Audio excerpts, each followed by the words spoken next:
Heaven Officials Blessing Chapter 124 to Chapter 141. Xiaolian was slightly startled, then who could it be? According to common sense, at most, less than 50 people should be affected by this kind of storm. Huaqing said, my guess is that it might be the same person who sent the empty shell Taoist in the Banyu Pass incident. In that case, it seemed that there had always been a hand, pushing him into the center of all kinds of chaotic events. Xiaolian suddenly felt inexplicable. Then what is this person's purpose? Huaqing shook his head, deep in thought. At this time, he suddenly heard the sound of children playing outside the Puqi monastery. His sharp gaze swept across the area. Following his gaze, Xiaolian looked out through the window and saw two children playing outside the door. Guzi was riding on Lang Ying's shoulder. He had a carefree attitude. Of course, the Navy deceived the heavens and replaced the pillars. The Wind Master was an impostor, the Earth Master was also an impostor, and the Navy was beheaded and nowhere to be found.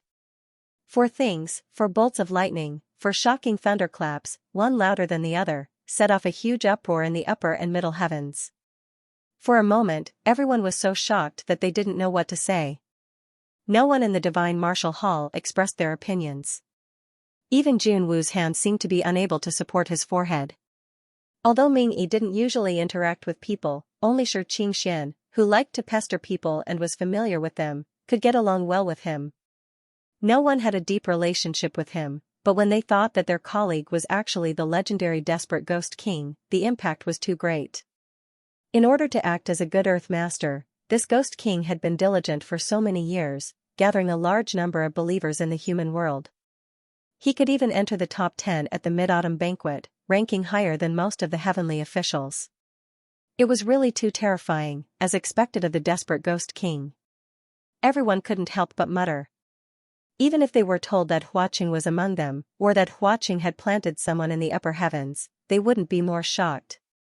Putting aside the grudge between the Blackwater Profound Ghost and the Blackwater Profound Ghost, there was no doubt that the real Earth Master died in the hands of the Blackwater Profound Ghost. Thus, the upper heavens officially issued an arrest order for the Blackwater Profound Ghost. But everyone knows that if a desperate Ghost King wants to hide, would it be so easy to find him? As the saying goes, when a wall is down, everyone kicks it. In the past, the Feng Shui masters were in high spirits, and hundreds responded to their call. Every time Shi Wudu appeared, he would be the center of attention. Now that he had died, they did not even dare to breathe loudly. Shi Qingxian loved to make friends and was generous. At this time, the countless good friends that he usually had were nowhere to be found. Pei Ming collected the headless corpses of the sailors. On the day of the burial, it was cold and cheerless. Other than Xiaolian and Ling Wen, there weren't many other heavenly officials present. Xiaolian recalled that in the past few days, he didn't know if it was intentional or not, but a group of people had already begun to burn and smash the Feng Shui temple. Although he couldn't bear to do it and had tried to stop them a few times, as time passed, people would discover that the gods they worshipped had lost their effectiveness.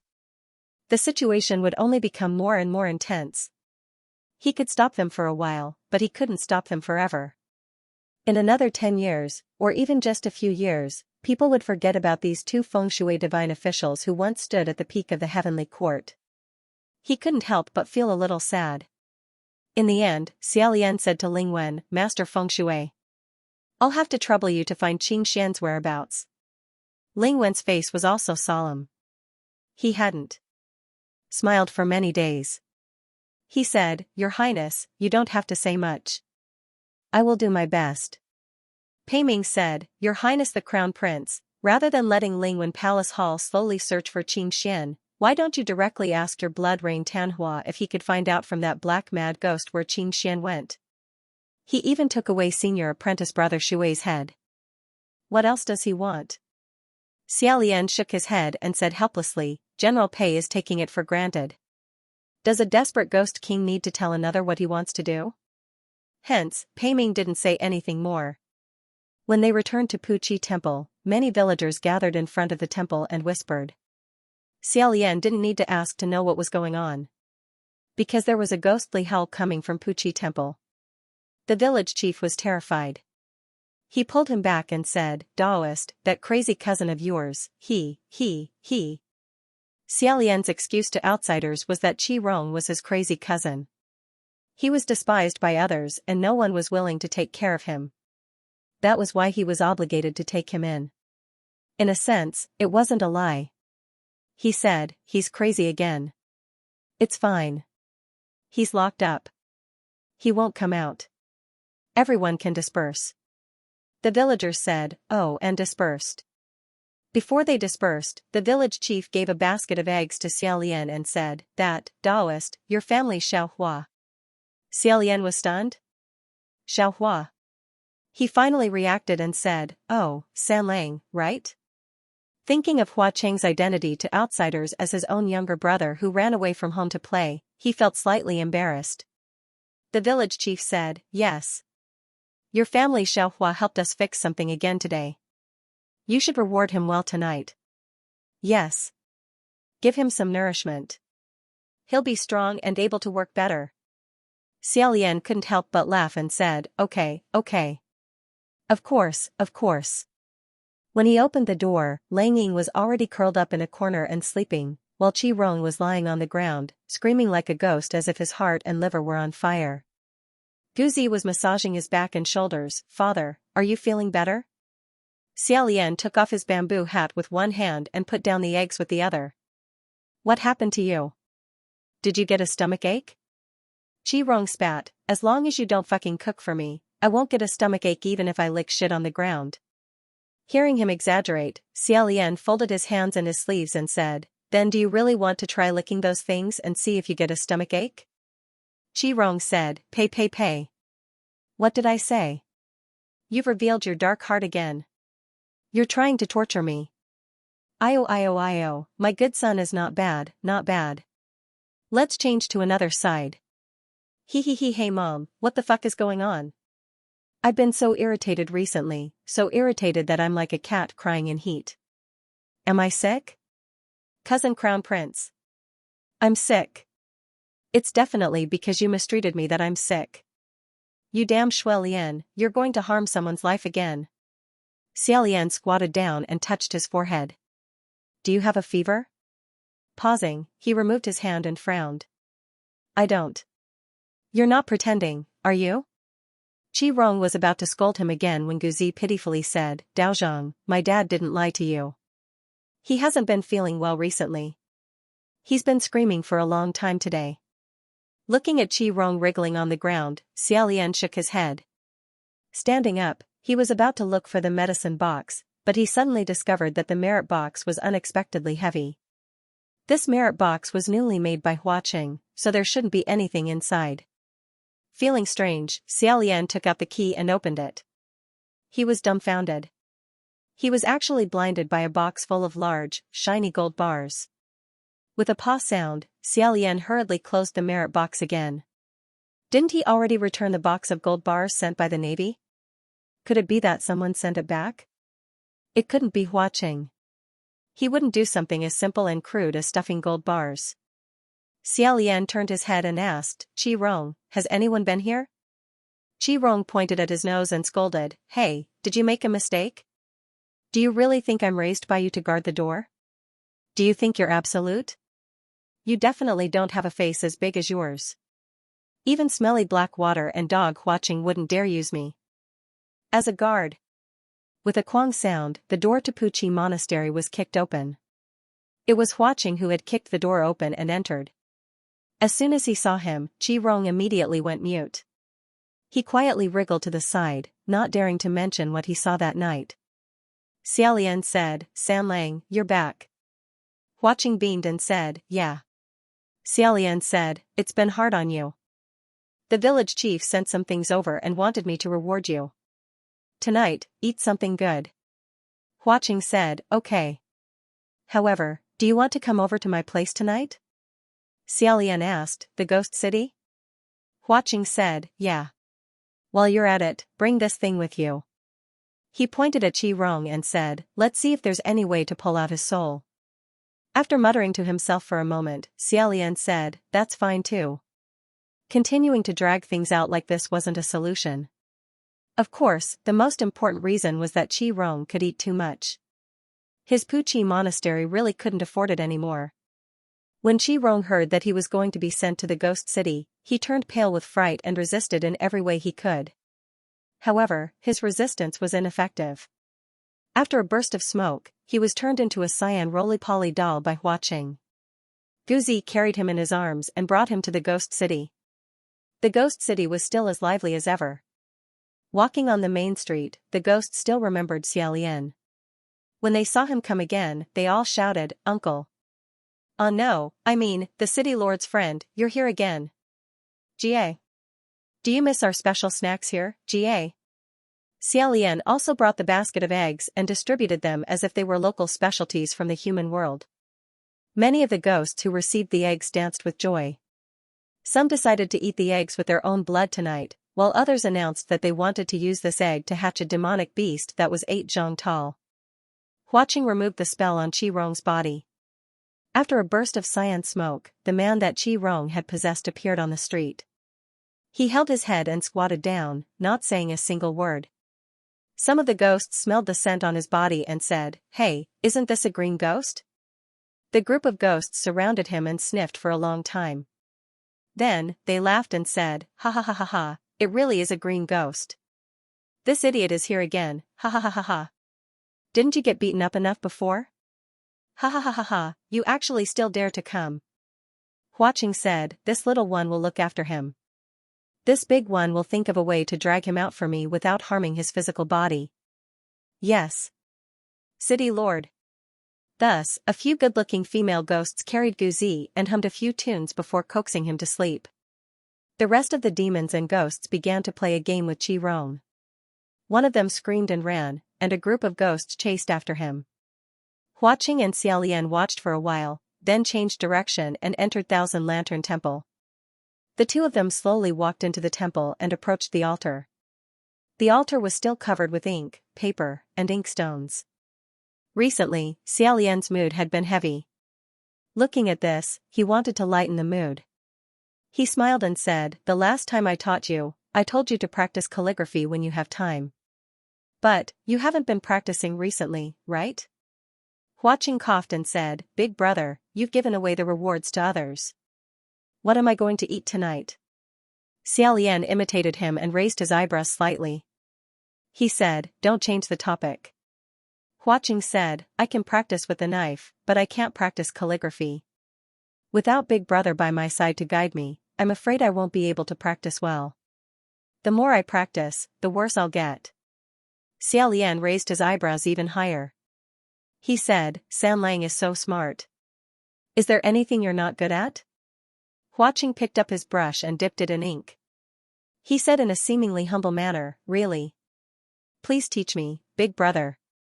Xiaolian sighed and said, "Why don't you write it first?" And so, Hua Qing seriously wrote 2 lines. Xiaolian looked at it for a while. He really couldn't stand it anymore and said, "Stop, stop. You should stop. Don't waste good brush, ink, paper, and inkstone." Hua Qing said, "Oh." Sure enough, he stopped and put away his brush. Xiaolian shook his head and said, "San Lang, you don't tell others that I taught you how to write." Hua Qing said, "Big brother, I really tried my best." His words seemed to be a little wronged. A good ghost king of desperation, whose name would cause the entire 3 realms to tremble in fear when he announced it, was now standing like a primary school student, obediently listening to Xiaolian's criticism. After explaining a few more important points, Xiaolian, like last time, held his hand and said, "Let's do it again. This time, we have to be serious." Hua Qing said, "Okay." The two of them both concentrated on writing. After writing for a while, Xiaolian casually asked, "Why is it still thoughts of separation?" Hua Qing also casually answered, "I like this poem." Xiaolian said, "I like it too. However, does San Lang have any other poems that you like? Once you're familiar with this one, you can also write something else." Roughly calculating, this poem had a few dozen words, so the two of them had probably written it a few dozen times. It was about time for a new one. However, Hua Qing said, "Let's write this one." Putting down his brush, he gently blew on the ink and smiled. "If I like something, my heart will never be able to hold anything else. I will always remember it." 1,000 times, 10,000 times, no matter how many years pass, it won't change. This poem is just like that. Xiaolian smiled slightly and said, is that so? Huaqing said, "Hmm." Xiaolian let go of his hand and lightly coughed. He said, that's good. Sanlang is a very emotional person, that's pretty good. Oh, you should practice some more. Ah, right. Qi seems to be a bit unwell recently. Huaqing put down the paper and picked up his brush again. He asked, what kind of unwell? Xiaolian turned around and said, he seems to be saying that his whole body is restless. However, I've checked, and it doesn't seem like there's a problem with that person's body. It can't be because the weather is bad. Behind him, Huaqing asked, when did it start? Xiaolian said, it should be these past few days. Today, it's especially serious. Before he could finish speaking, an ominous premonition suddenly rose in his heart. Right at this moment, he heard a soft paw from behind him, as if something had fallen from the sky. Xiaolian suddenly turned around and said, Sanlang? Looking at his expression, it was as if waves of pain were coming from his right eye. It was unbearable. Xiaolian immediately took a step back. How are you? The corner of Huaqing's mouth twitched slightly, but he resisted the urge to answer. The silver eye on the hilt of the misfortune blade opened, and the eyeball began to spin wildly. The veins on the back of Huaqing's hand that was placed on the altar slightly bulged, as if he wanted to overturn the altar. Xiaolian raised his hand to touch him, but Huaqing shouted in a low voice, don't come over. Xiaolian's movements became sluggish. Huaqing endured and said, Your Highness. You, quickly leave me. I might. Xiaolian said, how can I leave like this? Huaqing was slightly annoyed. If you stay here, I. Wave after wave of ghostly wails and wolf howls came from outside the 1,000 lanterns. On the main street of the ghost city, a group of ghosts fell to the ground. They cried to the heavens, clutched their heads and screamed. It was as if they had a splitting headache, and it was better to die than to live. Qi ran quickly in front of them. This was because he was attached to a living person. Although this body weakened his powers, it also acted as a barrier and weakened the attacks against the ghost body. However, it also served as a barrier that weakened the attacks against the ghost body. Thus, he was still able to barely move about. He seized the opportunity to run away. The female ghosts holding Guzi fell to the ground and cried out in pain. They couldn't sing their hypnotic songs anymore. Guzi woke up in a daze. He just happened to see Qi madly running. He quickly got up and chased after him, shouting, Dad! Dad! Wait for me! As Qi ran, he turned around and stuck out his tongue. He rolled his eyes and said, Lu la la la, good son, Dad is leaving. Ha ha ha ha.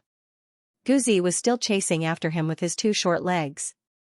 Seeing him running further and further away, he cried out, Father!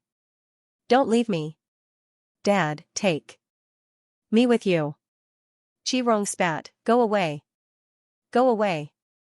Don't chase me! You're a hindrance! His spit flew far away and hit Guzi's forehead, causing Guzi to fall backwards. He sat on the ground and cried loudly, crying his heart out. Xiaolian couldn't bear to listen anymore. He rushed out of 1,000 Lanterns Monastery and angrily shouted, Qi. When Qi saw him blocking his way, he was so scared that he quickly ran back. In the process, he picked up the grains on the ground and said, Don't come over. Come here, I'll bite off this little drag's skull right now for you to see. My good son, you want to be food for your father. How filial of you. Tomorrow, I'll cook you. Braise or steam, you can choose for yourself. Ha ha ha ha ha. How could Xiaolian be afraid of him? Just as he was about to chase after him, he heard a loud noise behind him. It turned out that Huaqing had swept the brush and ink on the table to the ground. As a last resort, Xiaolian didn't have the time to care about Qi. He turned around and said, Sanlang. Suddenly, Huaqing hugged him tightly and said in a trembling voice, I lied. Don't leave. Xiaolian stiffened like an iron board in his arms. Sanlang? Do you recognize who I am? He seemed to be delirious and couldn't recognize who was in front of him. He just hugged Xiaolian tightly and muttered. I'm lying, don't leave. Xiaolian's eyes widened. Outside the Thousand Lanterns Monastery came Qi-Rong's proud laughter and Guzi's loud wails. Qi-Rong said, hee hee. Dog Huaqing. Who asked you to look down on me all day long? Who asked you to act all high and mighty all day long? This is karma, isn't it? You're down. The wailing ghosts on the street didn't have any strength left, but they also started cursing, green ghost. You useless trash, where did you get the guts to scold our master of the city? Hearing the clamor of the people around him, Huaqing seemed to be especially angry. He raised his hand and was about to send them flying. Xiaolian quickly hugged him and pressed down his hand. He said gently, okay. I won't leave. I won't leave you. He raised his hand again and made the door of the Thousand Lanterns Monastery close automatically. Qi-Rong couldn't come in under such circumstances. He raised his voice and said, if you want to leave, then leave. I don't have time for you. If you don't leave, be careful. Ah. Unexpectedly, it wasn't enough for Huaqing to just hug him. He suddenly pushed him down on the jade table. This time, the brush, ink, paper, and inkstone were scattered all over the ground. Xiaolian's hand streaked across the plate of cinnabar on the table. As he struggled, he left a few dark red marks on the paper. In the thoughts of separation, the two words Wushan in the sentence, Wushan is not a cloud, were stained with tender and alluring red marks. Xiaolian said, 3. Before he could finish speaking, Huaqing pressed down on his shoulder and kissed him. Qi-Rong obviously heard something was wrong. He laughed and said, Cousin Crown Prince, you have to be careful. Right now, Dog Huaqing is definitely like a mad dog, biting whoever he catches. Laozi will go out and help you guys spread the news. There are a lot of monks and Taoist priests who have a grudge against Dog Huaqing. Take advantage of this time to quickly come and settle accounts with him. Ha ha ha ha ha. His voice gradually faded away. Xiaolian's heart tightened. What if Qi-Rong really called over a large group of mages and Taoist priests that Huaqing had offended in the past and took advantage of the ghosts? With the current situation, how could the ghosts of the ghost city remain unscathed? However, Huaqing didn't give him the time to think about these things. He clearly wasn't a living person and didn't have any body temperature. However, at this moment, his body was abnormally hot, as if he was experiencing a high fever. Xiaolian's lips were tightly pressed against Huaqing's, and he was forced to endure the surging heat from Huaqing's body. The hand that was originally going to push Huaqing away instead grabbed the red shirt on his shoulder. Perhaps it was because Huaqing's magic was too strong, but his entire throat, chest, and abdomen felt warm and swollen. It was extremely uncomfortable. Xiaolian felt that if he continued to be forced to endure like this, his entire body would be penetrated by the thing that Huaqing had forcefully transferred. Over. Clenching his teeth, he forcefully struck out with his palm. However, although he struck out with his palm, he couldn't really attack Huaqing. He could only strike Huaqing's shoulder. This strike was neither light nor heavy. Huaqing forcefully grabbed Xiaolian's wrist, pressed it down, and continued to vent. If this continued, he really couldn't take it anymore. This time, Xiaolian used both his hands to forcefully push Huaqing away. He fled to the side of the altar, panting slightly. However, Huaqing's eyes were bloodshot as he pressed Xiaolian down on the altar. Xiaolian called out, San Lang. Perhaps because his voice had some effect, Huaqing stared at Xiaolian's face for a long time before suddenly hugging him tightly. Seeing that Huaqing was obedient and no longer forcefully infused his magic, Xiaolian let out a sigh of relief. However, as he hugged Huaqing, he felt that the magic in Huaqing's body was going berserk. No wonder Huaqing kissed him the moment he caught him. He was so frantic that he had to find a breakthrough point to vent. If Xiaolian wanted to completely calm down and recover his consciousness, he might have to bleed him. However, Huaqing wasn't a living person, so how could he bleed him? After thinking about it again and again, Xiaolian still said, Sorry for offending you. Thus, he held Huaqing's face with both hands and took the initiative to cover his lips. He slowly guided the dry and hot spiritual flow from Huaqing's body into his own, helping him relieve the pain and heat. Huaqing also wrapped his arms around Xiaolian's waist. Xiaolian lightly trembled, and in the next moment, the two of them tumbled onto the altar. It really was unfair. Xiaolian didn't dare to touch even the slightest bit of danger on Huaqing's body, yet Huaqing relied on his delirium to act unscrupulously on Xiaolian's body, forcing Xiaolian to suffer unspeakably. This altar was originally a place where gods were worshipped, yet at this moment, a ghost and a god were lying there, hugging and kissing each other. It was truly absurd and strange, yet it was also affectionate and gorgeous. The first few times, both sides were still relatively clear-headed. Every time, they seemed to have an incomparably proper reason for doing this. When they did this kind of thing, they could still be considered restrained, limiting it to only lips touching. However, this time, one side's mind was in chaos, causing the other side to be caught unprepared.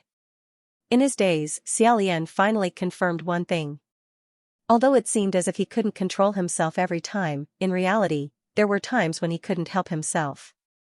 After enduring this torment for most of the night, the restlessness in Huaqing's body finally slowly calmed down. His arms that were hugging Xiaolian also loosened a little. Xiaolian turned over and sat up. Gazing at Huaqing's closed eyes and sleeping face, he sighed. Evil fate was thrown to the side, his eyeballs still rapidly moving around. Xiaolian took the scimitar and touched it in his hand for a long time. Only then did evil fate slightly narrow his eyes, as if he was finally satisfied. Not long after, Huaqing suddenly turned over and sat up.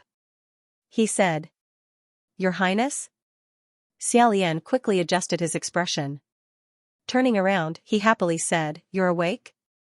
Everything's fine now." Huaqing looked around. Inside the main shrine of Thousand Lanterns Monastery, the floor was a mess. His expression was one of surprise and bewilderment, as if he didn't remember what happened last night. Xiaolian took the initiative to calmly ask, "What happened last night?"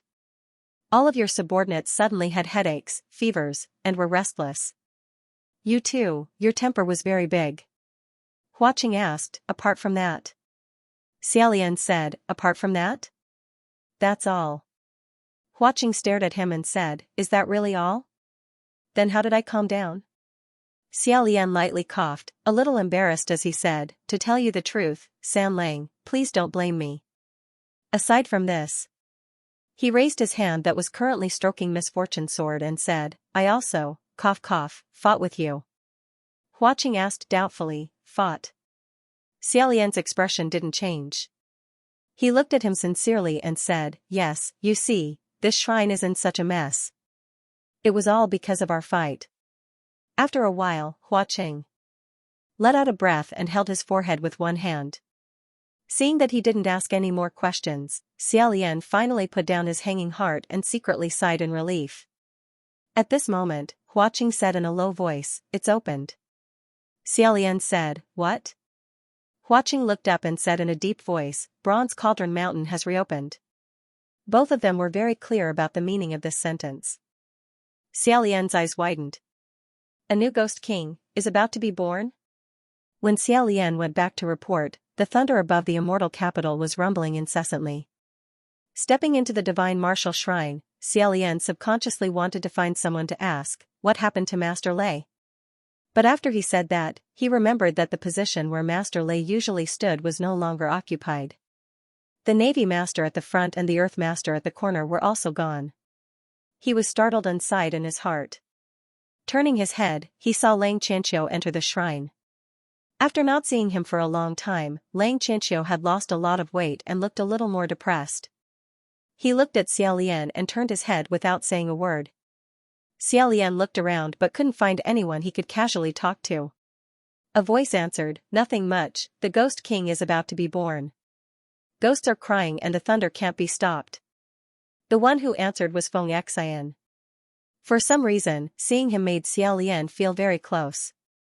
However, one of Feng Xian's eyes was black.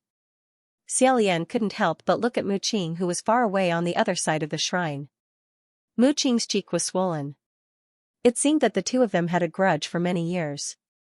Junwu said, "I'm sure everyone knows why I called everyone here this time." The heavenly officials all nodded in agreement. Junwu slowly said, "Heaven and earth are the cauldron, and all living beings are the copper.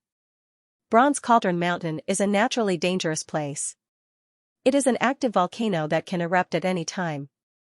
Every 100 years, the Goo City in the mountain opens and thousands of ghosts tremble. The previous ghost kings were especially affected. All the demons and ghosts who desire to ascend will rush to Bronze Cauldron Mountain. Once they gather, Bronze Cauldron Mountain will be closed again and the slaughter will officially begin. When there is only one left, the Ghost King will be born. Blood Rain Tanhua and Black Water Sinks Boat are both ghost kings from Bronze Cauldron Mountain. It took Heishui 12 years and Huaqing 10 years. Mu Qing coldly said, one Black Water and one Huaqing is already very troublesome. Let's see what they did. If there is another one, it will be troublesome. Xiaolian warmly said, General Xianxia, I won't comment on what Black Water did. However, Huaqing didn't do anything too excessive, right? Mu Qing puffed up his swollen cheek and looked at him. Pei Ming said, it is quite troublesome. That's why we have to stop the tens of thousands of ghosts this time, right? Junwu said, yes. It will take a few months for the ghosts to gather. We must try to stop them before they gather. Xiaolian asked, what if we can't stop them in time? Can we still salvage the situation? Junwu said, yes, but I hope it won't come to that. The most important thing now is that the ghosts have stirred up a wave of chaos. Many of the demons and ghosts that were suppressed in various places have escaped. Many of them are extremely dangerous and non-human, such as the female ghost Xianji, the fetus spirit, and the immortal in brocade clothes. They must be rushing towards Bronze Cauldron Mountain now. We must capture them immediately. Xiaolian said, they all escaped? Then this is indeed a big mess. Junwu said, so I'm afraid that the martial gods from the various halls will have to spend more effort to thoroughly investigate the areas under their jurisdiction. Xiaolian said, then, what about me? After a pause, Junwu asked again, where's Qiying? Xiaolian looked around. He didn't see the young martial god at the martial hall. Perhaps it was because of the recent incidents in the Heavenly Court, but Lingwen Hall was extremely busy. Lingwen also had a few dark circles under his eyes. Qiying hasn't come for a meeting in a long time. I can't contact him. One of the priests smacked his lips, where did that kid run off to? He didn't come again? He doesn't come every day. I'm so envious.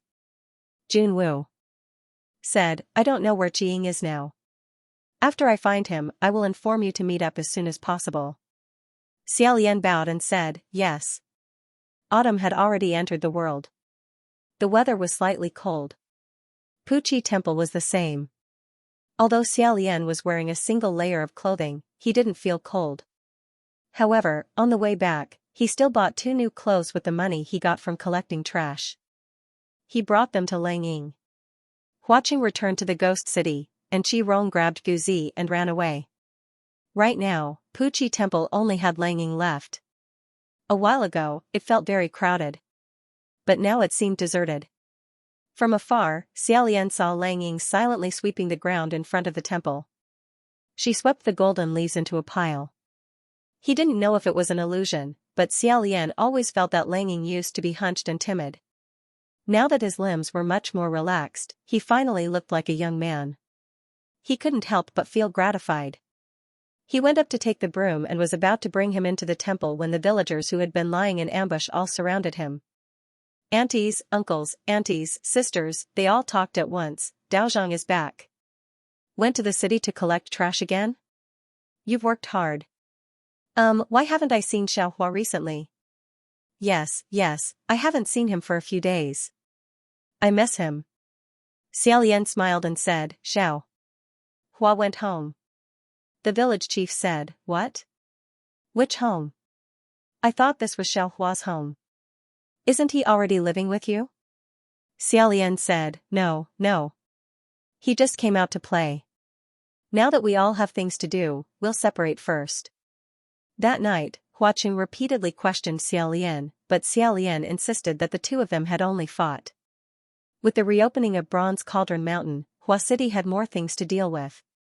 If a new desperate ghost king was born, it would have a huge impact on the 3 realms.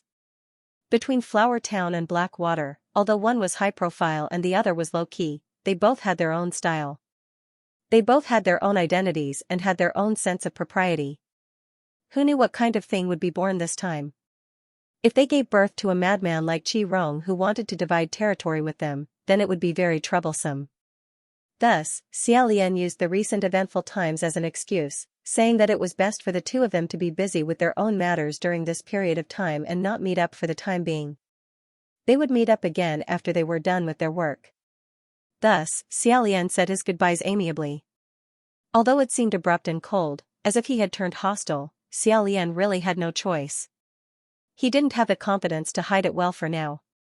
At this moment, Lang Ying, who was behind him, suddenly said, "Fire." Only now did Xiaolian realize that in his absent-mindedness, he had actually picked up the iron pot and spatula again, ruining the meat and vegetables he had just brought back to Puqi Monastery. The fire at the bottom of the pot rose a few feet high and was about to burn the ceiling. He quickly put it out with a slap. However, he used too much strength, causing the entire stove to collapse. After a series of bangs and bangs, Xiaolian was stupefied. With one hand holding the pot, he didn't know what to do. It was mealtime and the villagers were all holding large bowls and eating happily at the door. They were so frightened that they surrounded him again. What happened? What happened? Daozhong, did your house explode again? Xiaolian hurriedly opened the window and said, "It's nothing, it's nothing." Cough, cough, cough, cough. The village chief came over to take a look and said, "Oh my god, it's so miserable. Daozhong, I think you should call Xiaohua back." After a moment of silence, Xiaolian said, "Forget it. After all, he's not a member of my family." By the time he came back to his senses, Lang Ying had already helped clean up the mess on the floor. There was also an additional plate of brightly colored food on the table. He had randomly put it on the plate when he was distracted. If that bowl of food from last time was called 100 Years of Harmony soup, then this time, it should be called 1,000-color stir-fried pork. Other than Huaqing, there probably wasn't a second person who could eat this kind of food. Xiaolian himself couldn't stand it anymore and turned around to wash the pot. Rubbing the space between his eyebrows, he said, "Forget it, don't eat it anymore. Throw it away." Unexpectedly, when he turned around after washing the pot, he saw Lang Ying take the plate and silently eat it. Xiaolian was startled and hurriedly came over to stop him. Supporting him, he asked, "Heavens, are you all right? Do you feel uncomfortable anywhere?" Lang Ying shook her head. Because his face was tightly covered by bandages, he couldn't see what expression he was wearing. Even Qi Rong and Black Water would become delirious after eating the food he made, yet Lang Ying could actually endure it. Was it because he was hungry to a certain extent, or did he accidentally open up his conception and governing vessels? Xiaolian teased himself and forced a smile. After cleaning up, he went to rest. Inside Puqi Monastery, there were 2 mats, one for each person. When Xiaolian remembered that he and Huaqing used to lie on this mat, he couldn't fall asleep no matter how hard he tried. However, he didn't dare to toss and turn and disturb Lang Ying. After struggling for a long time, he was about to get up and go out to get some fresh air when he suddenly heard a creaking sound from the window. Someone had gently pushed open the wooden window and flipped inside. Xiaolian was lying on the ground with his back facing the window. He was shocked. Who would be so stupid to actually dare to come to Puqi Monastery to steal things? Wasn't this a complete loss? That person's movements were extremely light and extremely skilled. If it weren't for Xiaolian's 5 senses being more sensitive than others, he definitely wouldn't have noticed. After he flipped inside, he went straight to the merit box. Xiaolian immediately remembered that the merit box was previously stuffed full of gold bars. Could it be that this person came for the gold bars? However, he had long since taken those gold bars to the heavenly court and handed them to Lingwen so that she could help find the owner. Listening carefully again, Xiaolian discovered that the person wasn't actually picking the lock, but was instead stuffing something into the merit box one by one. After stuffing, the person stopped working and seemed to want to jump out of the window. Xiaolian thought to himself, "I'll wait for him to go out before following him. I'll see where he's going and who this person is." Who knew that when the person passed by the offering table, he would look at the big and small plates on the table. He seemed to be hungry. Without thinking too much, he casually picked up the unfinished dish of stir-fried meat and took a few bites. In the next second, with a plop, he fainted and fell to the ground. Xiaolian immediately turned over and sat up. He thought to himself, how convenient. When he got up and lit the lamp, he saw a person lying straight on the ground with a purple complexion. He hurriedly poured a few mouthfuls of water into his mouth. Only then did the person slowly wake up. The first thing he said when he woke up was, "What is this?" Xiaolian pretended not to hear this sentence. He sincerely said, "Your Highness Qiying, you're too bold. You didn't know anything yet you dared to stuff things into your mouth." This youth had a high nose, deep eyes, and a head full of black curly hair. If it wasn't the Western martial god Cultivation, who else could it be? He glared at Xiaolian and said, "How would I know that someone would poison the food served in their monastery?" Xiaolian rubbed the space between his eyebrows and opened the mirror box. He discovered that it was once again stuffed to the brim with gold bars. He asked, "That box from last time was also stuffed by your highness?" Cultivation nodded his head. Xiaolian asked, "Why did you give me this kind of thing?" Cultivation replied, "Because I have a lot." In fact, even if he didn't say it, Xiaolian could still roughly guess. It was most likely because of the time during the Mid-Autumn banquet, when Xiaolian's chopsticks flew out and cut off the stage's curtain. Xiaolian said, "You can take these back. I didn't do anything to deserve a reward." Cultivation didn't say anything. It was obvious that he wasn't listening at all. Xiaolian didn't know whether to laugh or cry. At this time, Lang Ying coldly said, "I'll let you take it." Xiaolian didn't know when he had also sat up. Xiaolian turned his head to look at him, feeling a bit strange. In the past, Lang Ying basically acted as if he didn't exist. Lang Ying wished he could hide in the ground. Why did he take the initiative to say a few words today? Moreover, he was actually using such an unfriendly tone. However, he didn't think too much about it. In his heart, if worst comes to worst, he'll just have Ling Wen give it back to him. With a stern expression, he said, "Your Highness, you came at the right time. Today, you didn't come to the Divine Martial Palace's assembly. The Emperor gave us a task. Have you seen the scroll?" "Forget it, it's fine. I know you haven't seen it. In any case, I have. This time, we'll be in a team of 2. The thing we're responsible for is called the Embroidered Celestial." In the vernacular, Celestials were called Celestials because people didn't dare to directly call them scoundrels, rogues, or loathsome ghostly things. Why was the Embroidered Celestial called a Celestial? It was because it was said that this thing could originally become a celestial being. Legend has it that several hundred years ago, there was a youth in an ancient country. Although he was born stupid and his intelligence wasn't as good as a 6-year-old child's, once he entered the battlefield, he wasn't like this. His martial arts skills were superb, and he was kind and brave. When the 2 countries were at war, the only reason his country was able to struggle on while at death's door was because he alone was able to charge and break through enemy lines. However, because he had a head disease, he had no relatives or friends. All the military achievements that he fought with his life on the line were taken by others. He was penniless. No one was willing to marry their daughter to him, and very few girls were willing to get close to him.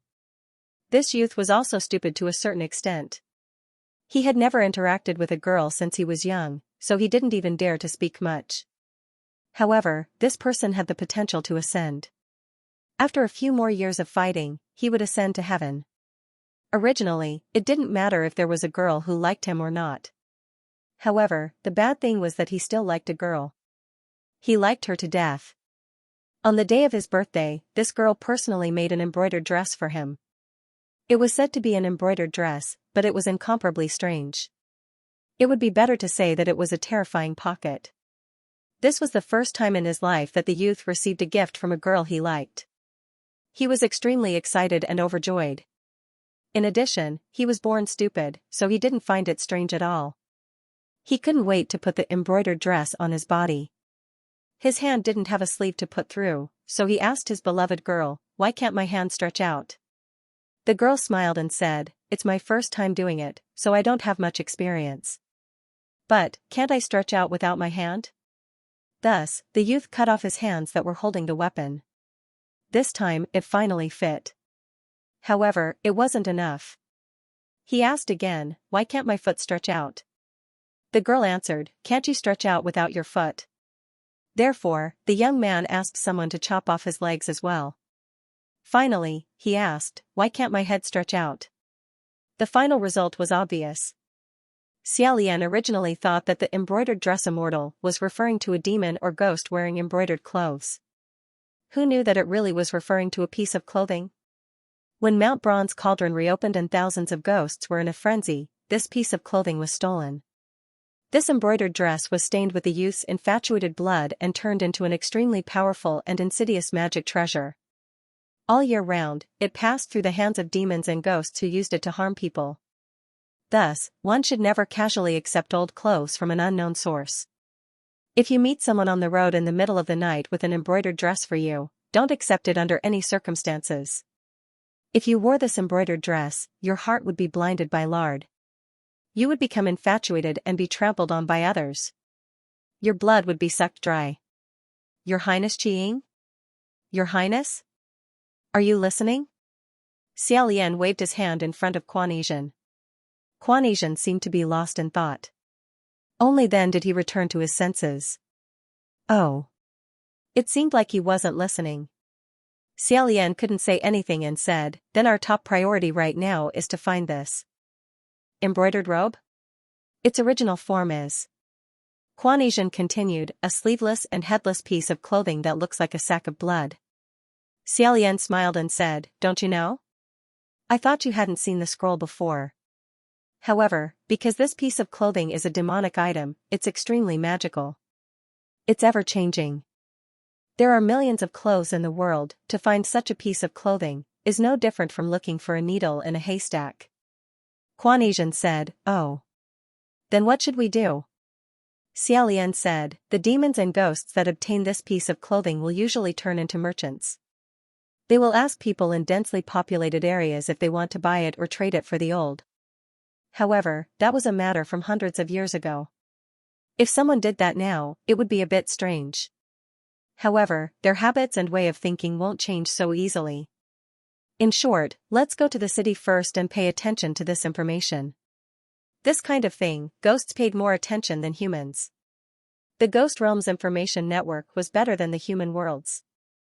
In other words, directly asking Flower City would definitely save a lot of trouble. However, not long ago, Xiaolian told him not to meet for the time being. It wouldn't look good if he immediately returned to ask for help. Moreover, the embroidered robe fairy had just been stolen. The thief definitely wouldn't dare to use it to harm people so quickly. Quan Yizhen nodded. He got up and followed him 2 steps. Xiaolian sensed that Lang Ying was also following and said, "You can stay here." Lang Ying shook her head. Xiaolian hadn't said anything when he suddenly heard a thud behind him.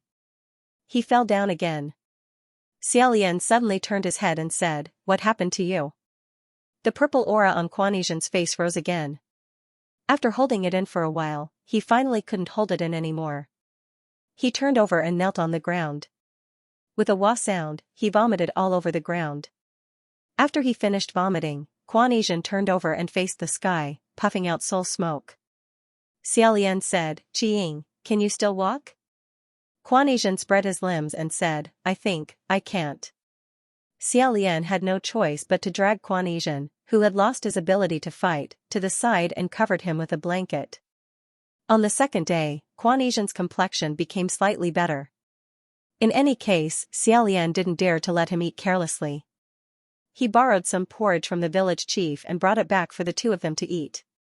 Quan Yizhen sat on Hua Cheng's usual seat. He didn't know why, but Lang Ying kept staring at him, as if she wasn't very friendly. Xiaolian placed the porridge in front of the 2 of them and inadvertently said, "San Lang." As soon as he finished speaking, both of them looked at him. Xiaolian's body stiffened. Only now did he realize what he had just blurted out. Coughing lightly, he said, "Everyone, continue." While the 2 of them were eating porridge at the table, Xiaolian carried his axe and went out. As he chopped firewood, he recalled the clues provided by the scroll. The plane of brocade clothes immortal was originally stationed in a divine martial palace. The seal of the divine martial palace was extremely strong. Furthermore, the palace was heavily guarded, and there were many skilled martial artists. I'm afraid it wouldn't have been able to escape on its own. Someone must have seized the opportunity to steal it during the chaos. In the past, when it was his turn to chop firewood in Huaqing, he didn't know why, but he always felt that his chopping wasn't as good as Huaqing's. Kuan-Yizhen miserably drank a few mouthfuls of thin porridge before falling asleep in Puqi Monastery. Lang Ying walked out as if she wanted to help, but Xiaolian said, "No need. San. Lang Ying, in a moment, boil some water. Let's take a bath." He remembered that Lang Ying hadn't taken a bath in a long time. Ghosts indeed wouldn't have grease, sweat, or dirt, but after wandering around outside all day, they should have gotten quite a bit of dust. However, he couldn't say it directly, or else it would hurt her self-esteem. Lang Ying seemed to be startled and didn't reply. Xiaolian had already moved the firewood inside to boil the water. He said, "Yesterday, I went into town to sell junk and bought you 2 autumn clothes. After washing them, can you see if they fit?" Lang Ying had just put on the new clothes. When she heard this, she didn't say anything else and turned around to leave. Xiaolian pulled her back and sincerely said, "Don't go. Bathing is a must. Don't worry, I won't remove the bandages on your face." Lang Ying still refused. She gloomily went out to chop the firewood and refused to come back in. Xiaolian was helpless. He could only pick up a pile of firewood, boil water, and take off his clothes. Ruaxia rolled down from his chest.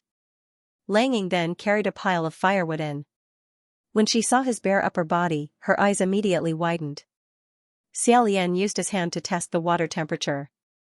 When he felt it was just right, he had already put on his pants and sat down. Seeing him come in, he said, "Oh, you came at the right time. I'll have to trouble you to pass me the scroll under the bamboo hat hanging on the wall over there." Not only did Lang Ying not come over, she even retreated outside the door. With a paw sound, she closed the door with the back of her hand. Xiaolian was baffled. After a while, Lang Ying seemed to remember something and suddenly kicked the door open. Xiaolian hurriedly said, "Don't kick this door. This door is..." However, Lang Ying didn't look at him and directly walked inside. She picked up Kuan-Yizhen, who was lying on the ground like a corpse, and dragged him outside. Kuan-Yizhen seemed to be in a deep sleep. Only the earth shaking and mountains shaking could wake him up. Just like that, he was dragged all the way without feeling anything. Xiaolian didn't know whether to laugh or cry as he said, "What are you doing?" "It's fine, you're not a girl. Come in." When Huaqing wasn't here, it wasn't like he hadn't bathed in Puqi Monastery before. After all, Puqi Monastery was really too small and the living conditions were difficult. It was already good enough to have a water tank to bathe in. There weren't any large bathing pools with screens that he could row a boat and slowly bathe in for fun. However, intentionally or unintentionally, Xiaolian had never done this in front of Huaqing. But because the person in front of him wasn't Huaqing and was someone else, he didn't feel anything at all. Lang Ying flipped Kuan-Yizhen over and used a pile of messy clothes to press on his head. Then, she lowered her head and handed him the scroll Xiaolian wanted. She then continued to sit in the corner. Xiaolian opened the scroll. While he frowned, he loosened his hair. The hot air made his face slightly pink. His long hair and eyelashes became even darker and damper. After a while, he suddenly felt the thin silver chain on his chest. At the end of the chain was a diamond ring. Xiaolian held the ring and slightly tightened his fingers. Suddenly, he caught a glimpse of a small flower in the corner of the altar. He subconsciously picked up the flower and held it in front of his eyes.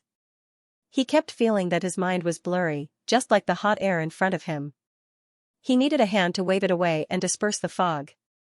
Right at this moment, the sound of knocking suddenly came from outside the door. This sound pulled him back from his thoughts. Xiaolian put the flower back and was about to ask who it was when he discovered that the knocking wasn't on the door of Puqi Monastery. Instead, it was on the door of the neighboring village chief's house. Amidst the knocking, a sweet female voice said, "Is there anyone home? Old for new, old for new. I have a brand new robe here, but I don't need it anymore. I want to exchange it for an old robe that suits me. I wonder if the owner of the house is willing? Is there anyone home?" She didn't even need to go out to find him. This thing actually came knocking on his door. She knocked on every door and asked. However, not a single family came out to open the door for her. That was only natural. Normally, when Xiaolian wasn't collecting junk, he would give lectures in Puqi village, telling all the uncles and aunties about the hundreds of little tricks to distinguish between demons and ghosts. Encountering this kind of uninvited guest in the middle of the night who was obviously not right, the villagers would simply ignore her. People nowadays weren't as gullible as they were in ancient times. That thing knocked in a circle, but no one paid any attention to her. Finally, she arrived at the door of Puqi Monastery. Xiaolian held his breath and waited with rapt attention.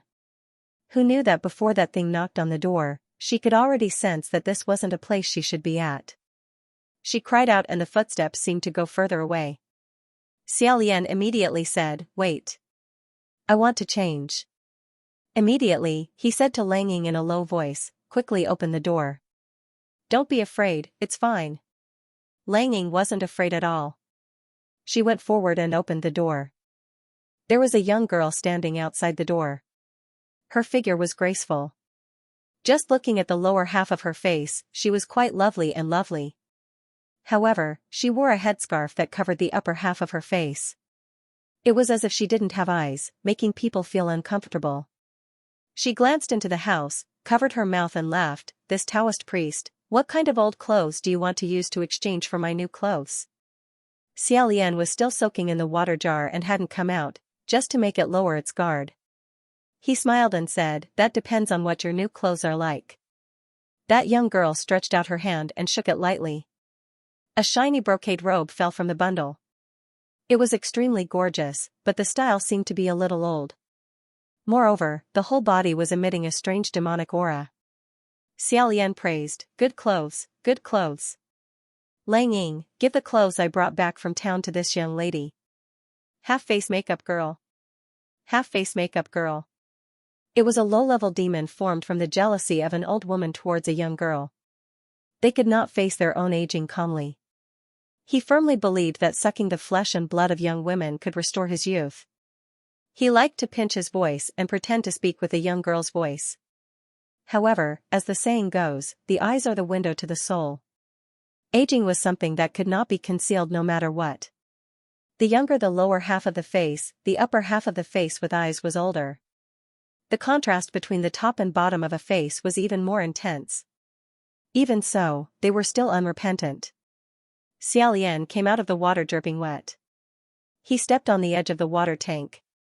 Just as he was about to fly over and capture Quanesian, it was as if Quanesian had the last radiance of a setting sun. With a flick of his wrist, he slapped her across the face. The woman with half of her face in makeup was too weak. He let out a blood-curdling scream as he was slammed onto the ground. "Spare me." Xiaolian calmly grabbed the Taoist robe and casually put it on. "Are you the one who stole the embroidered gown, immortal?" The half-made-up woman hurriedly said, "It's not me, it's not me. How would I dare to barge into the divine martial hall?" Thinking about it, it made sense. Ordinary low-level ghosts. He really didn't have the guts to barge into the divine martial palace. It would be strange if his soul wasn't shattered. Moreover, this half-dressed woman probably had nothing to do with the immortal in embroidered clothes.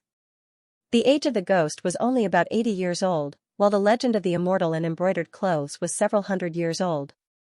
Xiaolian asked, "Then where did you get this brocade robe from?" The half-made-up woman picked up the headscarf and covered the upper half of her face again. Her voice became shrill again as she said, replying to Taoist priest. "I found it in the ghost city." Was that even possible? You found it in the ghost city? Xiaolian was speechless for a moment before asking, "Then who was the one who sold you this brocade robe?" The woman with half a face in makeup said in fear, "Taoist. Please let me go. I don't know either." There's no need to check 18 generations of ancestors when doing business in the ghost city. That's true. If doing business in the ghost city had to go through 18 generations of ancestors, the ghost city wouldn't be so lively. Only when there was a gap would something come to life. Xiaolian asked for a while, but he couldn't get anything out of her. He was sure that the woman with half of her face in makeup was just an ignorant minion, so he said, "Qing, let the priests in your hall come and take care of this ghost." Kuan Yizhen said, "No. I don't have any priests in my temple." Xiaolian asked, "Not a single one? Haven't you ever picked anyone?" Kuan Yizhen replied confidently, "Not a single one." It turned out that the Western martial god had always been a loner and had never appointed anyone. He didn't even have an assistant to deal with miscellaneous things. In any case, Xiaolian couldn't afford to raise Kuan Yizhen. As for Kuan Yizhen's situation, it could only be said that she had a strange temperament. He had no choice but to dig out an earthenware jar and put away the half-dressed woman. Then he took the embroidered gown from Lang Ying's hand and shook it open to take a closer look. He could not help but frown slightly. The demonic energy was indeed quite demonic, but how should he put it? In Xiaolian's opinion, this type of demonic energy was too superficial. It was as if a thick layer of rouge and face powder had been applied on it, rather than being emitted from the inside out. Xiaolian's intuition told him that this thing wasn't as dangerous as the rumors said, but he still maintained 120% vigilance. At this time, Kuan Yizhen came over and took a look at the gown before saying, "It's fake." Xiaolian was startled and asked, "What do you mean?" Kuan Yizhen said, "This gown is fake. I've seen the real embroidered immortal before. It's much more powerful than this." Xiaolian asked curiously, "When did you see it?" In fact, there are many people who have seen the embroidered immortal before, but none of them were able to distinguish it. "Why are you so sure?" Kuan Yizhen didn't say anything. Just at this moment, Ling Wen's voice rang in his ear, "Your Highness the Crown Prince, we've received news that a little ghost carrying the embroidered immortal has appeared 20 miles west of your Puqi monastery. We'll have to trouble you to take a look." Xiaolian said, "Again? All right." Glancing at Kuan Yizhen, he quietly said, "Oh, that's right, there's one more thing. Ling Wen, has Qing seen the embroidered immortal before?" Ling Wen said, "Qing? Ah, how could he have seen him before? He's much more powerful than the one I've seen." Xiaolian asked, "Why do you say that?" Ling Wen said, "Then it's complicated. I don't know if your highness has heard of this matter. The martial god guarding the west wasn't originally from Qiying Palace, but rather Yingyu Palace?" Xiaolian recalled that this was what Wind Master had told him while taking off his clothes at the Extreme Happiness Square. He couldn't help but feel a bit bitter as he said, "I've heard of it. I heard that these two highnesses were originally a pair of apprentice brothers. It turned out that before Yingyu ascended, he was the head disciple of his sect. One time, he saw a brute-looking child wandering the streets. Out of kindness, he begged his master to take him in. That child was Kuan Yizhen. They had been in the same sect for several years. It could be said that Yingyu had always taken care of Kuan Yizhen. He was the first to ascend and had even appointed Kuan Yizhen as his general." Ling Wen said, "You've seen Qing a few times, so you more or less know. He's a bit." Xiaolian continued, "Ignorant of the ways of the world? That's a good thing." Ling Wen smiled and said, "Whether it's good or not depends on the person and the situation. Some people feel that he does things his own way, doesn't understand etiquette, and doesn't give people face. During those years when he first ascended to Immortal Capital, if it weren't for His Highness Yingyu helping him, who knows how many people would have already beaten him to death." Xiaolian said thoughtfully, "Those two highnesses should have a very good relationship." Ling Wen said, "At first, they were very good. But the bad thing was, later on, Qiying himself also ascended. Both of them ascended from the west, so what should they do?" Thus, the two of them agreed to guard the west together. Apprentice brothers guarding the same land sounded like a beautiful story. However, in the end, one mountain couldn't accommodate two tigers. If it was said that Yinyu's aptitude was worthy of the heavens sending down a heavenly tribulation for him, 1 in 10,000 people, then with Kuan Yizhen's aptitude, he could endure 3 heavenly tribulations, 1 in a million people. In the beginning, it was still alright, as it wasn't obvious. But as time went on, the gap between the two of them grew larger. Kuan Yizhen clearly didn't understand the ways of the world. He didn't know how to get closer to his fellow immortals, nor did he bother to curry favor with his followers. On the contrary, he simply didn't remember the names of any of the clerics he worked with other than Yingyu. He even dared to violently beat his followers and tell them to eat shit. However, his territory grew larger and larger, and his followers also grew larger and larger. Compared to this, Inyu's hall lost its splendor. Finally, he couldn't sit still anymore. These two apprentice brothers would give each other gifts on their birthdays. One year, on Quan Yizhen's birthday, Inyu gave him an awe-inspiring armor. Xiaolian said, "The embroidered cloaked immortal?" Lingwen said, "That's right.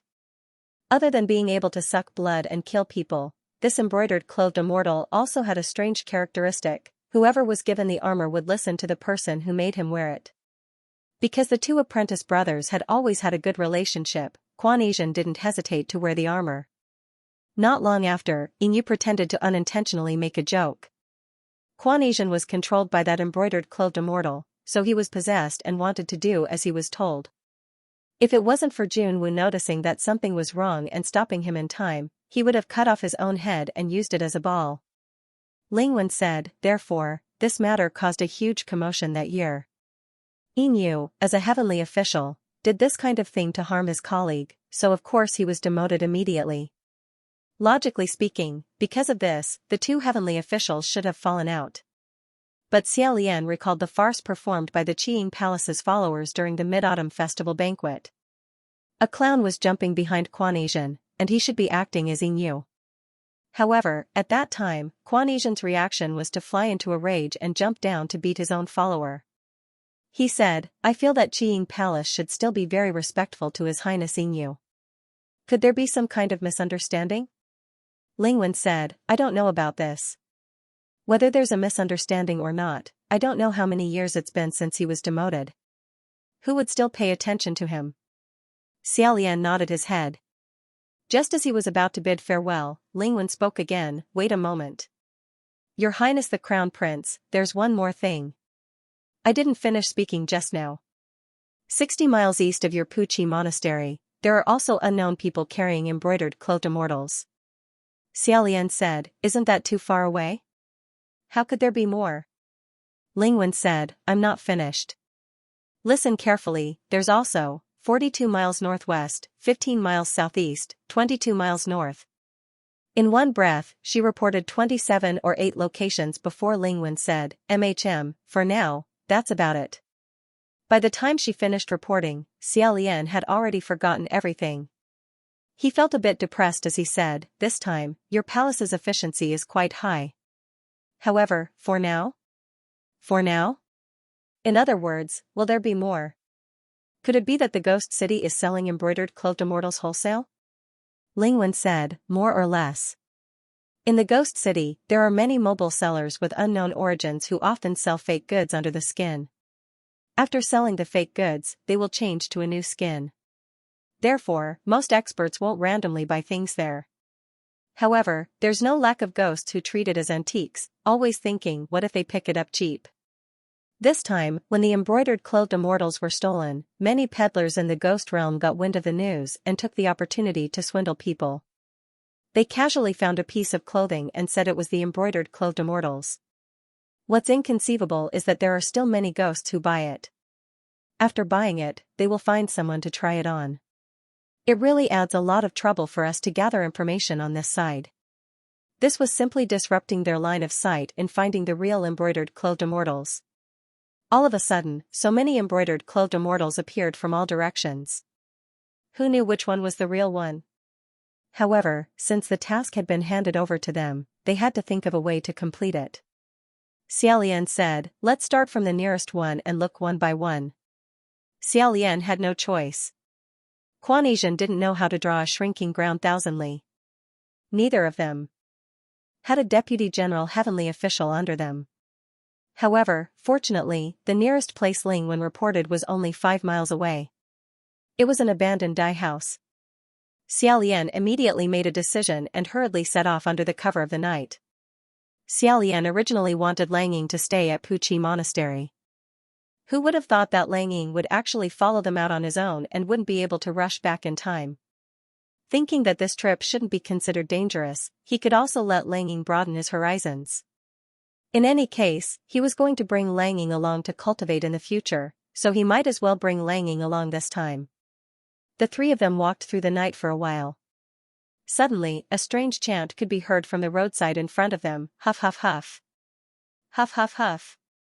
Hearing this familiar chant, Xiaolian stopped his footsteps. In the dense fog in front of them, a tall silhouette slowly appeared, as well as 4 gloomy ghost flames that were rotating and fluttering in the air. Xianxia seemed to be preparing to make a move. Regardless of the consequences, he would fight first and then think later. However, Xiaolian pressed him down and said, "It's nothing. We know each other." Sure enough, 4 golden skeletons carrying a carriage appeared in front of the 3 of them. Xianxia seemed to have never seen this kind of mystical thing before. His eyes widened and sparkled. The leading skeleton sang, "Are you His Royal Highness the Crown Prince of Xianlu country?" Xiaolian replied, "That's me." "What's the matter?" The golden skeleton sang, "It's nothing, it's nothing. It's just that we brothers have nothing better to do, so we wanted to ask if His Royal Highness the Crown Prince needs us to help give him a ride in the middle of the night? The journey wasn't too far." Xiaolian was just about to tactfully decline when Xianxia said, "Okay." He had already impatiently climbed up the carriage, as if he really wanted to sit on this gorgeous and strange carriage. Xiaolian didn't know whether to laugh or cry. He went up to pull him, but the carriage suddenly tilted and fiercely flung Xianxia off. Xiaolian also tilted a bit, but someone supported him. He blurted out, "Third." When he turned his head around to look, he discovered that Lang Ying had boarded the carriage at some point in time. She was tightly holding onto his arm, and a pair of pitch-black eyes were staring at him in silence. The skeletons hurriedly lifted the carriage, and the 8 legs spun like 4 pairs of wind and fire wheels. While steadily running, they shouted, "Get out of the way, get out of the way. Don't block the way, don't block the way." Xianxia was ruthlessly flung onto the ground. He flipped over and leaped up. It seemed like he still hadn't given up and was about to jump back up again. However, the skeletons were running too fast, and he was always 1 step behind. They were relentlessly chasing him from behind. It seemed like he really, really wanted to sit on this carriage and satisfy his craving. Seeing him earnestly chasing from behind, Xiaolian, who was on the carriage, couldn't help but feel sorry for him. He wondered if this was bullying a child. Although he knew that this carriage belonged to Hua City and might not necessarily welcome other heavenly officials, he still couldn't help but ask, "That? Can't it carry 3 people?" The skeleton sang, Can't. It can only seat 2 people." Like a pair of wind and fire wheels, they ran all the way while Xianxia chased after them. Once they arrived at their destination, the golden skeletons put down Xiaolian and Xianxia, lifted the carriage, and ran away like a wisp of smoke. Xianxia didn't get on the carriage from start to finish. He was extremely disappointed, and he still looked at the carriage with a reluctant expression. Xiaolian brought Lang Ying down from the carriage, but he heard sorrowful cries in front of them. They all came from the abandoned dye house. Xiaolian felt strange in his heart. Didn't they say that there was no one in the dye house at night? When he got closer to listen, he found out that the sorrowful cries were, "I don't dare to sell fake goods in Hua City Lord's territory anymore. I really don't dare to. But, please tell Hua City Lord that I bought these fake embroidered clothes immortals wholesale from other ghosts. I'm also a victim." The 3 of them arrived in front of the dye house. Coincidentally, a black-cloaked ghost-masked man came out from inside. It seemed like he had been waiting for a long time. He bowed slightly and said, "Your Highness the Crown Prince." The Wind Master once told him, this person should be Yin. Because of the heavenly officials that had been demoted these years, no matter how he counted, there were only a few of them. Thus, Xiaolian asked, "How should I address you?" The ghost-masked man replied, "I don't dare. I'm just a nobody." Entering the abandoned dye house, Xiaolian couldn't help but be startled. He saw all kinds of clothes hanging on wooden racks, wedding clothes, official robes, daughter's veil, child's clothes. There was also a very simple and crude blood-stained hemp garment. It was as if he was afraid that others wouldn't find these clothes strange. Layer upon layer, a dancing aura, heavy evil aura, as if the living dead were standing there. Even if it wasn't the embroidered clothes immortal, it definitely wasn't a good thing. Long pieces of colorful cloth hung high on the wooden racks, some were deathly pale, some were dirty. It had been a long time since anyone took care of them. Kuan squatted at the edge of a black dye vat, his head buried in it. He was engrossed in studying the strangely colored and odorous liquid inside. Xiaolian was always worried that in the next moment, he would dip his finger into it and lick it. He hurriedly dragged him down. In the courtyard, a group of demons and ghosts were all strung up by an iron chain. Holding his head, he squatted down and said, "This is." The ghost-masked man said, "Recently, the ghost city sold the embroidered clothes immortal, as well as the demons and ghosts that used the embroidered clothes immortal everywhere, they're all here. A total of 98 pieces. There were actually 98 pieces. Moreover, they should have all been captured in a very short period of time." Xiaolian was slightly moved. The ghost-masked man continued, "If there are any new movements, we will capture them for your highness as soon as possible." Hearing this, Xiaolian couldn't help but say, "No need. Please tell San Hua City Lord, there really is no need to go through so much trouble. I can do it myself. The result would be the same, it would just take a little more time and energy."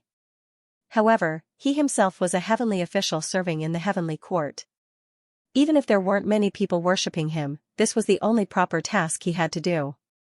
The ghost-masked man said, "City Lord naturally understands that your highness can easily do it.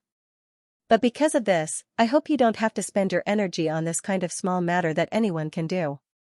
Your highness's time and energy should be used to do more important things." After pondering for a moment, Xiaolian still said, "May I ask, your city lord is currently—" Langing seemed to be carelessly swaying around Xiaolian. The ghost-masked man said, "The city lord is currently very busy." Xiaolian hurriedly said, "Oh. That's good. I hope everything goes well on his side." He asked this group of demons and ghosts one by one, and every one of them insisted that they bought it from the mysterious masked man. They didn't seem to be lying, but in a place like the ghost city, wouldn't there be hundreds of mysterious masked men in a day? Unable to get an answer, the devil-masked man pulled the rope and led the howling ghosts away, saying goodbye. However, the 98 ghost garments were left behind.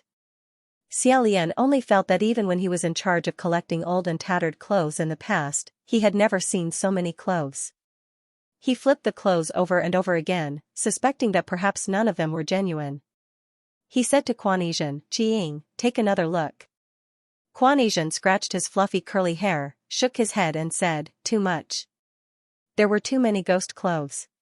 The evil aura of each piece of clothing interacted with each other, causing people to lose their judgment. This was like a person with a sensitive sense of taste. Although he could distinguish between pear-flavored and apple-flavored candies, if 98 different kinds of fruit fillings were mixed together and then let him taste them, he would basically lose his sense of taste. Xiaolian was currently thinking of another method, but when he turned around, he saw Kuan directly taking a piece of clothing and preparing to put it on. Xiaolian hurriedly stopped him and hung the clothing back, saying, "Stop, stop, stop. Qiying, let me say this first. First, don't eat random things. Second, don't wear random clothes. These are all very dangerous actions." Kuan pointed behind him and said, "Then what about like him?" Xiaolian suddenly smelled a faint burning smell. Turning around to look in the direction Kuan pointed, he saw Langing had found a match from an unknown corner and lit it. She was currently holding it, calmly and skillfully burning the lower hem of a ghost garment. Xiaolian. Also. Don't play with fire? That ghost garment seemed to be in pain from being burned by Langing. The hem of the garment curled up, crazily twisting, and kept dodging. It didn't look like a piece of clothing, but more like a live fish. This scene actually looked a bit cruel. However, although there was a burning smell, there were no burn marks on the fabric. It seemed that the aura of these ghost clothes was already abundant enough to prevent them from being burned. Hearing Xiaolian telling him not to play with fire, Langing casually threw away the match and stepped on the ground to extinguish it. She looked very obedient again. Xiaolian didn't know whether to laugh or cry. He went over and said, "Why are you today?" Speaking up to this point, the expression on his face suddenly froze. Because he saw, not far from him, a long white cloth hung on a tall wooden frame, slightly swaying in the night wind. A black silhouette was reflected on the cloth, walking slowly. And this figure had no head. Xiaolian pulled Lang Ying behind him, and with a sword in his hand, he said, "Be careful." This sword cut the cloth and the figure into two. However, when the cloth fell to the ground, there was no one behind it. The headless figure just now had disappeared without a trace. Before Xiaolian had time to go forward to check, he felt a slight chill on his back. He quickly turned around, and his pupils shrank. He saw a woman dressed in gorgeous clothes standing behind him without him noticing. No. It was not a woman, it was just a piece of clothing.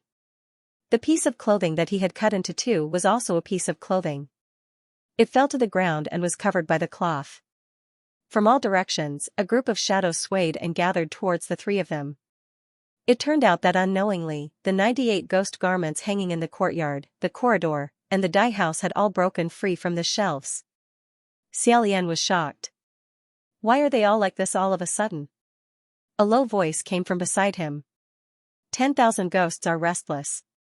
Xiaolian turned around and saw that it was Lang Ying who spoke. Although he did not show any signs of uneasiness, the veins on the back of his pale hands were slightly bulging. It was obvious that he was also affected by something. 10,000 ghosts were restless again. The closer it was to the opening of Mount Bronze Cauldron, the more deafening its warning to the ghosts. Xiaolian's first thought was, how is San Lang now? However, the situation did not give him much time to think. His thoughts turned quickly, and more than 20 ghost garments had already stuck to him. Cultivation did not hesitate and punched out.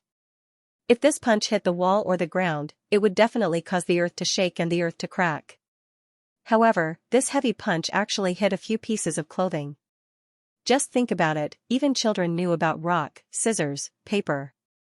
Cloth wrapped around a hammer. That light and soft material just happened to be the bane of fists. No matter how strong the wind from his punch was, the soft cloth wrapped around them would not be injured at all. Xiaolian could only raise his sword and attack. However, the ghost garment's dodging was extremely light and nimble. Every time they moved, they could cover a distance of 4 to 5 feet. Moreover, because they were almost weightless, they did not make any sound. It was much more difficult to catch their movements and guard against their sneak attacks than to guard against people. Normally, it was people who picked their clothes. But this time, it was the clothes that picked the people. 98 ghost garments could not wait to find someone who matched their body and eyes. Among people, women loved to pick their clothes the most. Among ghost garments, women loved to pick their people the most. Dozens of women's long dresses of different colors and styles crazily stuck to Xiaolian's body. Even his sword could not force them away. The situation was even more intense than a group of women who saw beautiful clothes to their liking. For a moment, Xiaolian seemed to be surrounded by a circle of women's clothes. Cultivation pulled off a few children's clothes that were stubbornly trying to put on his head and threw them to the side. He curiously asked, "Why do these women like you so much?" Xiaolian replied, "Maybe it's because they think I'm more intimate?" However, none of the ghost garments bothered Lang Ying. Perhaps it was because he was a ghost and they knew they could not get any benefits from him, so they did not approach him. Xiaolian slashed his sword at the waist and cut a few women's dresses. The ghost garments that were cut into two pieces could still move freely. Moreover, they dodged even faster and more swiftly. From the corner of his eyes, Xiaolian saw a few ghost garments sneakily fumbling around the window. He shouted, "Close the door. Don't let them go out." The two gods and one ghost could still deal with them, but if these ghost garments slipped out to look for other people, then it would be troublesome. However, his shout was still too late. The courtyard of the dye house was open air. There was already a long robe fluttering its wide sleeves a few times as it soared into the sky. Like a giant bat, it flew into the night sky. Xiaolian complained incessantly and said, "Xiang, I'll leave the dye house to you." After he finished speaking, he tapped the ground with his feet and flew over the wall. He then grabbed onto the hem of that ghost's long robe. With the added weight of a person, the long robe, no matter how hard it fluttered, its sleeves couldn't fly up. When it fell to the ground, Xiaolian still held onto its collar tightly. However, it was actually very cunning. With a chi-la sound, it tore off a corner of its own robe. Like a warrior who had just cut off his own wrist, it hurriedly slipped away from Xiaolian's grasp. Coincidentally, a passerby who had just finished drinking some wine and was heading home saw a strange headless person dashing towards him. The passerby was so frightened that he screamed, "Ah, headless ghost. It doesn't have a head." Xiaolian hurriedly rushed over and grabbed the robe to show it to the person. He comforted, "Don't be afraid, don't be afraid. Look. It's not that it doesn't have a head, it's that it's all gone." That person took a look. Sure enough, the collar was empty. There was nothing there. This was even more frightening than a headless ghost. His eyes immediately rolled back and he fainted. Xiaolian hurriedly caught him and gently placed him on the ground. He said, "I'm sorry. I'll take care of it right away. I'll take care of it right away." After this bout of panic passed, Xiaolian finally managed to catch all of the ghost clothes that had flown out of the dye house. After counting them once and confirming that not a single piece was missing, he finally let out a sigh of relief. Since things had already developed to this point, Xiaolian said, "We can only use Chiang's simplest and crudest method. Let's try them on one by one." He was actually willing to try them on himself, but right now, it was a bit hard to say for his other two partners. He was afraid that if he happened to wear the embroidered clothes immortal and something unexpected happened, he wouldn't be able to deal with it. Thus, he decided to let Xiaolian control the situation and watch the other two try them on. Thus, Langing and Quanesian both took off their coats and tried them on one by one. Every time they tried on a piece of clothing, Xiaolian would issue simple commands such as jump twice or turn in a circle to see if they would obey. However, after trying on all 98 pieces of clothing, the two of them each wore 40 to 50 pieces each, yet there wasn't any abnormal reaction. It seemed that among these ghost clothes, not a single one belonged to the embroidered clothes immortal. They had worked for half the night for nothing. Langing and Quanesian wore only unlined clothing as they squatted on the ground. Xiaolian, on the other hand, sat in the mess of clothes on the ground. Holding his forehead, he said, "Selling fake goods really isn't advisable, ah." After supporting them for a while, he went to find Lingwen. Using his spirit, he said, "Lingwen, I've collected some ghost clothes. Although there probably aren't any genuine embroidered clothes immortal items among them, they are all quite strange and a bit troublesome. Can you send someone over to collect them?" Lingwen said, "All right, I'll immediately arrange it." "How many pieces did you collect?" Xiaolian replied, 98 pieces. Lingwen said, "Your Highness the Crown Prince is truly capable. You actually collected more than what I reported to you." Xiaolian lightly coughed and said, "Actually, it wasn't me." Before he could finish speaking, he felt a familiar chill run down his spine. Slightly startled, Xiaolian raised his head to look. In front of him, he saw a black silhouette of a person reflected on several pieces of deathly white cloth. Xiaolian immediately stood up. He said, "The embroidered fairy?" Of course, the silhouette did not respond. He didn't move, he just stood there. Xiaolian held the other two down with both hands and said in a low voice, "Don't move." Not long after, a gust of night wind blew, and the silhouette seemed to sigh. It was as if they were collapsing. Gone with the wind. Xiaolian suddenly stood up. At this moment, there was a sudden knock on the door of the dye house. The three of them turned around to look. Xiaolian asked, "Who?" A man's voice came from outside, "Your Highness the Crown Prince." "It was me." Xiaolian went to open the door. Outside the dye house was a man with a clear and upright appearance. He walked in with his hands behind his back. Xiaolian was slightly stunned. "Lingwen, why did you come personally?" Lingwen straightened her sleeves. "Your Highness the Crown Prince," he said, "I heard you say that it's a thorny problem. I'm afraid ordinary heavenly officials won't be able to handle it. Therefore, he came over to take a look." "Hello, Prince Jiang. Why are you sitting on the ground? What's wrong? Why do they all look like this?" It was the male Lingwen. Xiaolian walked in front of the curtain. When he opened it, it was indeed empty. After a while, he turned his head and said, "The embroidered clothed deity has revealed himself." Lingwen asked curiously, "What?" Xiaolian said, "That should be it. It's a young man. He's very tall, about 2 inches taller than me. Looking at the shape of his frame, he must be a skilled martial artist. Lingwen hesitated for a moment and said, Your Highness, are you sure? In the past many years, no one had ever heard of the embroidered clothed immortal appearing in front of people. Also, didn't you say that none of the 98 ghost garments were authentic? Could it be that someone is trying to deceive us? Xiaolian replied, I'm afraid not. After the chaos, we closed the doors and windows to prevent the ghost clothes from going out to harass mortals. We also set up a formation. The things inside couldn't get out, and the things outside couldn't get in. There are only the three of us in this dying house. Who can do anything? After muttering to himself for a moment, Lingwen said, Then, the genuine product encountered a special situation? Or could it be that the silhouette you saw was a vengeful spirit attached to another ghost's clothing? Langing and Quanesian were squatting on the ground, seemingly in a daze. Xiaolian and Lingwen stood to the side with their arms crossed like adults. They had a serious discussion for a while. Finally, Lingwen suggested, I think it would be better to bring these ghost garments to Lingwen Palace Hall and let my people have a look.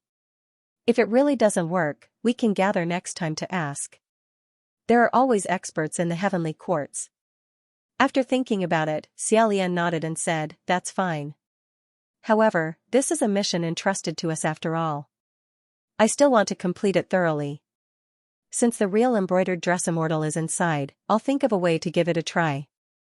If there is still no result by tomorrow, then I will transfer these 98 ghost clothes to you. After all, this matter was originally not under the jurisdiction of Lingwen Palace Hall. Lingwen said, Why is your highness so polite? By the way, if you want to deliver them tomorrow, you should send 101 of them. Xiaolian stared blankly for a moment. Why are there 3 extra pieces? Then, he reacted. Are you suspecting that there's a problem with the 3 pieces of clothing we're wearing?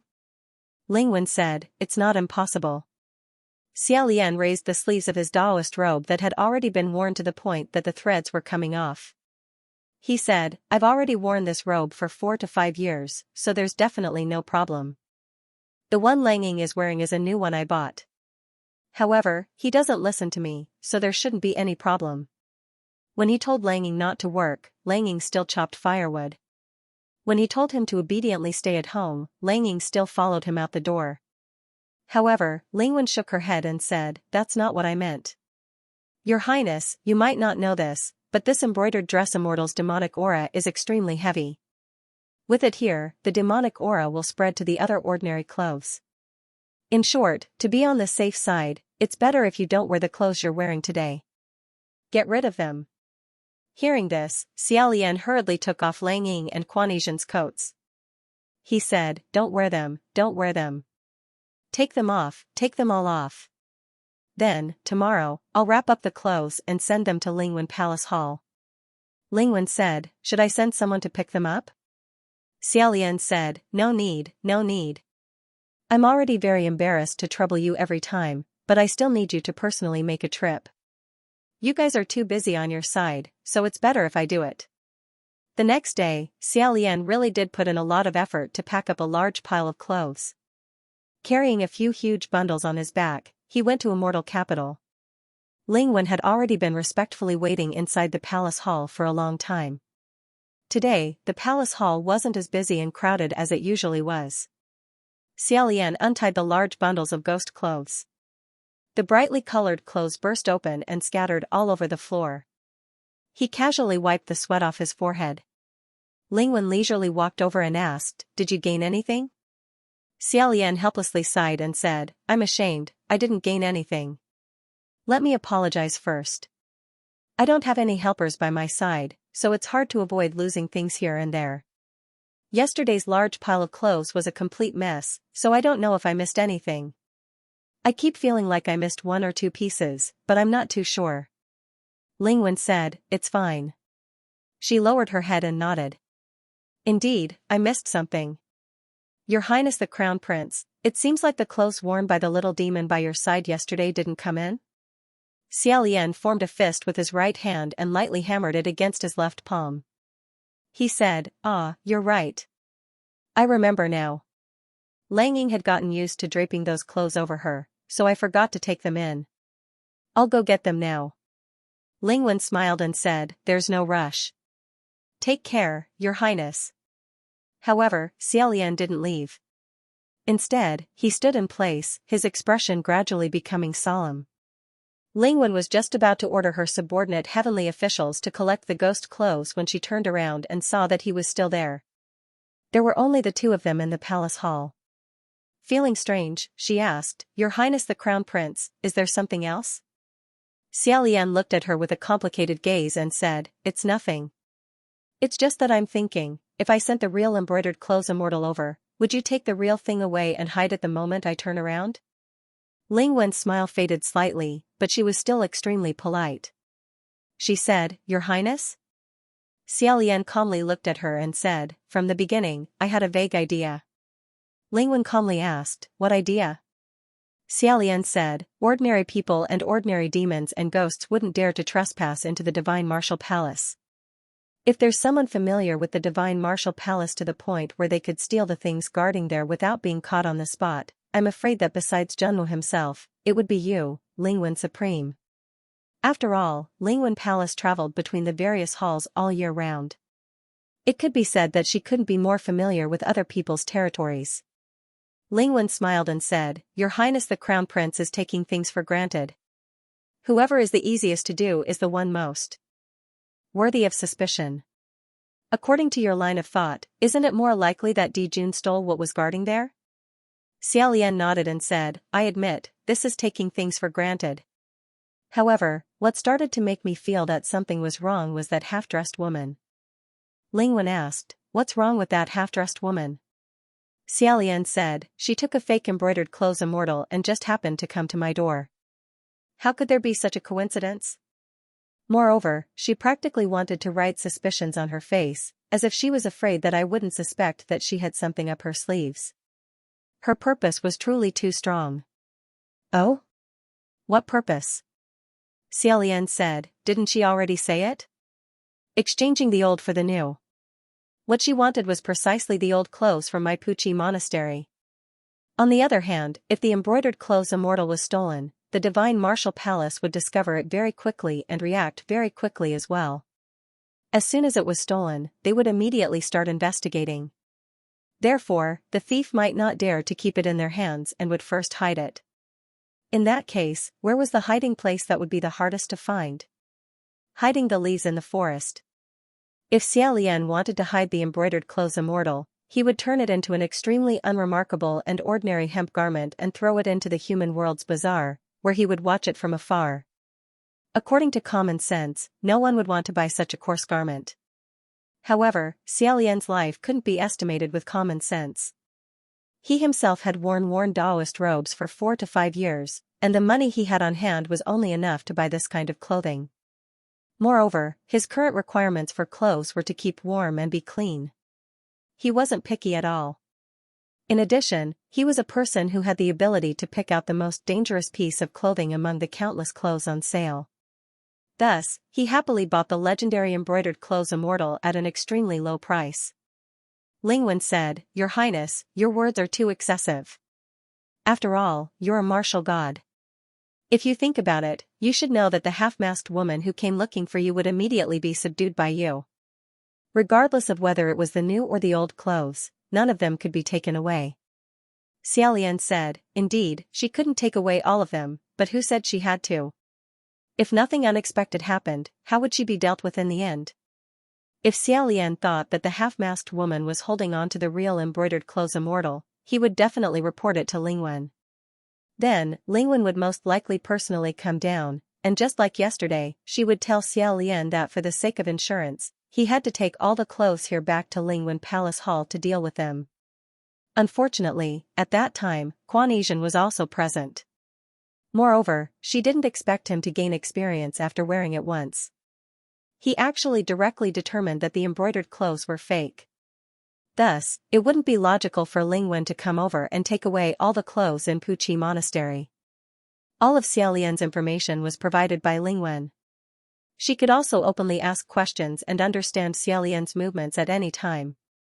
After the half-masked woman was seen through, Lingwen immediately sent a new telepathic message to Xiaolian, telling him that a lot of fake goods had flowed out of the ghost city and needed to be dealt with. She threw him a new task, leaving him no time to ponder over the oddities. Xiaolian said, I don't know if those fake goods were leaked out from your place, but you were indeed the one who told me about it. This step was probably to transfer me away from Puqi Monastery, and then make a move on Langying. Who knew that Langying would also come out? I don't know if the embroidered clothes immortal suddenly appearing was within your expectations, but for you, adapting to this situation isn't a difficult matter. With so many ghost clothes, it was unknown whether they were real or fake. In the chaos, there would always be an opportunity to steal away the real embroidered clothes immortal. And when the embroidered clothes immortal appeared, Lingwen could also personally appear and openly take away everyone's clothes. In the end, how to verify, determine whether or not there were real goods, and how to explain that silhouette, all of this could be done with just a word from Lingwen Palace Hall. Hearing up to here, Lingwen made a pause gesture and said, Your Highness the Crown Prince, can you first stop? So, you think that Langying is called this, right? You think that the one he's wearing is the embroidered clothes immortal? Don't forget, after he put it on, he didn't listen to your words, right? That's what you said yourself. You should know that the might of the embroidered clothes immortal is extremely strong. Even if he encountered the Ghost King, he wouldn't be an exception. Xiaolian said, You also said that he encountered a special situation. As for what kind of special situation it was, I think you know it better than me. I hope you can give me an answer. Lingwen slightly wrinkled her brows. Putting her hands behind her back, she softly said, Your Highness the Crown Prince, are you already certain that I'm the clothes thief? Forgive me for speaking bluntly, but this makes me a little unhappy. Xiaolian slightly bowed his head and said, I apologize. Lingwen said, I accept. However, Your Highness, if you insist, it's not impossible. You can also take out evidence. After all, up until now, it's still just speculation. Xiaolian slowly said, Before today, there wasn't any evidence. Even before I stepped into Lingwen Palace Hall, there wasn't any. However, from just now, there is. Lingwen made an inviting gesture with her hand and said, Please. Xiaolian said, The evidence is that just now, you didn't count the number of ghost clothes. Lingwen's expression didn't change at all. However, the tips of her eyebrows slightly furrowed. Xiaolian said, The number of ghost clothes I sent over was indeed lacking, but it wasn't just one piece missing. In fact, I only sent you 88 pieces, an entire 10 pieces missing. As for the clothes that I felt were more suspicious, I kept all of them and didn't send them over to you. However, you didn't even notice that there was a problem with the number, yet with a glance, you discovered that Langying's piece wasn't sent over. In that case, may I ask, in the end, how did you only discover that one piece was missing? Lingwen raised her hand and said, Please wait a moment. Unhurriedly, she once again counted the ghost clothes on the ground. Discovering that there really were 88 pieces, she remained calm and said, I think, this can be explained by 100 secrets have one flaw. Xiaolian said, All right. Since you've been serious, you should have looked through them one by one. In that case, let me tell you something. Didn't you notice just now? The piece of clothing that Langying wore yesterday was clearly among these 88 pieces of ghost clothes. Lingwen said, Your Highness the Crown Prince, what do you mean? Xiaolian squatted down and pulled out a piece of clothing from the mess on the ground. Shaking it open, it was shockingly a simple white hemp garment. He said, Yesterday, Langying wore this. Isn't it right here? Why didn't you find it after you checked it once? Lingwen said, Your Highness the Crown Prince should also know that this hemp garment isn't very eye-catching. Since I didn't see it in a hurry, you can't blame me for being blind. Xiaolian said, Indeed, it's not eye-catching. Then, with your meticulousness and prudence, how could you, Lingwen Jinjuan, recklessly open your mouth and conclude that such an unremarkable piece of clothing wasn't here without checking the number? Lingwen's smile didn't change as she said, There are too many clothes, my eyes are blurred. The files are piled up like a mountain, my mind is blank. Xiaolian said, Your eyes aren't blurred. On the contrary, your eyes are too good. Let me tell you the second thing, the piece of clothing that Langying wore yesterday, I indeed didn't bring it here. The one in my hand is merely another piece that I imitated from the original, however, my imitation was still very meticulous. How could you tell with a glance that Lang Ying's real piece wasn't here? Ling Wen was baffled as she said, in fact, regardless of whether it's real or fake, I didn't see it. Your Highness the Crown Prince, could it be that you handle too much official business that you can't help but think too much on normal days? Why did you waste time and energy to make an imitation?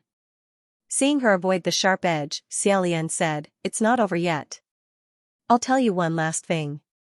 He lifted up the white hemp garment and softly said. This hemp garment is nothing more than a random piece that I randomly picked out from the pile. What imitating from the original and meticulous, it's all nonsense. If it's as you said, why would I make an imitation for no reason? You fell for it. It's completely different from the one Lang Ying wore yesterday, even the color is different.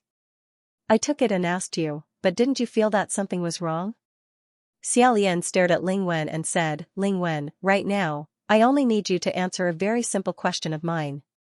Yesterday, the piece of clothing that Lang Ying wore, what color was it? Ling Wen didn't immediately reply. Instead, she slowly raised her eyes. That white hemp garment fell to the ground. Xiaolian said, you're the dignified number one Wen Shen. Every day, when you went to the heavenly court, tens of thousands of files, no matter big or small, would be taken from your hands.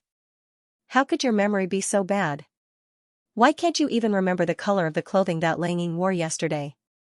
You can't answer because you're on guard against me tricking you, so you don't dare to rashly answer. It's because you simply don't know what color it is. It's because yesterday, you saw that he was wearing nothing but a headless, sleeveless, tattered cloth bag. He enunciated each and every word clearly. The embroidered clothed immortal's innumerable transformations is nothing more than an extremely formidable smokescreen. However, no matter how formidable this smokescreen is, it will never be effective against one person, the person who personally made it. Originally, he only intended to leave behind the suspicious ghost clothes, but he didn't expect Ling Wen's casual words to give him a shocking flaw. Xiaolian came back to his senses and beat her at her own game, deceiving her all the way. In the end, she actually blew up Ling Wen's armor. Ling Wen stood motionless. Xiaolian said, of course, you cannot admit it, but it's very simple to know if it's true or false. As long as I take that dress to the Divine Martial Hall now, I can make it change its form in front of the Emperor, and ask you if you can see what it has changed into, and the truth will come to light. When the embroidered clothed immortal was wandering in the mortal world, it sucked the blood of more than 500 people. It was an evil object with a heavy energy. If Ling Wen had only trespassed into the Divine Martial Hall to steal the embroidered clothes, she hadn't had the time to take it out to harm people, so it wasn't an unforgivable crime. However, Ling Wen was first appointed and then ascended. The earliest time the legend of the embroidered clothed immortal spread was far later than the time Ling Wen was appointed. In other words, after Ling Wen entered the heaven realm to serve, the embroidered clothed immortal made with the body of a heavenly official. The heavenly official who was supposed to protect the safety of mortals, instead lured and killed mortals. This should have been investigated and dealt with, not to mention that the mortal she lured and killed was a future heavenly official. Perhaps, this matter wouldn't be easily resolved.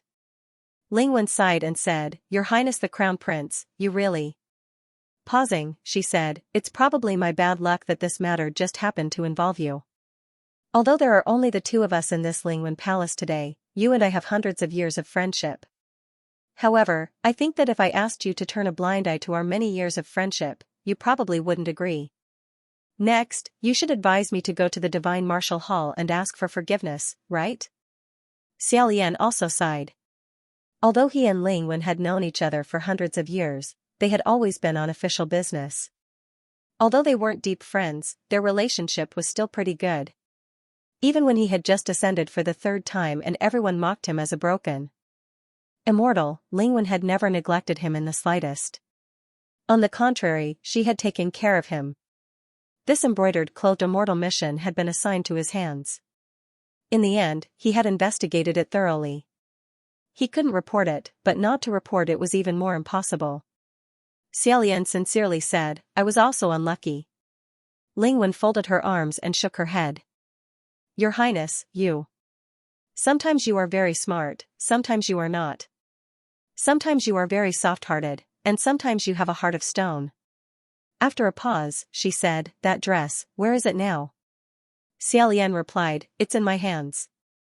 I will personally deliver it to the Divine Martial Hall. Lingwen nodded, seemingly speechless. Xiaolian continued, so, can you tell me, why did the embroidered fairy dress not work on Langyin? Lingwen said, I can roughly guess. However, if your highness wants to know the answer, can you promise me a favor first?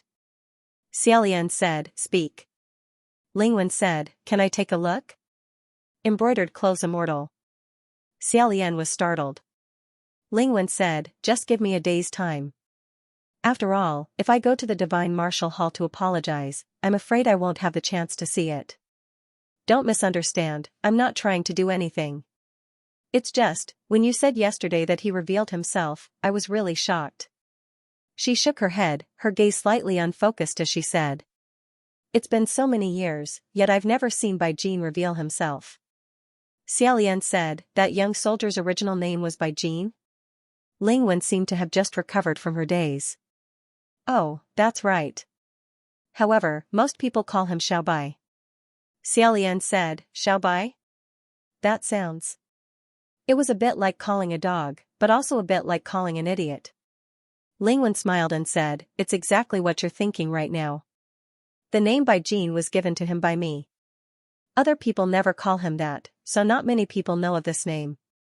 However, if you call him that, he will be very happy. In the legends of the embroidered fairy dress, the way that the woman the youth loved treated that youth could only make people feel that it was cruel and terrifying. If it wasn't because she had a bone-deep hatred, then it was because she was naturally cold-blooded. However, when Lingwen mentioned that youth, her tone was very easygoing. There was neither tenderness nor hatred. She only said, is that all right? If your highness is afraid that I'll escape, then it would be better to use Rui to lock me down. I'm not a martial god, so I can't escape. He didn't know why, but Xiaolian felt that he should believe in Lingwen. After muttering to himself for a moment, he slowly nodded and said, all right. The two of them pretended that nothing had happened and left Lingwen Palace Hall. As they walked on the main street of Xianjing, they still greeted other heavenly officials as usual. Lingwen's expression was the same as usual.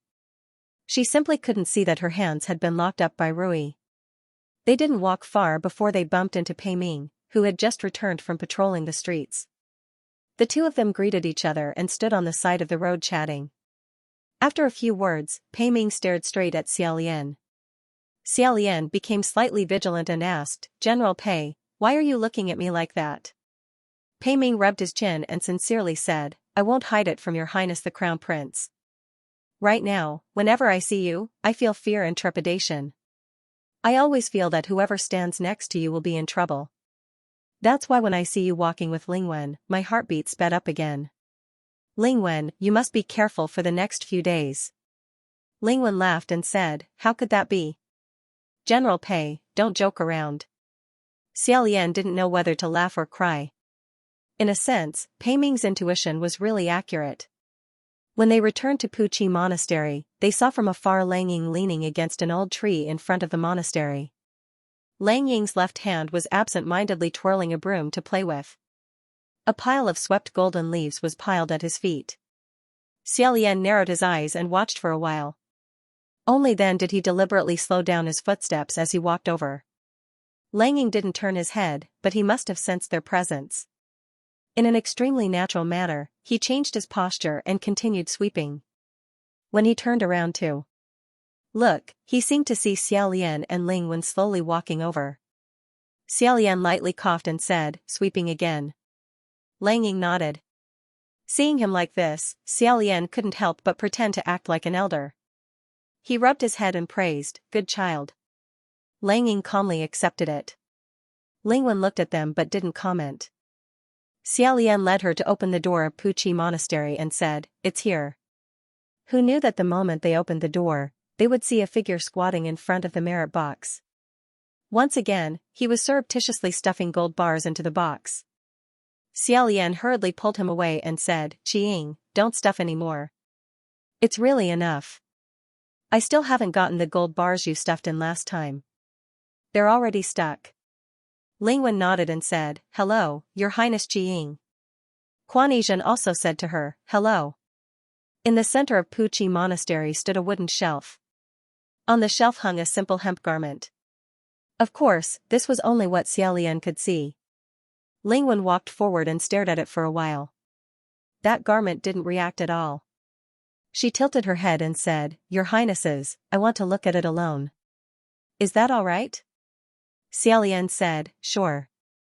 Ruoxia bound Lingwen's hands.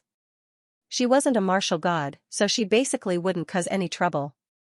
Xiaolian was still relieved. He placed his hand on Kuan Yizhen's shoulder and said, go out. Xiaolian's mood slightly relaxed as he had solved one problem. Coincidentally, the neighbors on his left and right had sent over some fruits and vegetables. He took them to the kitchen and prepared to cook. It could be said that he was indomitable. Over the past few days, Kuan Yizhen seemed to have turned his Puqi monastery into a farmhouse. He jumped up and down, sometimes climbing trees, sometimes stealing melons, sometimes catching fish, and sometimes catching frogs. When Xiaolian wasn't paying attention, he allowed Kuan Yizhen to sneak into the kitchen and steal a sweet potato. When he turned around, he saw Kuan Yizhen sneak out with the sweet potato in his mouth. Like a fish that had escaped the net, Xiaolian hurriedly said, It's not done yet, don't eat it. However, it was precisely because it wasn't done that he had to eat it in a hurry. If he waited until it was done, then he wouldn't be able to eat it. Xiaolian shook his head. When he saw Lang Ying walk over, he narrowed his eyes and said, Lang Ying, are you free? Come help me, cut some vegetables. Lang Ying originally wanted to snatch the sweet potato that Kuan Yizhen had stolen. But when she heard Xiaolian's words, she didn't say anything else and came over to help. Picking up the kitchen knife on the chopping board, she pressed down on the cabbage and cut it seriously. Xiaolian looked at her before turning his head away. While washing the rice, he casually said, Lang Ying, you've seen a lot of gods and ghosts that have come to our Puqi monastery, right? Each and every one of them was strange and bizarre. Behind him, Lang Ying said, Xiaolian said, then, let me ask you a question. If you were to choose, among these gods and ghosts, which one do you think is the most handsome? Lang Ying lowered her head while cutting vegetables, seemingly pondering. Xiaolian lightly raised his eyebrows and said, say it. Just tell me the truth in your heart. Thus, Lang Ying answered, you. Xiaolian smiled and said, other than me. Lang Ying said, the one dressed in red. Xiaolian held back his laughter to the point of suffering internal injuries. He solemnly said, I think so too. Pausing, Xiaolian asked again, then, which one do you think is the most powerful? Lang Ying still answered, the one dressed in red. Xiaolian then quickly asked, which one is the richest? The one dressed in red. Which one do you admire the most? The one dressed in red. Which one is the stupidest? The one dressed in green. These questions were closely connected, yet he actually changed his answer in such a timely manner. It could be seen how nimble his thinking was and how quick-witted his reaction was. Xiaolian said, it seems like you quite like the older brother dressed in red. His name is Hua Qing. Remember it well. So, you think he's very good? Unknowingly, Lang Ying's knife seemed to have become several times faster. She said, very good. Xiaolian said, then. If we have time, do you think we should invite him to our place again as a guest? Lang Ying said, Of course. That's a must. Xiaolian said, I also think so. However, his subordinates said that he's been very busy recently. He's definitely busy doing very serious things, so I think it's better not to disturb him. After he said this, the caw-caw sound of Lang Ying cutting vegetables suddenly became a few notches louder. Xiaolian held onto the stove and held back his laughter until his stomach twitched.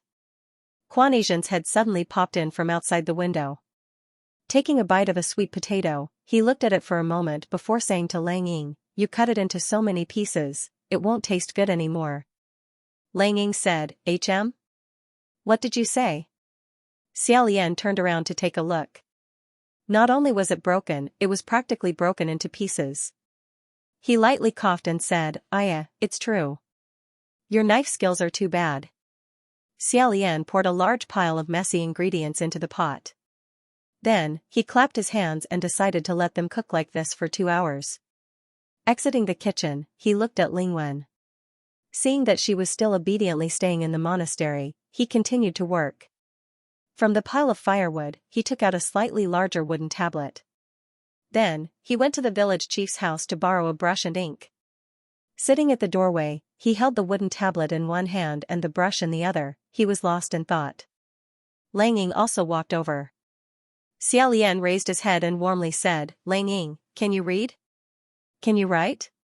Lang Ying replied, "I can." Xiaolian asked, "Then how are your words?" Lang Ying replied, "Average." Xiaolian said, "It doesn't matter. It's fine as long as you can see it clearly. Help me with one more thing." He handed the wooden tablet and brush to Lang Ying and said with a smile, "Our monastery has never had a horizontal board. How about you write one for me?" Under Xiaolian's urging, Lang Ying picked up the brush. In his hands, that small brush seemed to weigh 1,000 catties. No matter how he waved it, he couldn't move it at all. After a long time, he seemed to admit defeat and put down the brush and wooden tablet. Behind the bandages, a helpless voice rang out. "Gidge, I was wrong." Previously, Xiaolian felt that it had been a long time since they last met. He missed her very much, although this long time was only for a few days. Who knew that Huaqing had been hiding by his side all this time? He was in a good mood. What had he been worried about before? He had forgotten everything and was laughing so hard that he couldn't even stand up. Huaqing said, "Brother is teasing me." Xiaolian picked up the pen and the wooden board. He said, "You really dare to say it? It was clearly San Lang who teased me first. Let me think. You've been here since I smashed the stove, right?" Huaqing praised, "Ah, that's true. How did Big Brother find out? He's really a god." Xiaolian waved his hand and said, "What god?" "San Lang, if you want to pretend to be someone else, then do it seriously. Don't be so perfunctory. I would be a true god if I couldn't tell. To think that I thought there would be a second person who could eat, but which one is the most handsome? Which one was the strongest? Who was the richest?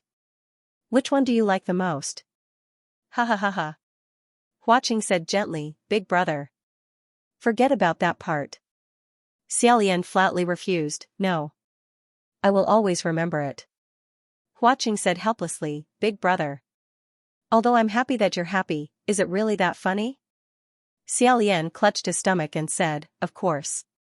After I got to know you, I realized, so happiness is such a simple thing, ha ha ha ha ha."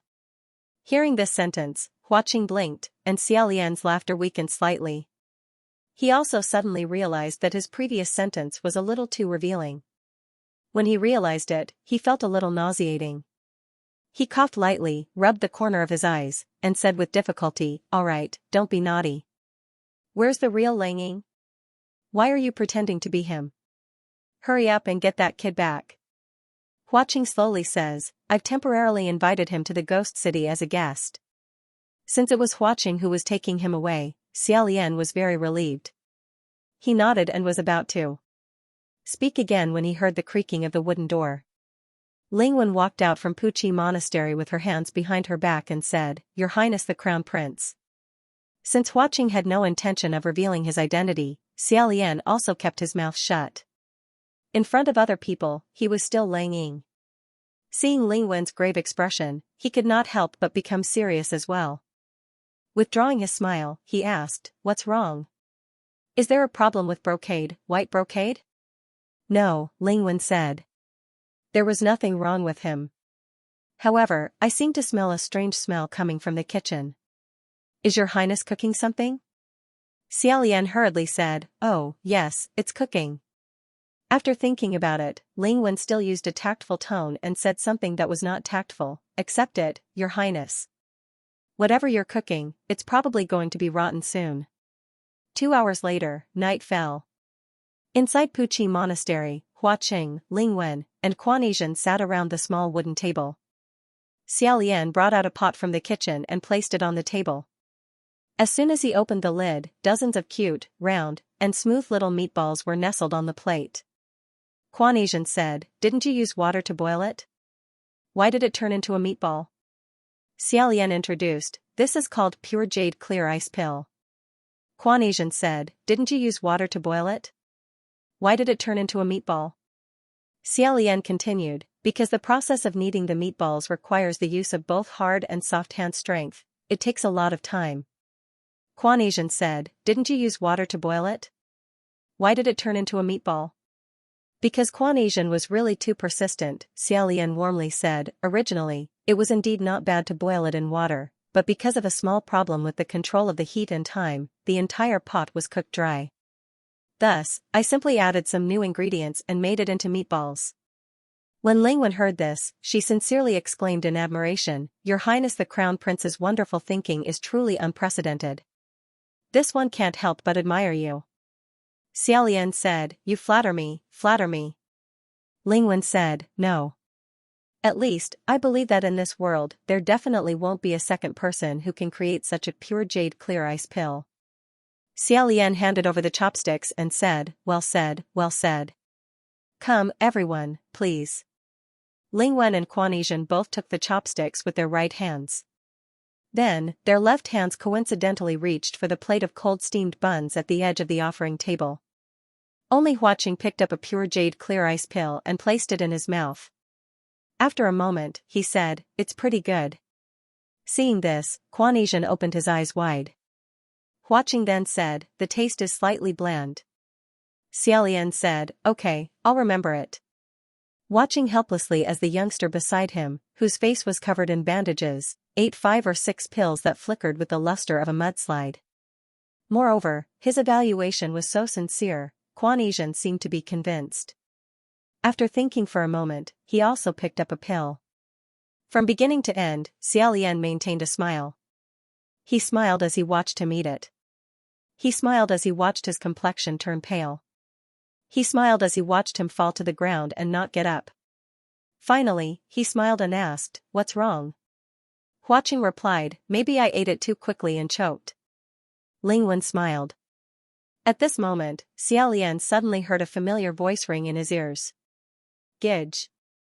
This wasn't Lang Ying's slow voice, nor was it Huaqing's melodious and leisurely voice. Instead, it was Huaqing's voice from before. He was actually using spiritual communication techniques to talk to Xiaolian. Xiaolian slightly raised his eyes and replied, What's the matter? Huaqing said, Lingwen is a cunning and callous person. She's also vicious and merciless. If you bring her back, I'm afraid it won't be so simple. This was the first time Xiaolian heard someone evaluate Lingwen like this. After pondering for a moment, he replied, I saw that she had some goodwill towards that embroidered clothed immortal, so it shouldn't be fake. Huaqing said, having some goodwill doesn't conflict with being vicious and merciless. She's the number 1 Wenshin of the heavenly court. Her eyes and ears are observant and her hands are long. Gidge needs to be on guard against her finding helpers. Xiaolian asked, General Pei? Huaqing replied, that shouldn't be the case. If Shui Hingtian was still here, she would definitely look for Shui Hingtian to suppress this matter. That's because Shi Du has always helped those close to him and not reason. However, if it's Pei Ming, you only need to explain the ins and outs of the matter. He might not choose to help the wicked. Gidge, be careful. Xiaolian said, Okay, I'll be careful. Fortunately, a day will pass very quickly. However, Huaqing's voice sounded in his ears, No. Gidge, you've misunderstood. What I'm saying is to be careful about something else. Someone's coming. At this moment, the crisp ringing of a bell entered Xiaolian's ears. Huaqing frowned slightly. Xiaolian looked out through a crack in the window, only to see a middle-aged Taoist shaking a bell as he swaggered over from the entrance of Puqi village. That Taoist was dressed in a gorgeous Taoist robe and carried a treasure chest on his back. The chest was covered in yellow talismans, and the bell rang as he walked. Xiaolian was knowledgeable and recognized that this was a good item. If it were an ordinary demon or ghost, hearing this bell would cause them to have a terrible headache and retreat. Before he could get any closer, a few tall, white-browed, yellow-robed monks slowly walked over with magical staffs in their hands. Not long after, 50 to 60 people arrived one after another. As if they'd made an appointment, they weren't surprised to see each other and surrounded Puchi Monastery. This group of people weren't just for show. Their bodies were covered in all kinds of magical artifacts, and their hands and feet were very steady. Clearly, they had some skills. Heavenly officials could absorb mana from the offerings of their believers, and some Taoists and Buddhists could also obtain mana from the heavenly officials they believed in. These monks and Taoists might even have higher mana than Xiaolian, a heavenly official. With so many of them coming all at once, it definitely wasn't a good thing. Xiaolian frowned slightly and felt that they didn't come with good intentions. Huaqing put down his bowl and chopsticks and stood up. Xiaolian heard him snort and said, "The old monk and stinky Taoist actually chased us all the way here. I've troubled Big Brother. I'll go lure them away." Xiaolian grabbed him and said, "Don't move." Lingwen was confused and asked, "What's wrong?" Xiaolian used his psychic art to speak to Huaqing, "Don't go. Tell me honestly, does the reopening of Bronze Cauldron Mountain affect you greatly?" Huaqing said, "No." Xiaolian stared at his eyes behind the bandages and said, "Stop lying. You are a ghost king of desperation, and you don't need to be afraid of mortals like them. Why don't you just chase them away and lure them away instead? You became like this because you are not joking at all, right? When Bronze Cauldron Mountain reopened, the higher the realm of the demons and ghosts, the greater the impact." Xiaolian saw with his own eyes how uncomfortable Huaqing was during the first wave of the demons and ghosts. The closer it was to the day of the reopening, the stronger the tremors. Under such circumstances, if it was Xiaolian, he would choose to temporarily seal his original form and turn into a younger form to store his mana and prevent himself from going berserk. He would only release the seal after the reopening. That way, although he could avoid the pain of being agitated, because his strength was sealed, it would give others an opportunity to take advantage of him. Xiaolian cursed and said, "Qi Rong, this." That night, Qi Rong shouted that he would call all the Taoists and monks who had a grudge against Huaqing. Huaqing shook his head and said, "Big brother, they are here for me, I'll just leave. Although I can't kill them in one move in my current form, I can make them scram far away." Xiaolian said, "If you leave now, don't ever come back to see me again." Huaqing said, "Your Highness." Huaqing had always been calm and watertight. In the past, he had helped Xiaolian so many times. This time, Xiaolian finally had the chance to help him, so how could he let him lead by himself? Xiaolian said in a low voice, "You sit. I'll come and meet them." Quan Asian opened his eyes with difficulty. With a dazed expression, he said, "Outside, are there people coming? Do you want me to beat them away?" His voice was hoarse. Xiaolian helped him close his eyes and said, "Qiying, you should just lie down. Also, you can't randomly hit mortals, that will deduct your merits." Xiaolian leaned against the wooden door and carefully observed the movements outside. Some of the villagers who had just finished their work outside and hadn't had time to go home for dinner saw so many Taoists and monks all of a sudden. They were very surprised and asked, "What are all the masters gathered here for? Are you all looking for Taoists, yeah?"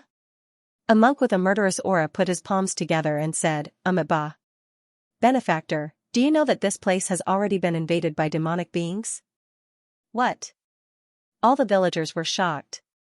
"Demonic beings? What kind of demonic beings?" Another monk said in an unfathomable manner, "An unprecedented devil incarnate." All the villagers, what should we do?" The Taoist in luxurious clothes who came the earliest said, "Just leave it to us. Today, all of us from the Taoist community have gathered here for this once-in-a-lifetime opportunity to capture this demonic being." After he finished speaking, he was about to walk forward when he was pulled back by the village chief. That Taoist glared at him and said, "Who are you? What do you want to do?" The village chief said, "Well, masters, I'm the village chief of this village. I'm very grateful to all of you. However, I'll tell you the truth. All of you look very expensive." That Taoist in luxurious clothes said, "We came here to subdue demons and subdue demons. Do you think we're here for a reward?" As he said that, he wanted to rush forward again, but the villagers stopped him again. The monks and Taoists were somewhat unhappy, but they couldn't force their way in. Thus, they patiently asked, "What now?" The village chief rubbed his hands and said, "If it's free, then that's great. Thank you all for your selfless subduing demons and subduing demons. But, this village's work has long been taken over by Daoist Xia. Masters coming here to snatch work, as the village chief, I can't answer to Daoist Xia. The monks and Taoists looked at each other, Daoist Xia? Thus, they gathered together and discussed for a while, are there any famous Daoist masters with the surname Xia? I don't think so. Anyway, I haven't heard of him. Probably from the 18th century. If there isn't, then he's not famous. Don't bother about it. After the discussion, that Daoist in luxurious clothes turned around and said, the Daoist Xia you mentioned, is he the one living inside? The villagers said, yes. They all shouted, Daoist Xia. Daoist Xia. You have a colleague here. There are so many people. Are you home? An old monk in yellow clothes put his palms together and said, Ba, it doesn't matter if that Daoist Xia is here or not. But that demonic being is now hiding in this house. The villagers were stunned, what? At this moment, Xiaolian calmly pushed open the door and said, I'm here. What's the matter, everyone? The villagers hurriedly said, Daoist Xia, these monks and old Taoists said that your house is hiding a ghost. Xiaolian smiled and said, eh? You can even tell that? The people outside the monastery were shocked, really? You admit it so quickly. Xiaolian threw a jar, that's right, there is indeed a ghost. The Daoist in luxurious clothes caught the jar and was delighted at first, but when he opened it, his smile collapsed, a woman with half-face makeup? Then, he threw the jar back, looking displeased, fellow Daoist, don't play dumb. This kind of low-level demon can't even be considered evil. You know very well what we are talking about. Xiaolian caught the jar and felt that the strength of the person who threw it was not weak. As expected of someone who had cultivated for many years, he was definitely not a fake. A few monks said to the Daoist in luxurious clothes, fellow Daoist, I see that this Daoist has a strong demonic aura, could it be that he is? The Daoist in luxurious clothes said, whether it is or not, I will know once I open my heavenly eye. As he said this, he shouted loudly, bit his finger, and wiped a vertical mark on the center of his forehead. It was as if he had grown a third eye on his face. Looking at his technique, Xiaolian also secretly praised him. Leaning against the door, he admired the technique. The Daoist in luxurious clothes stared at him for a moment, then said, sure enough, there is ghost energy. Such a gloomy ghost energy. Ghost King. You really changed your skin again. Xiaolian was shocked. He was a dignified heavenly official, how could there be ghost energy on his body? Just now, he was thinking that this person had some skill, so how could he be talking nonsense in the blink of an eye? Hearing this, the 50 to 60 mages in a circle all acted as if they were facing a great enemy and took up a fighting stance. Huaqing said to Xiaolian, this group of people is really annoying. Xiaolian said, it's okay. It's okay, it's okay. You just need to sit down. After a while, the Daoist in luxurious clothes said doubtfully. That's not right? The monk on the side said, what's not right? The Daoist in luxurious clothes rubbed the bloody mark on his forehead as if he was rubbing his eyes. He said, it's really strange. From what I see, this person is sometimes full of ghost energy, sometimes his face is full of spiritual light, and sometimes it's dull and lifeless. It's really strange. What? How can it be like this? Fellow Daoist, can you do it? If you can't, let us do it. Yeah, how can it be so strange? The Daoist in luxurious clothes said angrily, what? I can't. If I can't, then you can. I've been on the path of heavenly eye for so many years, and I've never made a mistake before. Xiaolian rubbed the space between his eyebrows, shook his head, and said in a warm voice, then why don't you see where the ghost energy on my body is the heaviest? The heavenly eye vigorously rubbed his forehead again. After looking for a moment, he confidently said, lips. That's right. It's the lips. The heavenly eye swore solemnly. The monks and Taoists felt it was strange. Why the lips? How can there be ghost aura coming from the lips? Lipstick?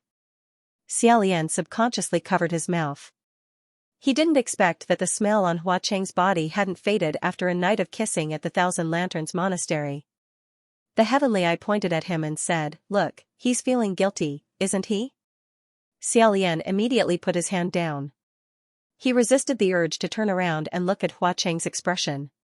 Although Hua Cheng's face was covered in bandages, he couldn't see his expression. He said gently, "Hey, fellow Taoist. You've misunderstood. Actually, it's because I'm poor. One thing can be used for many purposes. For example, this jar." He raised the jar in his hand and said sincerely, "Although I occasionally use it to pretend to be a ghost. Under normal circumstances, I use it to pickle vegetables. The pickled vegetables made with this jar have a unique flavor. If you eat it, you will naturally. If you don't believe me, you can try it yourself." Logically speaking, this method was not impossible. The monks and Taoists were skeptical. The villagers covered their mouths. "Ah? Priest Xia, could it be that the pickled vegetables you gave us in the past, were they pickled like this? Then wouldn't our mouths taste like ghosts when we eat them?" Normally, the villagers would provide some fruits and vegetables. Xiaolian would give them some of his pickled vegetables in return. He quickly raised his hand and said, "Don't worry. The jar I gave everyone was separated." The Heavenly Eye said angrily, "Are you crazy? Aren't you afraid of losing your lifespan by eating this kind of thing? Cut the crap. There are more than one person hiding in your monastery. Get out of the way." This time, he was afraid that he would be stopped by the village chief again. He rushed forward before he finished speaking. Xiaolian saw that the situation was not good. He quickly retreated into the house and grabbed Quan Yizhen, who had fainted on the ground. He grabbed his collar and shook him violently. He whispered into his ear, "Qiang. Listen well. I'm going to feed you the pure jade freezing pill again." Hearing this, Quan Yizhen's eyes widened. At the same time, the Heavenly Eye who had just rushed and screamed. He covered his forehead and jumped out again. "Don't go in. There's an ambush." As expected, the monks and Taoists did not dare to act rashly. They surrounded him and asked, "Brother Heaven's Eye, what did you see?" The Heavenly Eye opened and said, "I didn't see anything, I just saw a huge mass of blinding white light." "Oh my, fellow Taoist, you're incredible. Your Heavenly Eye is emitting smoke." He opened his third eye and found that the red mark on his forehead had indeed turned black, and a wisp of white smoke, like that of a candle that had been blown out, slowly rose from it. He turned pale with fright. This. Lingwen put down the half-eaten bun and said, "It's so noisy outside. What's going on?" A monk said, "Brother Heaven's Eye, take a look. There are 2 children and a woman in the monastery. In addition to this Taoist, which one of the 4 is him?" The third eye opened, and he rubbed his forehead hard. However, he just couldn't open it. The ball of white light he saw was Quan Yizhen's spiritual light. When a heavenly official felt that he was about to encounter a great danger, a challenge to his life, the spiritual light covering his body would instinctively increase by several times. Xiaolian had taken advantage of the dazzling light of this explosion to blind that Taoist's third eye. It wasn't that he had destroyed his dozens of years of cultivation, but he probably wouldn't be able to open his third eye for the next few days. Next, Xiaolian picked up the plate of meatballs. Quan Yizhen was completely awake. He tightly grabbed onto Xiaolian's hand and said in a hoarse voice, "I'm not eating." Xiaolian held onto his hand and said, "Don't be afraid, it's not for you to eat." The group of mages surrounding Puqi Monastery exchanged glances in a disorderly manner, before shouting loudly in unison and surging forward at the same time. However, before Xiaolian could go up to them, they were bounced back by an invisible barrier. A heavy voice came from all directions in the sky. "You bunch of old monks and smelly Taoist priests are like flies. Are you addicted to pestering me? You actually dare to chase me here? You must be tired of living." Hua, hua, hua. After saying hua a few times, the third eye was still intimidated by the person's power. He didn't dare to call out the person's name directly. He stuttered and said, "Master of Hua City. You can stop scaring people. We all know that Mount Bronze Cauldron is about to open. In order not to be affected, you sealed your mana. Right now, you can't be as arrogant as before. Tie your hands and surrender. Although he didn't have much confidence in the end, Xiaolian could feel that Hua Qing was very angry. He immediately rushed into the house and carried him up.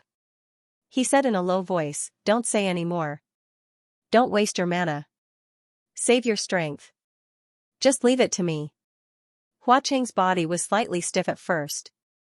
After he was carried up, he seemed to gradually calm down. He said in a low voice, "Okay." Xiaolian carried him. He felt that Hua Qing's age seemed to have become even younger.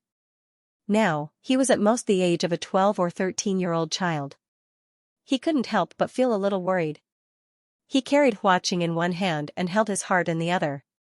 He walked out and said, "Didn't you guys think that green ghost Qi-Rong lied to you?" Who knew that when they heard this, the monks and Taoist priests had strange expressions on their faces. The third I asked in confusion, "Green ghost Qi-Rong? What did he lie to us about? Why would he lie to us?" Xiaolian slightly frowned and said, "Didn't he tell you guys to come here?" The third I sneered, "Who do you think we are? You even need a fierce to inform us? Why would we be in cahoots with that kind of thing? Not Qi-Rong? Then how did the news get out?" Before he could think carefully, the monks and Taoist priests had already attacked. Xiaolian used a sword to deflect 7 to 8 swords and 5 to 6 magic staffs. A monk said, "Ba. Why must Taoist friend protect this evildoer?" Xiaolian didn't give an inch. He said, "Master, no matter what, it's not good to take advantage of someone when they're weak." The third I said, "He's a ghost, not a human. You young man, you're still wet behind the ears. Do you have to be so pedantic and fake?" Magic staffs, treasured swords, and treasured knives attacked together. If he used his heart, it would be hard to avoid harming mortals. From a moral point of view, mortals could hit heavenly officials, but heavenly officials couldn't hit mortals. This was because they had to be tolerant, magnanimous, compassionate, and care for all living beings. They couldn't bicker with mortals. If they dared to hit mortals, then they would record a demerit and have their merits deducted. Xiaolian wasn't as unrestrained and extravagant as Quan Yizhen. He didn't have much merit to begin with, so if he deducted it again, it would be negative. He sheathed his sword and said, "Ruaxia, come here. Qiying, look after Lingwen." When Ruaxia was tying up men, he often felt wronged. When he was tying up women, he had a completely different expression. Xiaolian called out twice before reluctantly taking off Lingwen's hands. In the next moment, a streak of white lightning whipped past the wrists of dozens of people. Those whose hands were slightly unsteady couldn't hold their weapons anymore. Stunned, they asked, "What kind of magic tool is this? Is this a magic tool? Why does it look like a white silk used for hanging? It's very demonic." I couldn't tell, but this brat had some skill. Unexpectedly, while Xiaolian was fighting with this group of mages, Lingwen shook her head. Lightly tidying up her clothes, she stood up and said, "Many thanks to your highness the crown prince for your hospitality. I'll be leaving first." Xiaolian was slightly startled. He said, "Lingwen, the day is coming. Where do you want to go? Could it be that you want to break your promise?" Lingwen said, "That's right. I want to break my promise." Her words were bold and confident, as if she was saying, "I want to enforce justice on behalf of the heavens." Xiaolian was left speechless. After a moment, he said, "The one who leaked the news wasn't Qi-Rong, it was you." Lingwen smiled and said, "Although I'm not a martial god, and I've been tied up by Ruaxia, I can still do a lot of things just by using the psychic technique." As expected. However, how did Lingwen know that this bandaged youth was from Hua City? She and Langing hadn't even exchanged a few words or met each other a few times. Even Xiaolian couldn't detect it as quickly as she did. Seeing that she was about to openly leave with her hands behind her back, Xiaolian couldn't free his hand. He said, "Qiying, you can't let her leave." Although she had just eaten a pure jade clear ice pill, Quan Yizhen had already crawled up and recovered her vitality. Moreover, Lingwen was a Wen Shen, so she basically didn't have the strength to truss a chicken. Quan Yizhen could easily stop her with a single finger. Hearing Quan Yizhen say from afar, "Okay," Xiaolian felt relieved and went to fight the group of Taoists. Not long after, a loud noise suddenly rang out. The roof of Puchi Monastery was broken, and a figure soared high into the sky. Xiaolian turned his head and was startled. He shouted towards the house, "Qiying, you can't fight like this." It wasn't a big deal for a martial god to be tossed around like this, as martial gods were born to fight. However, no matter what was said, Lingwen was still a female official, and she was also a Wen Xin. With Quan Yizhen's rough fighting style, she would definitely be crippled. Unexpectedly, a figure slowly walked out of the house and said, "By Jin, you can't fight like this." This voice was clear and cold. It was clearly Lingwen. However, the moment she came out, Xiaolian had the illusion that the person who walked out of the house wasn't Lingwen, but rather an extremely tall youth with a murderous aura that soared to the heavens. However, when he looked carefully again, it was still Lingwen's frail figure. Lingwen was a Wen Xin, this was absolutely true. In the past, if she had deliberately concealed her strength, she definitely wouldn't have been able to hide it from Xiaolian. How could she suddenly be able to beat Quan Yizhen into the sky? Huaqing said in a low voice, "Brother, be careful, she's wearing those clothes." Really? Although on the surface, Lingwen was still dressed in black, a layer of black aura was currently enveloping her, making her seem like a completely different person. Her murderous aura was wild, but her fair complexion was also extremely calm, forming a strange contrast. Xiaolian tried to stab her with his sword. Lingwen flicked her sleeves and blocked it. Coincidentally, Quan Yizhen fell from the sky and smashed into the ground with a bang. When she saw this, her eyes immediately shone and she said, "Good." Xiaolian's eyes also shone as he said, "Good."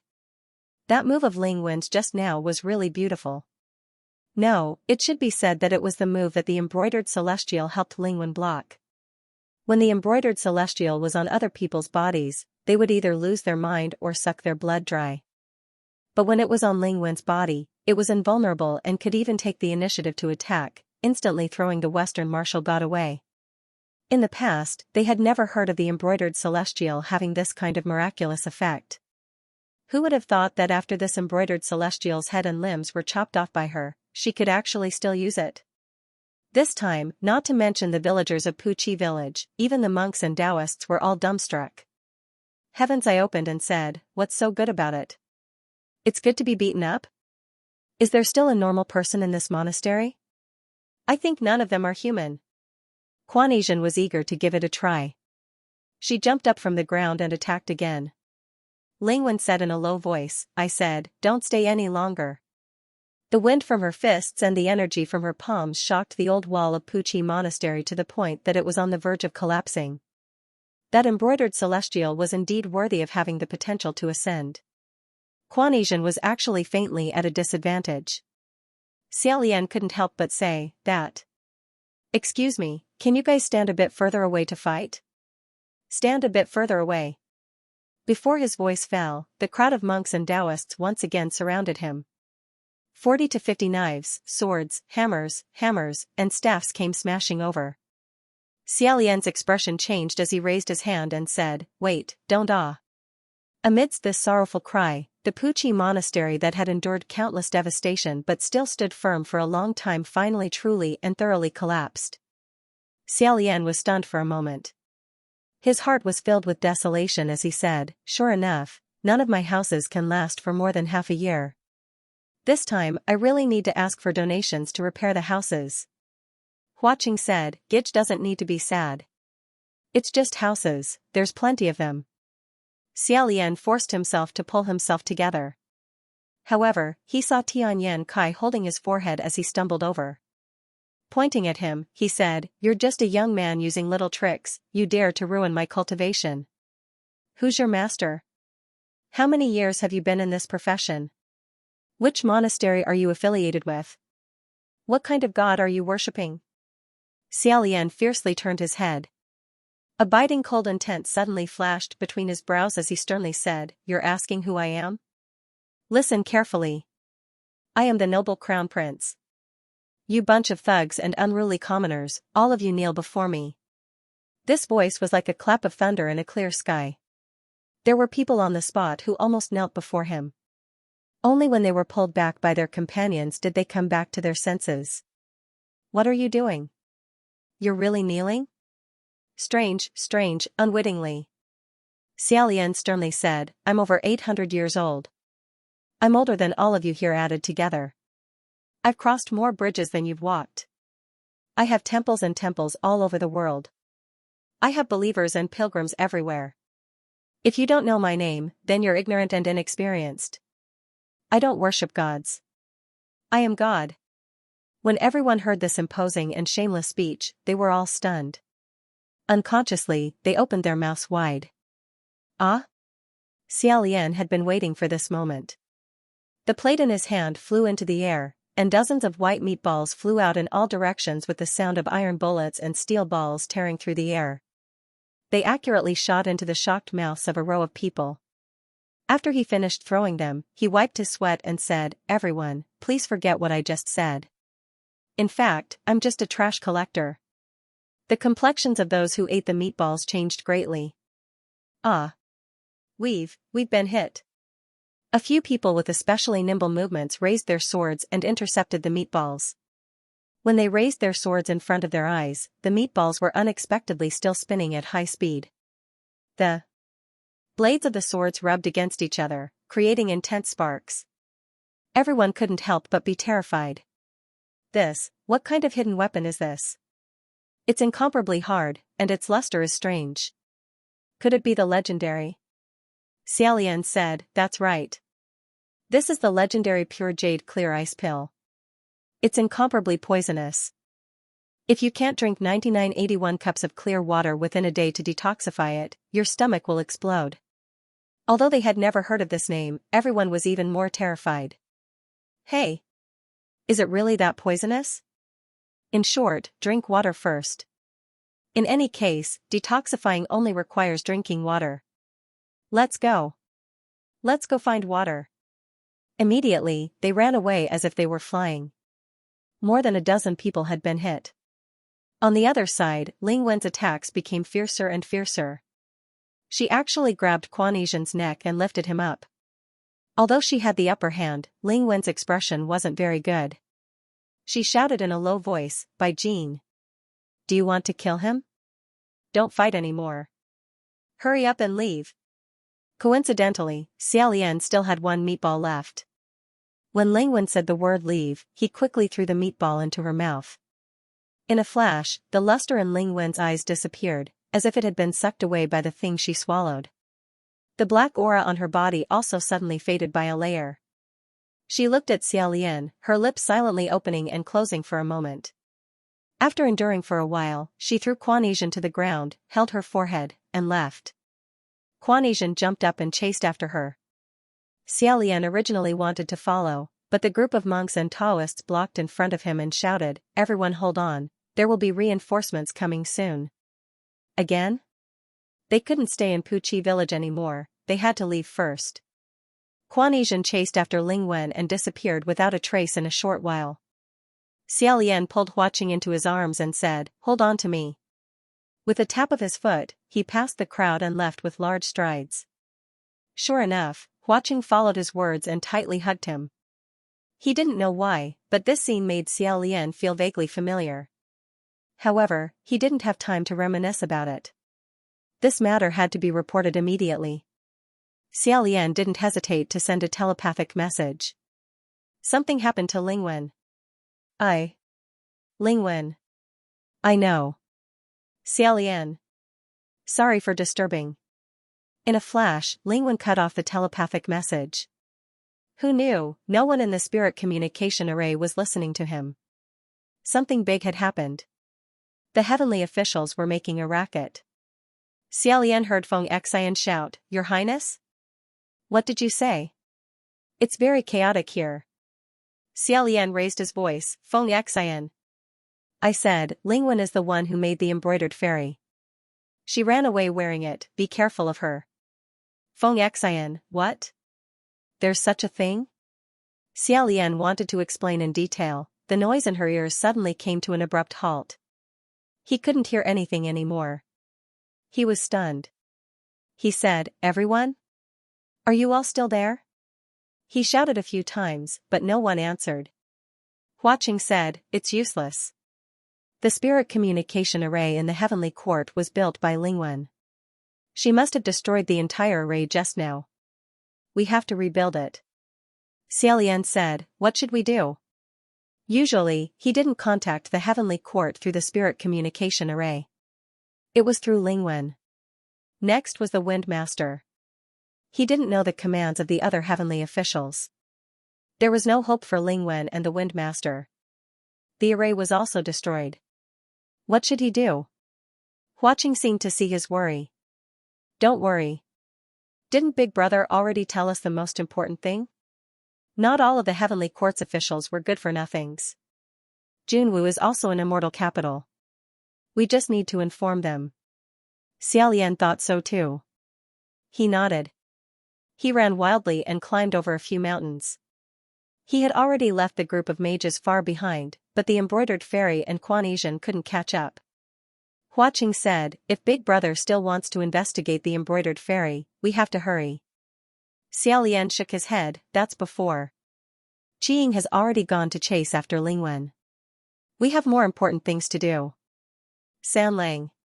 He gazed at Huaqing in his arms. Your appearance seems to have changed again. Previously, Huaqing had disguised himself as Lang Ying and looked like a 15 or 16-year-old boy. Xiaolian didn't want to carry him. Even if he did, he didn't look good. But now, Huaqing's body had shrunk again. He looked at most 11 or 12 years old. Xiaolian could already carry him with one hand and let him sit on his arm. But even though he was young, Huaqing's calm and composed aura didn't change. He said, it's fine. Brother, you don't have to worry. The day of opening the mountain is approaching. Changing forms is just a temporary measure. After this, the original me will be back. As he spoke, he took off the bandage on his face. On the snow-white face, a pair of deep, jet-black eyes stared at Xiaolian. Between his brows, he could faintly make out a few traces of that handsome youth.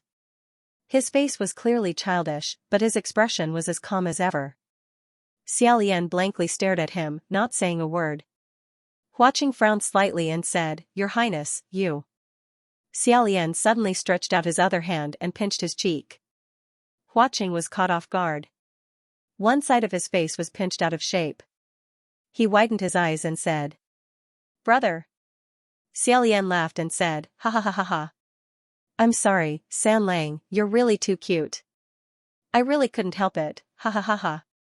As Xiaolian gently pinched him, he gently said, Then, Sanlang, will you continue to change?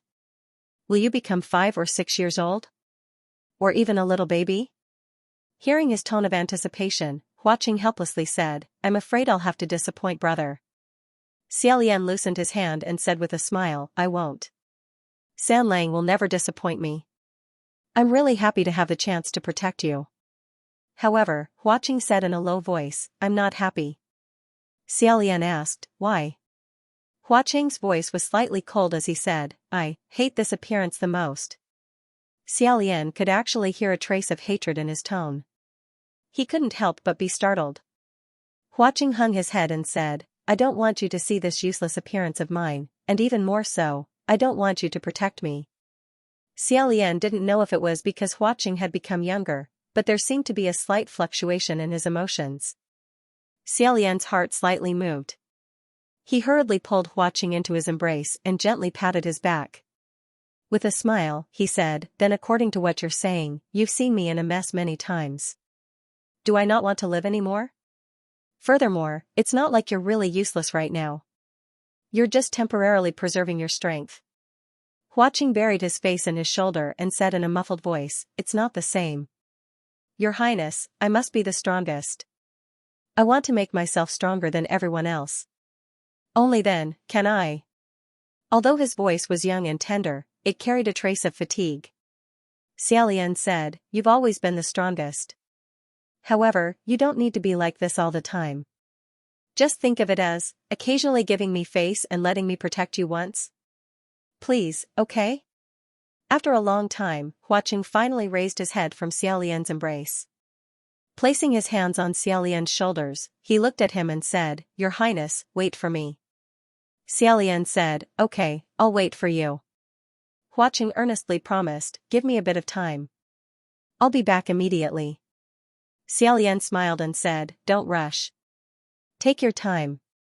The next day, the two of them arrived at a small town.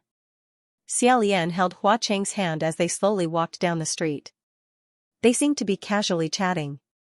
Xiaolian said, when Mount Bronze Furnace reopened, the previous Ghost King was affected by the tremors. Will that black water be the same? With one hand held by Xiaolian and the other behind his back, Hua Qing replied, yes. However, our situations are different. Our cultivation methods are also different. The methods we use to deal with stress are also different. Xiaolian asked, for example? How does he deal with stress? Hua Qing said, maybe, hibernation. Suddenly, 8 words appeared in Xiaolian's mind: when he's hungry, he eats. After eating, he sleeps. Hua Qing said, when Blackwater was a human, he suffered the calamity of being imprisoned. In prison, he had to eat 1 meal every 3 days. Even if he was given swill, he still had to eat it. When his stomach was starving, he would sometimes have gluttony, and sometimes have anorexia. Xiaolian looked pensive and said, no wonder he's so good at swallowing things. In fact, according to Xian's situation, he could focus on swallowing hungry ghosts because he had this attribute. Starving ghosts should be more to his taste. However, among the 500 or so famous ghosts that were swallowed by Blackwater Xiangui, the majority were water ghosts. Presumably, he remembered Sherwudu's face and deliberately swallowed them in order to break his water magic. But if he swallowed too much, he would need to hibernate to digest after a period of time. Hua Qing said, that's right. By the way, Qi Rong's gluttony was to imitate him. Xiaolian was speechless for a moment. In his heart, he said, how can eating people and eating ghosts be the same? After thinking for a bit, he said, could it be that the forest of hanging corpses was trying to imitate you? Hua Qing said, that's right. Because he also wanted the scene of a rain of blood, but he didn't know how I did it, he simply and crudely hung a row of dead people in the sky. Up until today, Xiaolian could completely understand why it was hard to say anything when mentioning Qi Rong. He had done all the formalities, but his taste was still low.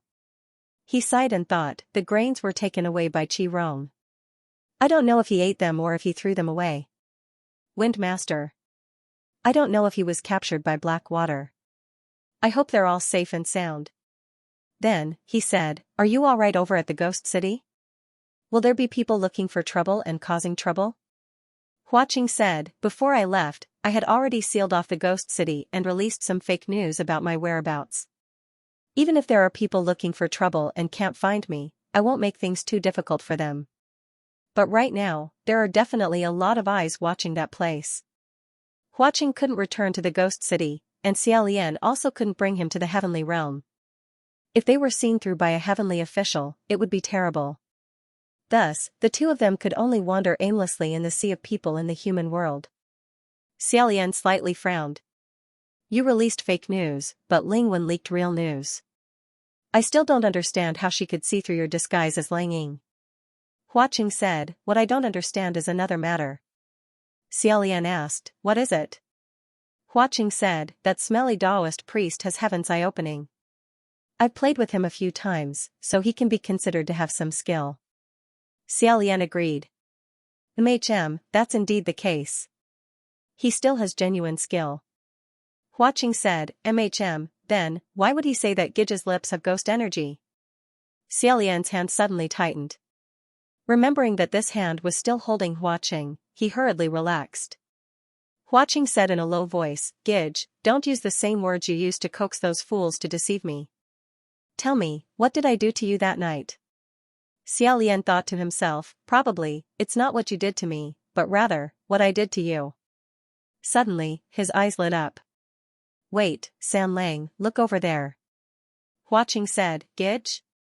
Xiaolian had already pulled him into a luxurious and extravagant shop by the side of the road. The shopkeeper sized up this strange combination of one big and one small, one Taoist and one vulgar, and said, what does this Taoist priest want to order? Xiaolian lifted Hua Qing up and smiled. It's not me, it's him. Hua Qing tilted his head in his hand. After the time it took for a stick of incense to burn, Hua Qing walked out from the back room. Lang Ying's original 15 or 16-year-old clothes were no longer suitable for the current Hua Qing, so Xiaolian specially picked out a new set for him. As soon as he came out, Xiaolian's eyes suddenly lit up. What a young master with skin as white as snow. He wore red clothes that were like maple and fire, and a pair of deerskin boots with a silver chain dangling from it. He looked handsome and spirited. His black hair was scattered. Previously, he had only braided a very thin braid on the right side of his face. Xiaolian couldn't help but braid his left as well. This time it was symmetrical and made him look even more mischievous. The most excessive thing was his expression. It was disdainful and radiant, calm and composed. How was he like a child? This kind of contrast simply made it hard for people to take their eyes off him. The girls strolling in the shop were all stunned. They surrounded him in a large circle and couldn't help but cover their hearts as they cried out "Io Io." Hua Qing leisurely walked in front of Xiaolian. Xiaolian softly clapped his hands and said, as expected, "San Lang is most suited for red." Hua Qing helplessly pulled on his left braid and said, "As long as Gidge is happy, then it's fine." Xiaolian put his arms around him and smiled as they walked to the front of the shop, preparing to pay the bill. Hua Qing's outfit wasn't cheap. Xiaolian normally didn't have any pocket money, so he wouldn't enter a shop like this. However, he had saved up a small sum of money to repair his house. Now, he didn't need to repair it, so he didn't want to care about anything else. He would first buy clothes for Hua Qing before anything else. Just as he was slowly counting the copper coins and the silver bits, Hua Qing squeezed in front of him and slapped a piece of gold leaf in front of the shopkeeper. "Xiaolian." "The shopkeeper." "The girls." Hua Qing said, "No need to keep the change. Gidge, let's go." He pulled on the corner of Xiaolian's clothes and took the lead to leave the shop with his hands behind his back. Xiaolian smiled and also took a few steps forward. Suddenly, Hua Qing returned to his original position and crashed into his embrace. Xiaolian held onto his shoulder and asked, "What's wrong?" When he raised his eyes, he saw a figure in the stream of people on the street. Just at this moment, the shopkeeper said, "Is there anything else the two of you would like to buy?" The boss was stunned. "Ah? That one? Taoist priest, are you sure?" Xiaolian said affirmatively, "Yes, it's that one." After saying that, he rushed forward to grab the clothes, carried Hua Qing, and rushed to the back of the clothing shop. He went into the curtain. This clothing shop was very bold and had a novel idea. They set up a small compartment in the shop for changing clothes, and people who came to buy clothes could try them on the spot. Everyone was stunned. A moment later, a well-dressed Taoist passed by the entrance of the clothing shop. As he walked, he muttered and rubbed his forehead. Behind him was a large group of ferocious and strange-looking monks and Taoists. Seeing that there were many people gathered in the clothing shop, he said unhappily, "What are you looking at?" "Sigh, don't worry about it, let's go, I want to go to the toilet again." "Wait, Brother Heavenly Eye, there are many people here, why don't we ask them if they saw it?" "Female patrons, have you seen a Taoist priest in white clothes, passing by here with a child with a bandaged face?" Everyone was silent, however, some people could not help but glance at the back room of the clothing shop. The monks and Taoists were vigilant, they gestured for him to go over and take a look. The Heavenly Eye opened and strode in. He held his breath and slowly approached the curtain. A moment later, he suddenly pulled it open, and there was a scream. He saw a woman sitting behind the curtain. Her long black hair was tied up in a loose bun. Her neck was slender and fair, and she wore a black necklace the width of a finger and a very thin silver chain. Her clothes were half off, and her snow-white shoulders and a small part of her vest were exposed. It was a sight that made people blush and their hearts beat faster. After the curtain was pulled open, the woman's body trembled. She covered her face with her sleeves and let out a soft cry, as if she was frightened by such a rude and reckless action. The Heavenly Eye opened and suddenly lowered the curtain, saying, "Yes, yes, yes, I can't stand it anymore." The monks and Taoists who followed the Heavenly Eye also shouted, "Sin, sin, sin." They all covered their eyes. Taking advantage of this opportunity, the woman suddenly turned around. Who else could it be but Xiaolian? Hua Qing was sitting in his arms, but he was blocked by his body. Although Xiaolian was a man and his shoulders were wider than an ordinary woman's, he had only pulled down half of his clothes. The exposed areas were just right, so the effect was quite good. Xiaolian hugged Hua Qing with one hand and lifted the hem of her skirt with the other. Passing through the crowd of monks and Taoists who were covering their eyes and shouting, he quickly slipped away like a wisp of smoke. The owner of the clothing shop and the girls were stunned. Seeing him running away, the owner wanted to stop him. He opened his mouth and looked down at the piece of gold leaf. It was more than enough to buy 2 more pieces. He shrugged his shoulders and didn't care anymore. Xiaolian carried Hua Qing and sprinted away, leaving behind a trail of dust. The pedestrians on the road could only vaguely see a woman carrying a child as she dashed past. She was as vigorous and swift as a cheetah, causing dust to fill the sky and causing people to cough repeatedly. It was simply unbelievable. The roadside food vendor got a pot full of dust and scolded, "Are you kidding me?" Xiaolian took the time to turn around and loudly apologize, "I made a mistake. Sorry. I'm sorry." At this moment, he heard someone shouting behind him, "Stop." When he turned around to look, it was actually that group of people rushing out of the clothing shop. Xiaolian thought to himself, "I really don't know what the person shouting "stop" from behind me is thinking. Even if I think about it, the person being shouted at wouldn't stop. It's better to concentrate, hold your breath, and focus on running faster." At this moment, he lowered his head and ran even faster. With such a majestic large group of people rushing past, dust filled the sky. This time, the food vendor couldn't even curse anymore. He angrily threw his pot and said, "Motherf asterisk cur, how can I do business?" After chasing for 4 hours, sure enough, the monks and Taoists who were shouting while chasing lost their breath and ran slower and slower. Xiaolian, who had rich experience in escaping, didn't make a sound and persevered until the end. After shaking off all the pursuers, he put down Hua Qing and stood on the side of the road, gasping for breath. Hua Qing supported his shoulders and said in a deep voice, "Don't breathe too fast, be careful of hurting your heart." Xiaolian raised his head and saw Hua Qing frowning slightly, but still with a childish face. He couldn't help but laugh out loud, "Ha ha, ha ha ha ha. Ouch." When he laughed too suddenly, he felt a sharp pain in his ribs. Clutching his chest, he saw Hua Qing's expression change slightly. Then, he waved his hand and said, "It's fine. Hey, isn't there an inn over there?" Indeed, not far in front of them, in the blue curtain of night, there was an inn emitting a warm yellow light. It seemed to be guiding passers-by forward. Xiaolian straightened his back and said, "Let's go in and rest." Hua Qing said, "Okay." At this moment, Xiaolian pulled him and walked forward step by step. When they arrived at the inn, Xiaolian discovered that this inn had 2 floors. It was much more luxurious and spacious than it looked from afar. The main door was closed. Xiaolian raised his hand and lightly knocked on it, saying, "Seeking shelter, is there anyone here?" After a while, someone shouted from inside, "Coming, coming." In a flash, the door opened, and a few waiters greeted them with smiles on their faces. This guest. Presumably, they wanted to call him guest, but when they saw that the person who came was wearing women's clothing, they changed their words. "This lady." Before they could finish speaking, Xiaolian pulled Hua Qing out of the darkness and slowly walked out. With a child, it seemed like she wasn't an unmarried girl, so they changed their words again. "This husband." While the word madam was still in their mouths, Xiaolian's face was illuminated by the yellow light from inside the inn. Although this person was wearing women's clothing and had gentle features, in all honesty, no matter how they looked at this face, it looked more like a man's. The waiters were immediately dumbfounded.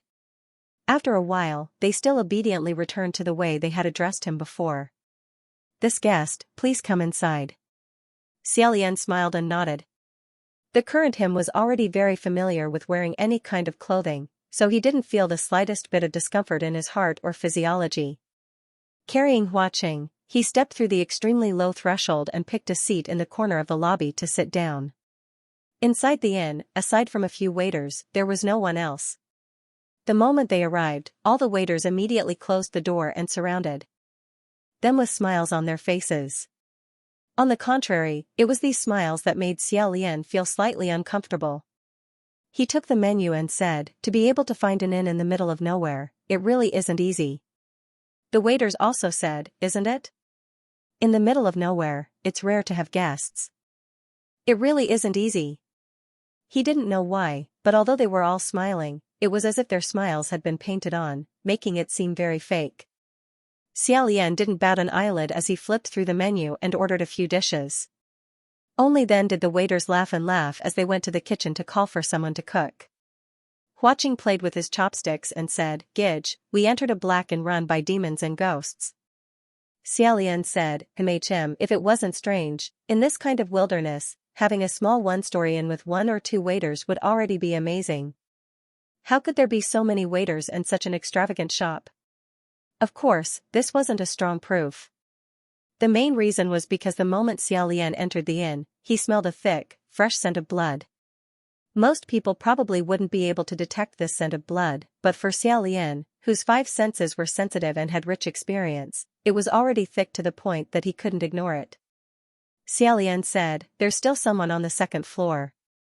I heard footsteps, but I don't know if they're also travelers who came to seek shelter. If they were, then they definitely had to be rescued. The two of them sat across from each other and conversed in low voices for a long time. Finally, the waiter served the dishes and said, coming.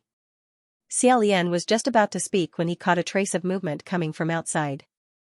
He immediately stood up and said, Innkeeper, we want to go inside and rest. I'll have to trouble you to send the dishes upstairs. Okay. Xiaolian held Huaqing with one hand and skillfully lifted his skirt with the other as he went upstairs. He turned his head and said, oh, that's right.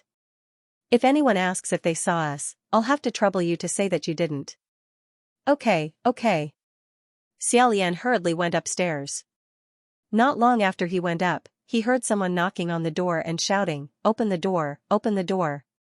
The waiters opened the door with smiles on their faces.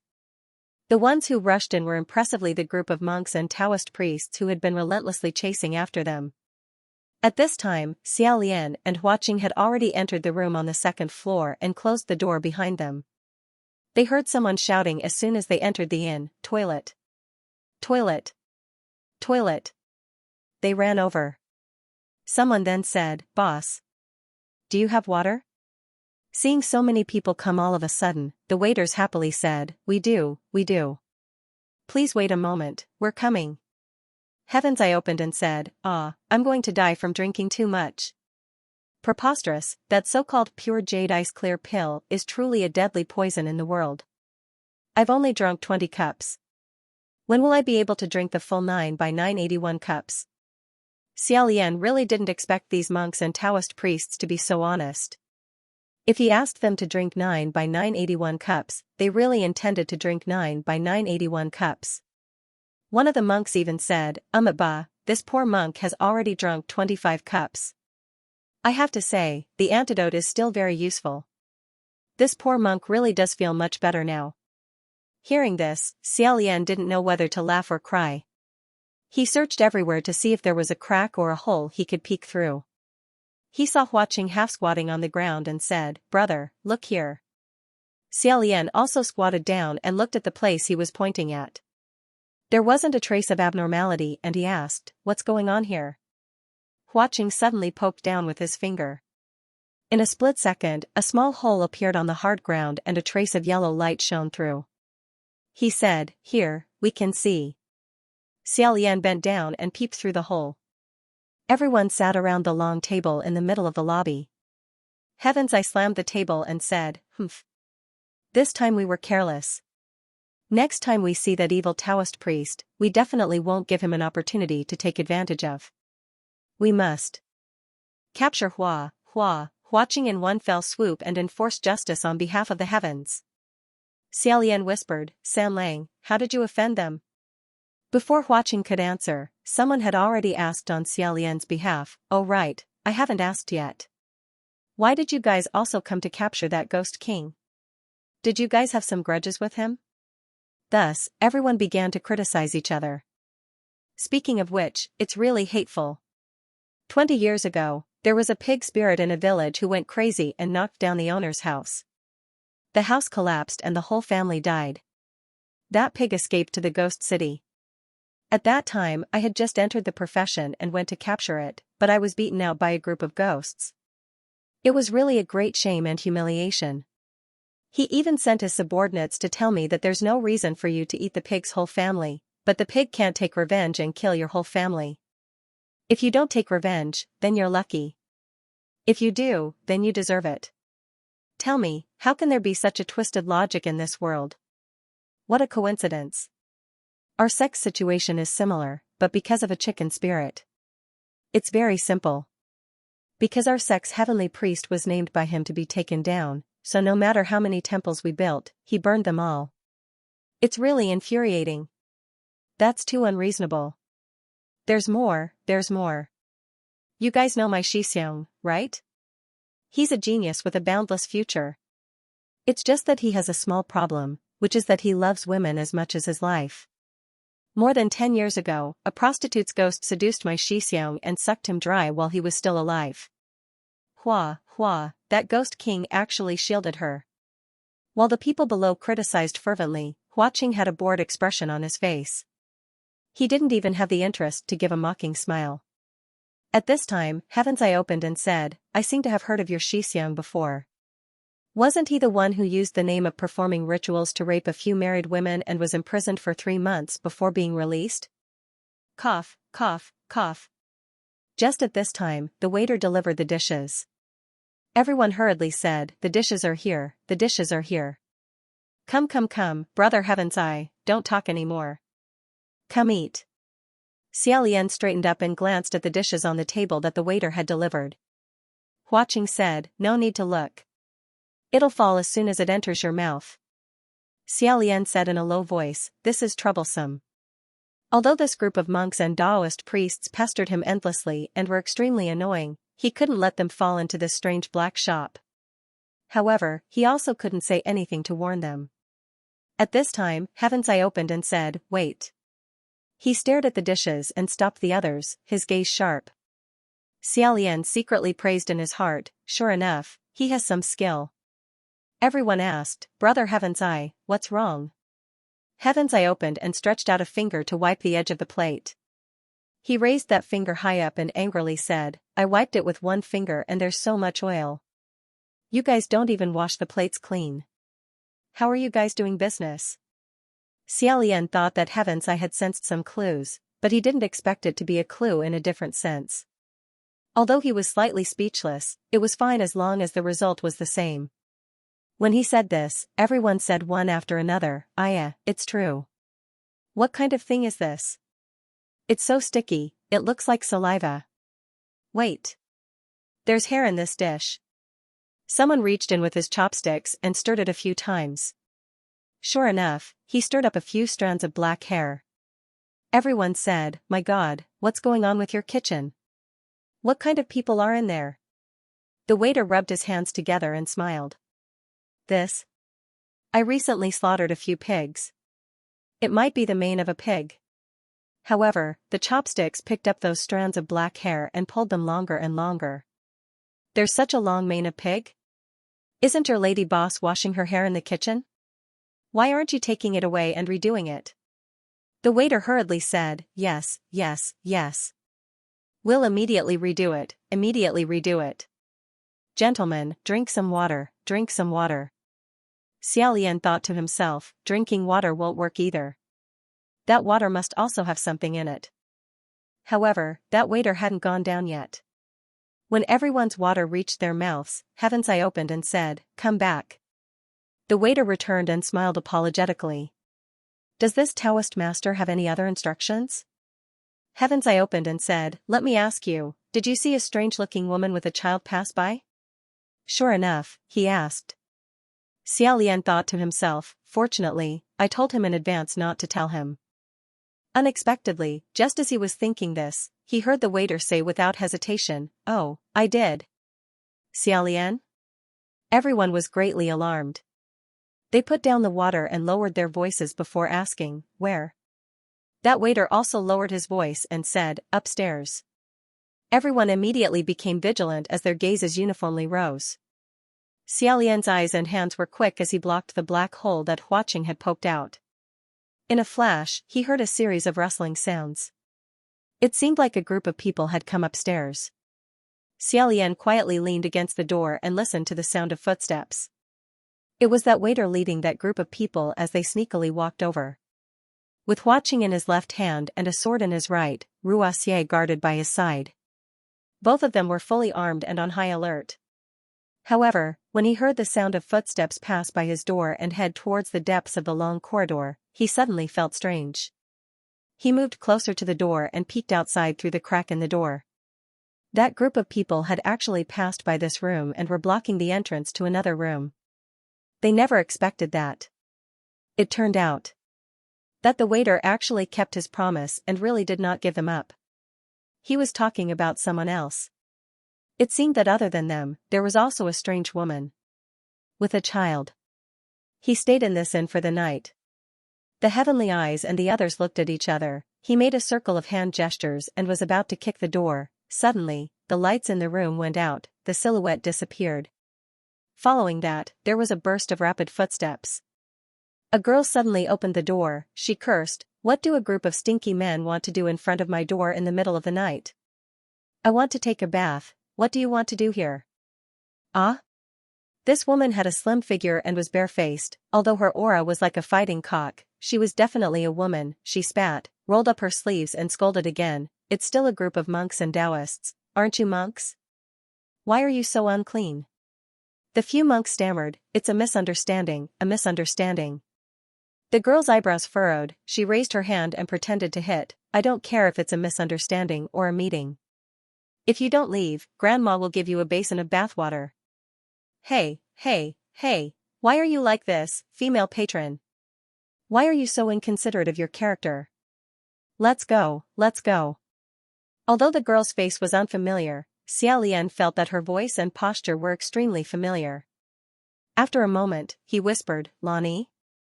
Huaqing said, "That's right. It's her."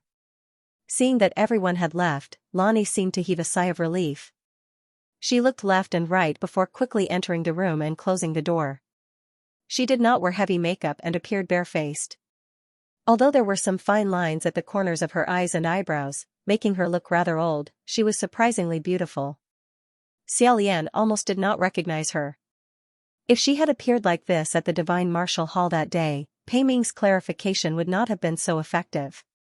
Previously, when the Bronze Cauldron Mountain reopened for the first time, many of the suppressed demons and ghosts ran away, including Lani and the fetus spirit.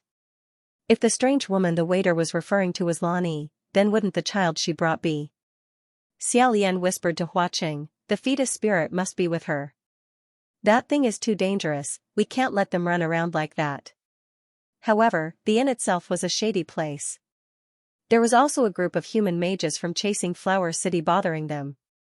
It was easier said than done to capture them under such circumstances. The group of monks and Taoists walked to the top of the stairs. The waiter said, "How is it? Isn't he the person you're looking for?" The Heavenly Eye said, "No." Sigh. "Let me ask you again, did you see a Taoist priest with a child?" The shop assistant thought for a moment and said, "There are no Taoist priests with children, but there are Taoist priests who are alone." Hearing this, everyone became spirited again. They lowered their voices and asked, "Where?" The waiter also said in a low voice, "Here." This time, he pointed to another room. Everyone looked at each other again, then tiptoed to follow him. Unexpectedly, this time, when they were about 30 feet away from the door, they suddenly heard a sharp sound of wind breaking. A yellow talisman flew out from the crack of the door, brushed past the Heavenly Eye's cheek, and nailed to the wall behind him. Everyone was shocked and looked at the talisman. It was really like a piece of steel, half of it stuck in the wall. They were quite shocked. A few people were about to rush into the room, but the Heavenly Eye stopped them and said, "It's not him. But he's also a powerful person. Don't act rashly and cause more trouble." He then cupped his hands and said, "Sorry to disturb the master. It's just a misunderstanding." The person in the room didn't answer. He indeed had the demeanor of a master. Everyone retreated. Someone asked, "Brother, why did you say it's not him in the room? Isn't the technique of that tattered Taoist throwing a concealed weapon strong?" tattered Taoist. Xiaolian thought for a while and realized that the concealed weapon was referring to the pure jade ice pill. He thought, all right. The Heavenly Eye said in a low voice, of course not. They both threw concealed weapons, but the technique and strength of the person in the room were slightly weaker than that tattered Taoist. Before he finished speaking, 7 or 8 yellow talismans shot out from behind them. Like feathered arrows, they nailed themselves to the door and the wall. Everyone was shocked and didn't dare to say anything else. They quickly ran downstairs. Seeing that everyone had left, Xiaolian quietly opened the door and pulled out a yellow talisman from the wall. Huaqing pinched the yellow talisman with 2 fingers and glanced at it. Then, he lightly tossed it away and lightly said, the Heavenly Eye's insight is indeed not bad. That yellow talisman was coated with a layer of spiritual energy. That was why when it was shot out, it was as sharp as a blade and pierced 3 inches into the wall like steel. But before, when Xiaolian shot out the power of a steel marble with a pill that could enter his stomach, it was all based on his own control and explosive power, without any magic or spiritual power. After all, he had lived for hundreds of years without any spiritual energy. He had long since become accustomed to only relying on himself for everything and not relying on spiritual energy. The Heavenly Eye would determine who was superior and who was inferior based on this. Xiaolian inwardly pondered, in the end, how many people have gathered in this inn? Why is there such a Taoist in the inn? Could it be that he came to subdue demons? It was normal that these ordinary monks and secular Taoists didn't discover him. With this person's level, it was impossible that he didn't discover that there was something strange about this inn. No matter what, he couldn't let those monks and Taoists discover that Sam Lang was here. If they made a ruckus and the Taoist in this room heard them, I'm afraid there would be more people chasing after them. I'm afraid this one person is harder to deal with than dozens of them combined. Everyone went downstairs and returned to the main hall. They sat around the long table. Xiaolian looked at the waiter through the hole Huaqing had made and said, I'll go down and ask the kitchen to redo it. Taoist masters, please wait a little longer. He. Wait. The water has also been removed. Wash your cups and bring them up. Okay. He. The waiter went down with a face full of smiles. He should be going to the kitchen. Xiaolian remembered that when he was outside, he seemed to have seen that the kitchen was in the inn. He immediately carried Huaqing and jumped out of the window.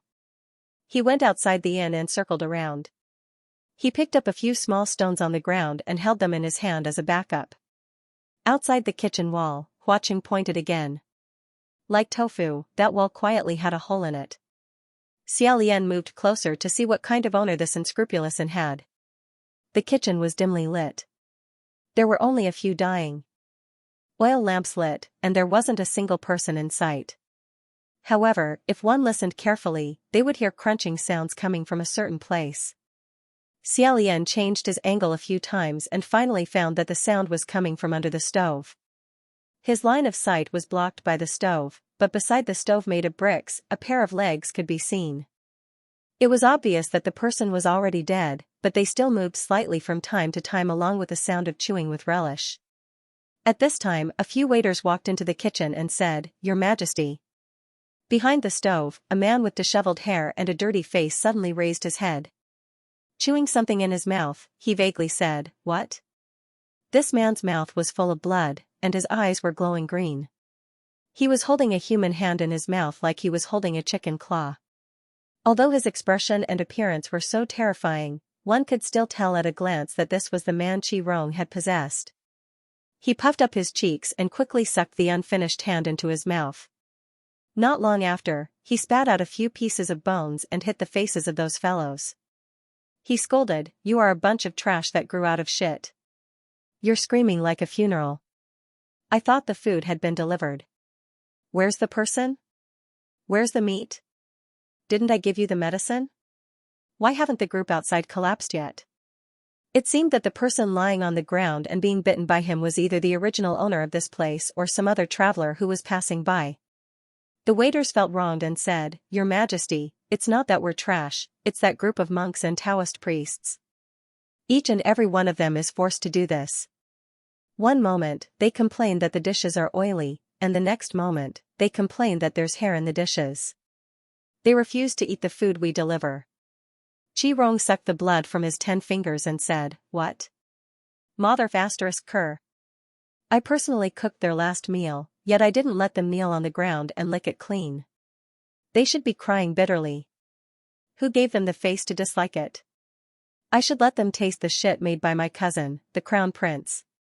Only then would they know to kneel down and be grateful to me." Xiaolian. Huaqing said, "Gidge, don't mind the words of a trash." Xiaolian said, "Mei Chem, it's all because of you bunch of trash.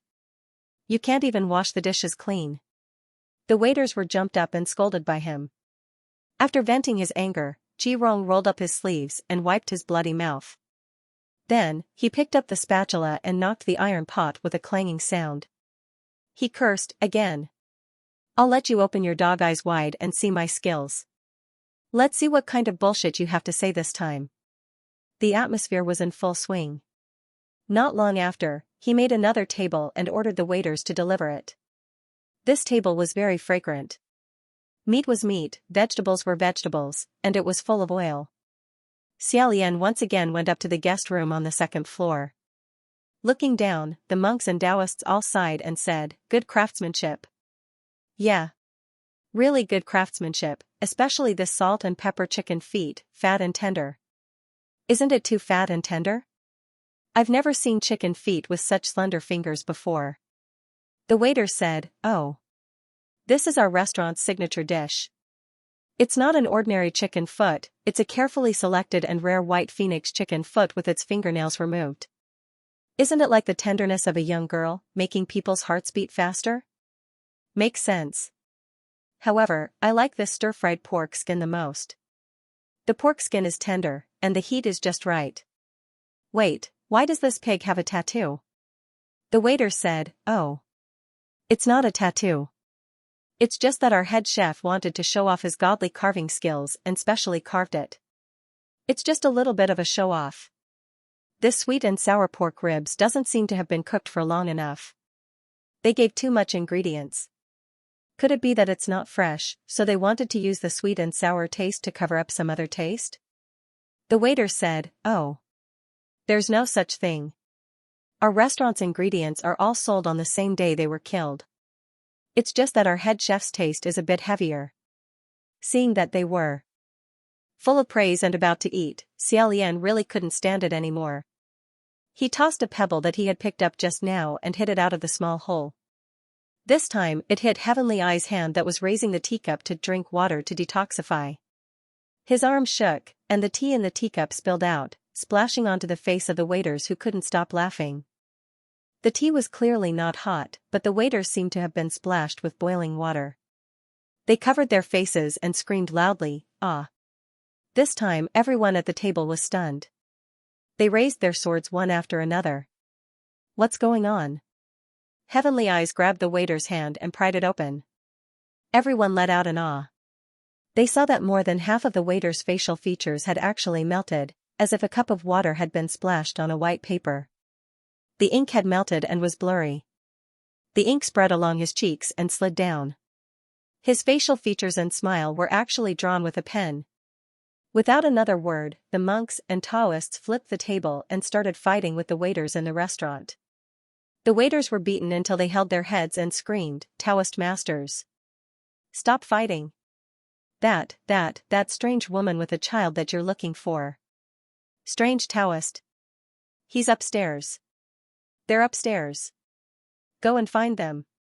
Let me go. I'm just a temporary worker." "Pfft. Temporary worker, who are you trying to fool? You want to lie to us? Is it that easy? It's too late now." The waiters felt bitter. "I'm not lying. I'm serious." Below them, it was a mess. Xiaolian saw that the mages were crushing them and shook his head. He didn't care anymore.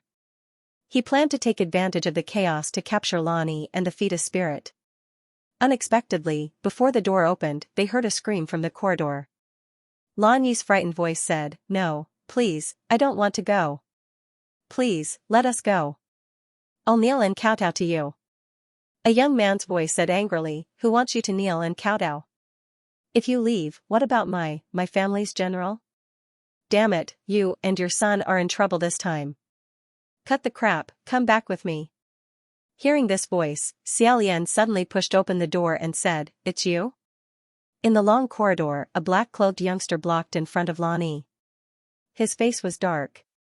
When Xiaolian came out, he slightly raised his head and said in shock, It's you? Xiaolian stepped out and said, Fu Yao? Why are you here? When Lan Yi saw him, his eyes widened. Crown Prince? Fu Yao looked him up and down for a moment. The corner of his mouth slightly twitched. Luckily, he didn't roll his eyes and asked, Why are you here? Xiaolian looked down at himself and hurriedly took off his female clothes. It's a long story. Fu Yao cried out involuntarily. You? Huaqing snorted coldly, he ignored him. When Lan Yi saw this, she ran away. Fu Yao sensed it and turned around abruptly, saying, Stop. Before he could take a step, a white silk had already reached out and wrapped around Lan Yi's ankle. Lan Yi fell on the spot, she rolled over on the ground and hugged her lower abdomen. It seemed that the fetus spirit was hiding in her stomach again. Xiaolian said as he kept Ruoxi, If you want her to stop, you should do this. It's useless to just shout. Right, you just said that your general, what happened to your general? Fu Yao did not answer, he snorted, he went forward and grabbed Lan Yi's arm. It seemed that he was really angry, he grabbed a woman, not only was his action impolite, he even cursed, damn it just now, this was not like the Fu Yao of the past at all. Unexpectedly, before he could pull Lan Yi up, Lan Yi's stomach suddenly swelled up like a balloon, and a white shadow suddenly popped out, it screamed and pounced towards Fu Yao's face. Fetus spirit. Every time it returned to its mother's stomach, it would accumulate a new round of energy, therefore, this attack was very dangerous, and Fu Yao had no choice but to focus on dealing with it. He struck out with his palm. The fetus spirit was like a rubber ball that was hit by him, hitting the wall with a bang and bouncing towards Xiaolian. Fu Yao said, Catch it. Don't let it run away. Before Xiaolian could move, Huaqing had already blocked in front of him. The ball-like fetus spirit came to a sudden stop in front of him and attacked Fu Yao again. A ball of ghost balls was bouncing around in the corridor, and it was also chaotic downstairs. The fellows downstairs begged for mercy, fellow Taoists, please be magnanimous. We are just trying to make a living. That's right, we won't dare to do it again. Actually, we usually only steal a few chickens nearby to eat. It's all that green. Green Grandpa, he forced us to be his subordinates, that's why we did it. He's in the kitchen now. Seeing that the scene was already in chaos, Xiaolian thought of something and jumped down from the second floor. Qi Rong was sitting in the kitchen with his legs crossed, happily picking his teeth while waiting for the food to be delivered to his door. Suddenly, he heard a loud bang. A figure kicked down a wall, jumped in, and asked, Qi Rong, where's the grain? Qi Rong jumped in fright when he saw the typical way an Ihurjar entered the room. You? Why are you here? Why didn't you knock on the door and come in like this? Without saying another word, Xiaolian went up and slapped him twice until he was stupefied. He pressed him down on the chopping board like a duck and said, Stop talking nonsense. Where did you take that kid? Qi Rong grimaced and said, Ha ha ha, look, all these people are dissatisfied? What's all over the ground? They were all human bones. Xiaolian's anger rose from the bottom of his heart. His hand exerted force, causing Qi Rong to wail like a ghost and howl like a wolf. His hand was broken. Broken, broken. Cousin Crown Prince, wait. Alright, I'll tell you the truth. I lied to you. I didn't eat. Not eating. Prepare to eat, I haven't eaten yet. Xiaolian asked, then where is he? Qi Rong said, Stop pressing me, stop pressing me. I'm telling you, the little drag is locked up in the firewood room next door. Just open the door and take a look. Xiaolian ordered Ruoxia to tie up Qi Rong. Then, he opened a small door at the side of the kitchen. Sure enough, the grain was curled up inside. Xiaolian checked his breath and saw that his breathing was still steady. His little face was rosy, as if he was sleeping soundly. However, when he picked him up, he felt that the child's body was boiling hot, as if he was having a high fever. In his heart, he knew something was wrong. At this time, those monks and Taoist priests also rushed in. As soon as they entered the kitchen, they stepped on the bones all over the floor and almost slipped. The scene was shocking. They all said, "Ah? Black shop. Don't tell me those dishes outside are all made of human flesh? I already said that there wouldn't be chicken claws as slender as fingers." At this moment, another loud noise rang out. A large hole appeared in the ceiling, and a white ball smashed in. Everyone said, "What is that?" In a flash, Fu Yao also jumped down from the hole. With one hand, he threw out a dozen or so yellow talismans and shouted, "All of you scram. Don't hinder me from doing official business." Everyone said, "Ah. Master." Immediately after, Lonnie also dragged her body and rolled down. She said, "Don't hit him anymore." Everyone then said, "Hey. Women. Those yellow talismans were like steel nails or flying knives." Xiaolian slightly dodged and missed them. However, Qi Rong couldn't avoid them. His back was densely covered in talismans as he screamed crazily, "Killing ghosts." Everyone swarmed over and surrounded his back to study it. They exclaimed in admiration, "This talisman throwing technique is really exquisite." In a split second, a perfectly good kitchen became incomparably crowded and noisy. Fu Yao chased after the fetus spirit, sometimes high and sometimes low. Meanwhile, Lonnie chased after Fu Yao in a crazed manner. Half of Qi Rong's face was pressed against the chopping board by Xiaolian and the other half of his back was nailed into a sieve by the yellow talismans thrown by Fu Yao. He was surrounded by a group of people, and from time to time, Lonnie would step on his feet. He wailed, "Why? Why are there so many people? Who are you? And who are you? Mother asterisk cur, can't you let people eat? Why is it like this everywhere? Do all of you have a grudge against me?" Speaking up to this point, his eyeballs turned and he suddenly looked through the collapsed wall of the kitchen, looking outside the inn. Huaqing acted as if he didn't see the chaotic scene here.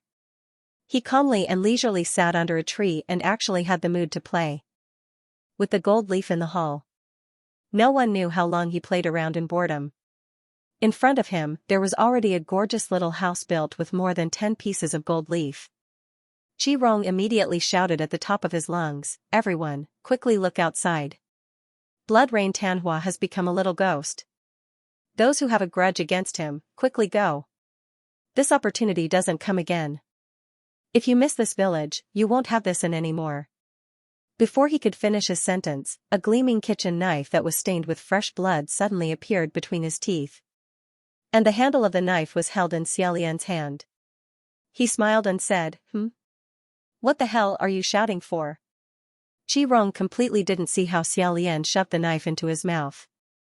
He only felt a chill in his mouth and the tip of his tongue suddenly felt an extremely sharp object appear in front of it. Although he wasn't injured at all, if he moved an inch more, he would have vomited blood. His voice stopped abruptly. However, the crowd had already seen Huaqing playing with the gold leaf in the distance outside the inn. They said, "Is it him?" "Most likely it is." Rushing ahead of them, Xiaolian grabbed Guzi with one hand and Ruoxi with the other and ran out. Qi Rong was tied up and dragged on the ground by Ruoxi. As he was being dragged, he screamed, King Xiaolian, you must be doing this on purpose. I've never seen such a treacherous fake White Lotus before." The crowd discussed for a while and said, "Charge.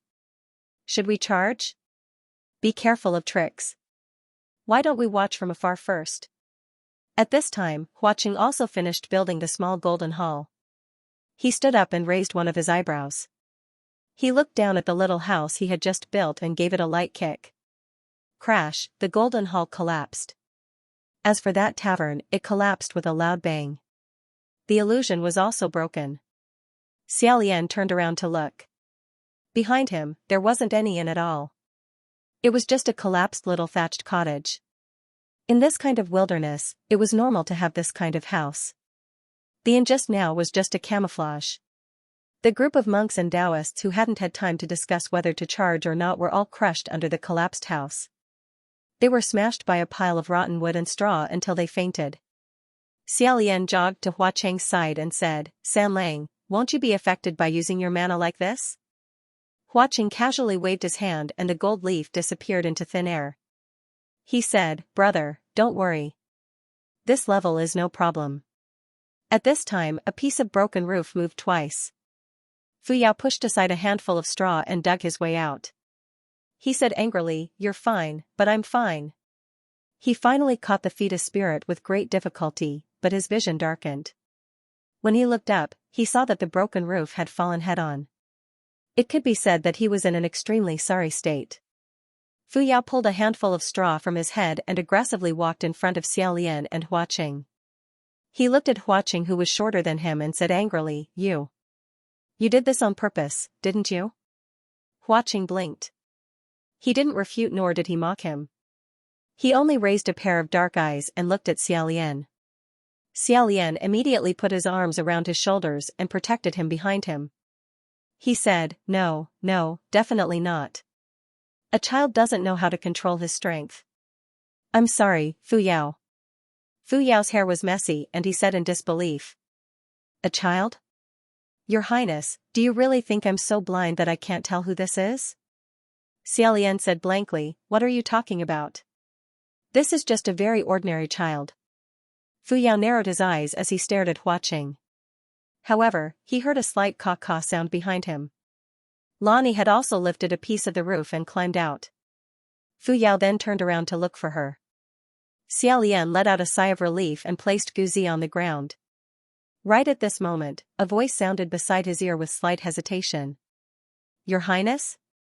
Xiaolian immediately stood up and said. Feng Xian? As expected, it was Feng Xian on the other side. He also let out a sigh of relief and said, That's great. As expected, your password still hasn't changed. Xiaolian couldn't help but let out a hollow laugh. 800 years ago, the first spiritual password he used was just recite the sacred text of Tao and virtue 1,000 times. 800 years later, it still hadn't changed, and Feng Xian actually still remembered it. Xiaolian recalled the first time Feng Xian heard this password and laughed himself hoarse. He couldn't help but feel a little nostalgic. He said, Yes, it hasn't changed. Is the heavenly court still all right? Does the emperor know about Ling Wen's matter? Hua Cheng could tell that he was talking to a heavenly official from the heavenly court. He very consciously walked far away and placed his hand on Guzi's forehead to test if he was sick. On the other side, Feng Xian's voice became serious again. He said, It's not good. I know. Right now, the heavenly court is in chaos. Xiaolian sighed and said, Ling Wen has always been in charge of the overall planning and distribution of the heavenly court's affairs. Is there no other Wenshin who can take over? Feng Xian said, Even if they do, it's useless. Normally, they would curse Ling Wen Palace more than anyone else, as if they could do 10 times better in that position. Now that something has happened, they have to take over. Not a single one of them can take up 30% of the responsibility. Just gathering and organizing the information makes them dizzy. Quite a few Wenshin have even refused to do it. Xiaolian shook his head and listened to Feng Xian. Not only Ling Wen, but something has happened to Mu Qing. He was originally locked up, but he injured the heavenly official guarding him and escaped. What? Hearing this, Xiaolian quivered and immediately raised his head to look at Fu Yao. That black-cloaked youngster was saying something to Lonnie. Between his brows, there was a hint of unhappiness and anxiety. Xiaolian walked even further away. He lowered his voice and said, What happened to Mu Qing? How could it be like this? Feng Xian said, Not only was he locked up, all the heavenly officials in Xianjin Palace have been suspended and are awaiting investigation. It's all because of that fetus spirit. Xiaolian's voice became even lower. What happened to that fetus spirit? Is it really related to him? Feng Xian said, Yes. This time, the demons suppressed everywhere dispersed. Mu Qing was in charge of the female ghost Lonnie and the fetus spirit. He didn't catch them and let them escape. However, during the process of catching them, that fetus spirit identified Mu Qing and said that the person who cut it out of its mother's womb and turned it into a living little ghost was Mu Qing. Impossible. Xiaolian blurted out, impossible. Mu Qing, this person. There's no reason for him to do this kind of thing. Feng Xian said, I don't know. However, it said that there's a kind of evil technique that uses dead babies to cultivate that can achieve the goal of rapid ascension. Now, many people are suspecting that there's something wrong with his ascension, so they originally planned to lock him up first and then slowly investigate all his past traces. Who knew that he couldn't hold it in and ran away on his own? Now, it's confirmed that he has a guilty conscience and has absconded to avoid punishment. Xiaolian said, wait. This matter really isn't right. If Mu Qing is the murderer, why didn't that fetus spirit and Lani recognize him at the Divine Martial Palace? Why did they identify him when Mu Qing captured them? Isn't this clearly framing them? Feng Xian said, by the time I found out, it was already like this. I'm also not clear on what happened on their side. I heard that Lani and the fetus spirit also didn't know who the culprit was. However, after that little ghost became evil and left the altar, it accidentally sobered up one time and couldn't control itself. It bit the culprit's arm and left a scar. When that fetus spirit was fighting with Mu Qing, it just happened to see that Mu Qing also had a bite mark on his arm. It's an old wound that's been there for hundreds of years. Xiaolian said. This bite mark, does it match the mark left by that fetus spirit's teeth? Feng Xian said, it completely matches. Xiaolian asked with rapt attention, how did Mu Qing explain this wound? Feng Xian said, he admitted that he had indeed seen this fetus spirit, but he didn't admit that he was the culprit. He said that he only helped out of kindness and saved this fetus spirit, but he was accidentally bitten by it. This explanation is worse than not explaining at all. That's right, because in everyone's impression, things like helping out of kindness, loving children, and doing good deeds without leaving a name were things that Mu Qing had absolutely nothing to do with. Mu Qing was a very solitary person. He had never shown any superfluous love. Normally, he didn't have any close friends in the heavenly court. When something like this happened, even if he tried to defend himself, no one would believe him. Naturally, no one would take the initiative to speak up for him. It was probably because of this that he chose to escape on his own and investigate the truth. Feng Xian said, in short, it's a mess right now. Your Highness, where are you right now? Di Jun said that 10,000 ghosts have gathered, so I'm afraid we won't be able to stop them. Hurry back and gather for a meeting. Xiaolian said, right now, I'm. Xiaolian sighed. He turned around and said, I want to, but now that the Heavenly Court's spiritual communication array has been destroyed, I don't remember the other heavenly official's spiritual communication password, so I can't say it even if I want to. Fu Yao, do you remember which heavenly official's password? Let me send some news back, tell them I'm here, ask for some people to help. His expression was extremely natural and persuasive. The dark clouds on Fu Yao's face dispersed. He said perfunctorily, I don't know. Right now, the heavenly court is in chaos, and everyone is busy. You can handle your own. At this time, Hua Qing said, Brother, this child has been hungry for 2 days. He has a fever. Xiaolian went over to take a look. Sure enough, Guzi's forehead was so hot that it could fry an egg. He immediately grabbed Qi Rong. He questioned. How did you raise a child? Qi Rong's face was covered in blood as he spat, I'm not really his father. I'm already being merciful by not eating him. Quickly give me a great merit. Xiaolian said, I think you didn't eat him because he had a fever and the taste wasn't good. On the other side, Lani hesitated for a moment. She said, is that child sick? Why don't I take a look? She had also been smashed by the beam of the small broken house, but the pitiful child crawled over and picked up Guzi. She covered his forehead with her palm as if she wanted to use her colding body to neutralize the heat of Guzi. Fu Yao grabbed the fetus spirit wrapped into a ball by the yellow talisman and walked over. It's time to go. Lani clearly didn't want to go, but her son was in his hands, so she was helpless. Xiaolian said, wait, you guys don't go yet. Fu Yao, can you talk to your general now? Fu Yao looked at him and said, what do you want to do? Xiaolian hesitated. Actually, When he said the word actually, he suddenly moved like lightning and instantly locked both of Fu Yao's arms. Only then did he continue, actually, I already know something happened to him. Fu Yao was caught off guard for a moment and was shocked and angry. You. Despicable.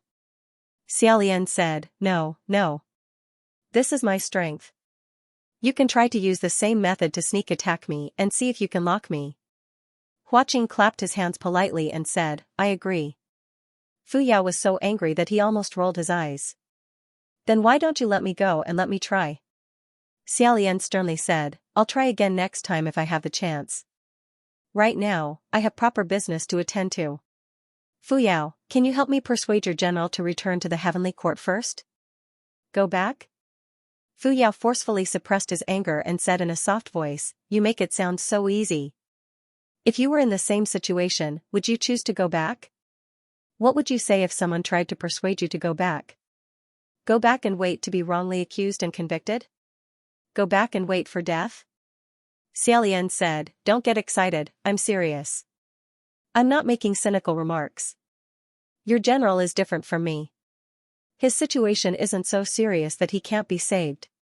Running away like this is the worst thing he can do. Now, many priests have already convicted him. If you can contact him, tell him that I can help him investigate this matter. Fu Yao was stunned.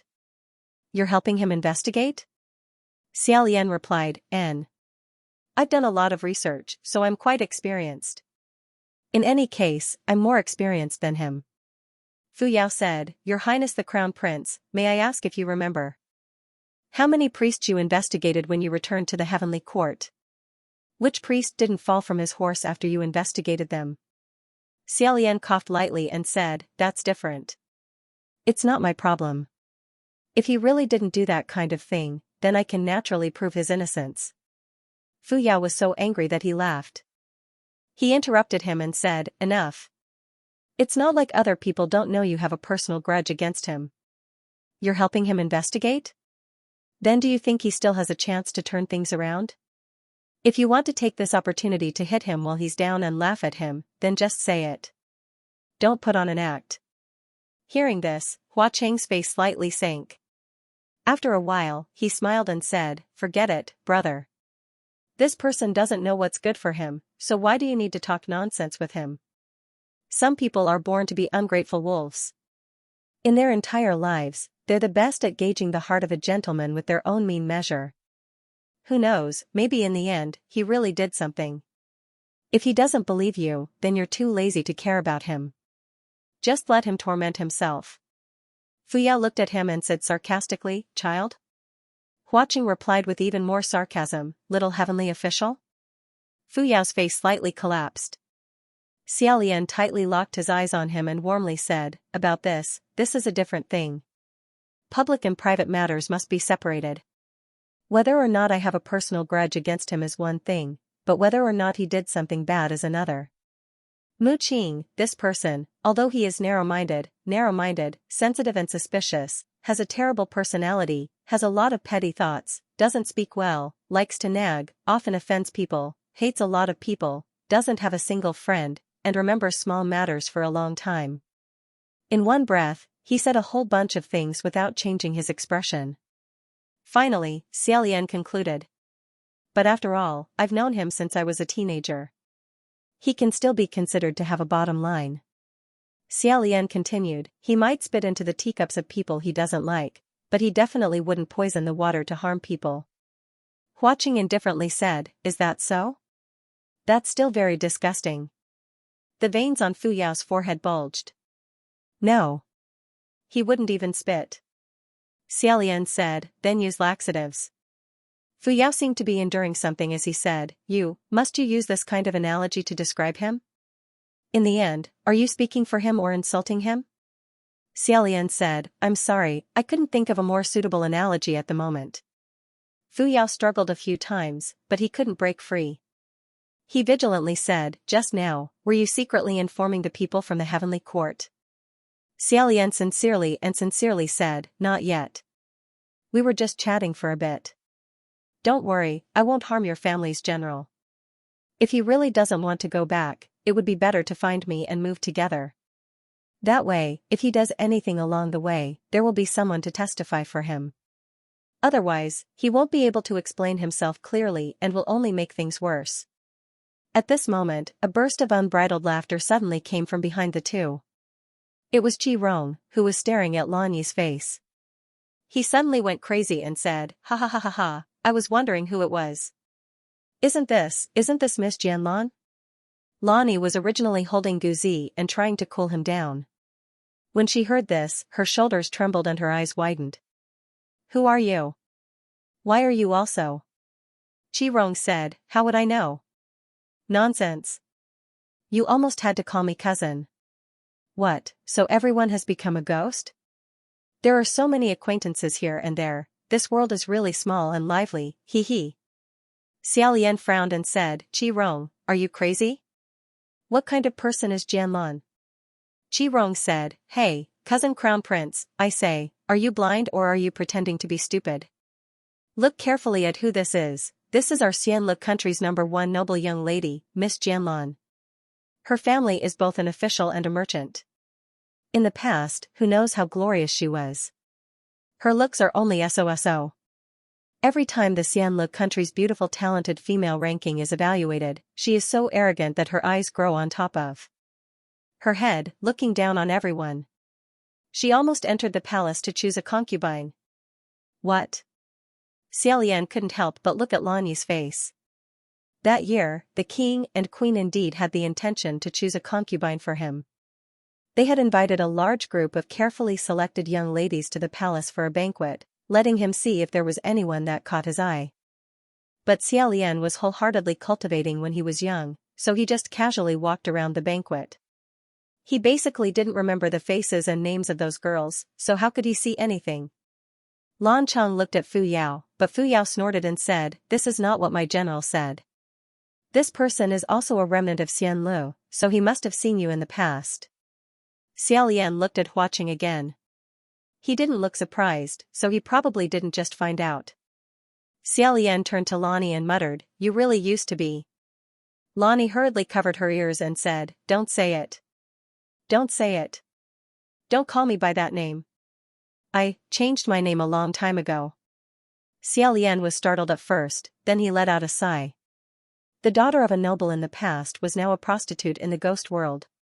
She changed her name, probably because she was afraid that her family would be shamed in the underworld and wouldn't admit that she was herself. This girl used to be his believer, his people. How could he not sigh? At this moment, he suddenly felt a warmth in his hand. Looking down, it was Hua Qing. He didn't look at him, but held his hand. Although he was now in the form of a child, his body temperature was cold.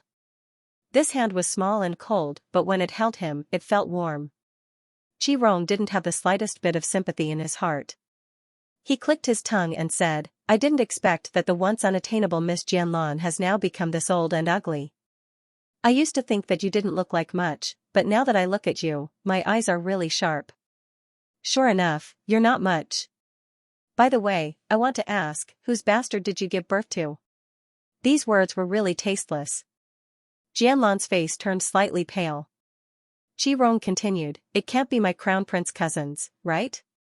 No way, that cousin of mine is most likely impotent. That's why he pretends to be pure and uninterested in women all day long.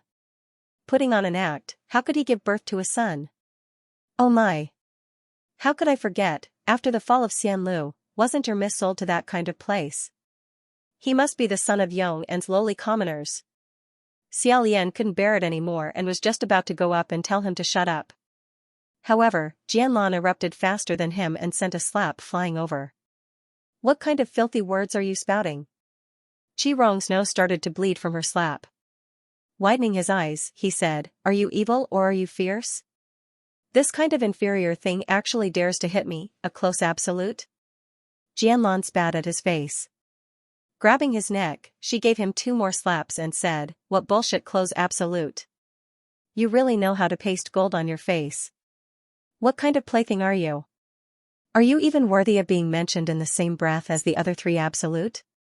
What do you have to show? Thick skin? I'm going to hit you." Her words poked at Chi Rong's scars. Chi Rong was also angry and spat. Smelly woman, let go of your chicken claws. This daddy thinks it's dirty.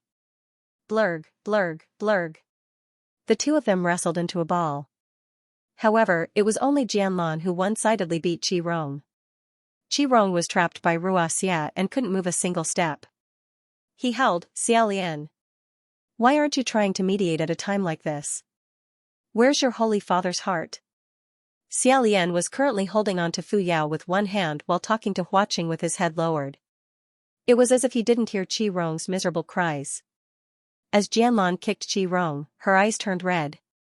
She fiercely said, even if this old lady wants to be defiled by a lowly commoner, I don't want to be touched by a maggot like you. You're a thing that nobody wants, trash. You're also worthy of calling others a lowly commoner. Who are you calling a lowly commoner? Chi Rong was furious. Nobody wants me? I'm trash? You're just a whore that's rotten to the bone. Do you think you're qualified to scold me like this? If I'm not a lowly commoner, how could I possibly fancy a piece of trash like you? Wait a moment. Put down that rock. Just as they were wrestling, a loud rumbling sound came from the sky. The few of them looked up at the same time. Fu Yao said, didn't you say that you didn't send a message and only chatted for a while? Huaqing slightly frowned and snorted. You came uninvited. A thunderclap exploded in the night sky. Everyone was blasted by this thunderclap until they closed their eyes. When they opened their eyes again, not far away, a black-robed heavenly official walked over with large strides with a longbow on his back. He said, Your Highness the Crown Prince. Xiaolian put down his sleeves and pushed Huaqing behind him without anyone noticing. He said, Feng Xian. Why are you here? Feng Xian quickly walked over and said, Just now, you suddenly stopped talking. I asked someone and found out that you were nearby through the fluctuations of magical power.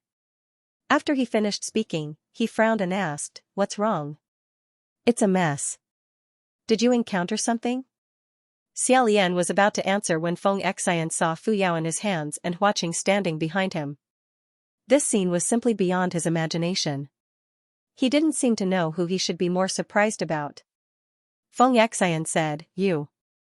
In the end, he still pointed at Huaqing and asked Xiaolian. What's wrong with this child? Xiaolian laughed dryly. He's very cute, isn't he? Feng Xian widened his eyes and looked at Huaqing, whose expression didn't match Xiaolian's evaluation at all. He suspiciously asked. Cute? No, why do I think he looks like? Xiaolian calmly said, Like my son, right? Feng Xian? When did you give birth to a son? Xiaolian smiled and said, Not yet. I mean, if I gave birth to a son, he would definitely be as cute, right? Huaqing held his hand and smiled. That's right. Feng Xian. Fu Yao. Xiaolian said, Ha ha ha ha. Eh? Miss Lonnie, don't run. Feng Xian suddenly turned around and saw the back of a woman running away from Chi Rong's side. She was madly running away. Without hesitation, he knocked his bow and aimed at her leg. Who knew, perhaps because it sensed that his mother was in danger, the fetus spirit ball wrapped in yellow talisman paper in Fu Yao's hand started to vibrate. Suddenly, the yellow talisman paper exploded and it screeched as it rushed towards Feng Xian. Jianlan seemed to have panicked just now, which was why she didn't know where she was going. Only when she heard this sound did she remember that her son was still in someone else's hands. She turned around and cried out involuntarily, Wrong, wrong. This was the first time Xiaolian learned the name of that fetus spirit. Feng Xian's arrow changed direction and flew towards the snow-white fetus spirit. However, with a kata sound, that fetus spirit flipped a few times in midair before jumping onto a nearby tree. It actually bit down on the arrow, allowing everyone to clearly see its current appearance. Rather than calling it a fetus, it would be more accurate to call it a deformed little monster. Its skin was deathly white, as if it had been covered in a layer of powder. Its two eyes were strangely large and flashed with a strange light. The hair on its head was sparse and yellow, and its 2 rows of incomparably sharp fangs held Feng Xian's arrow in its mouth. Seeing him look over, it chewed at high speed with g sounds, turning the arrow into minced meat. Then, with a pay sound, it spat out an arrowhead that shone with a cold light. The arrowhead was nailed to the side of Feng Xian's boots. It spat out its long and thin, dark red tongue, like a snake's, as if it was provoking him. Without saying anything further, Feng Xian knocked another arrow and took aim at it. That fetus spirit was like a lizard as it climbed up and down the tree. It was extremely nimble and treacherous, so it was no wonder that Fu Yao couldn't catch it. Jianlan anxiously said, "Don't fight with it, hurry and run." Only one's biological parents would be so concerned about this kind of monster that made people feel fear and disgust at a glance. After Feng Xian finished taking aim, he released the bowstring and an arrow flew out. One of that fetus spirit's short legs was nailed by the arrow. With a shriek, it couldn't crawl anymore. Jianlan madly ran back and stretched out her hand to pull out the arrow.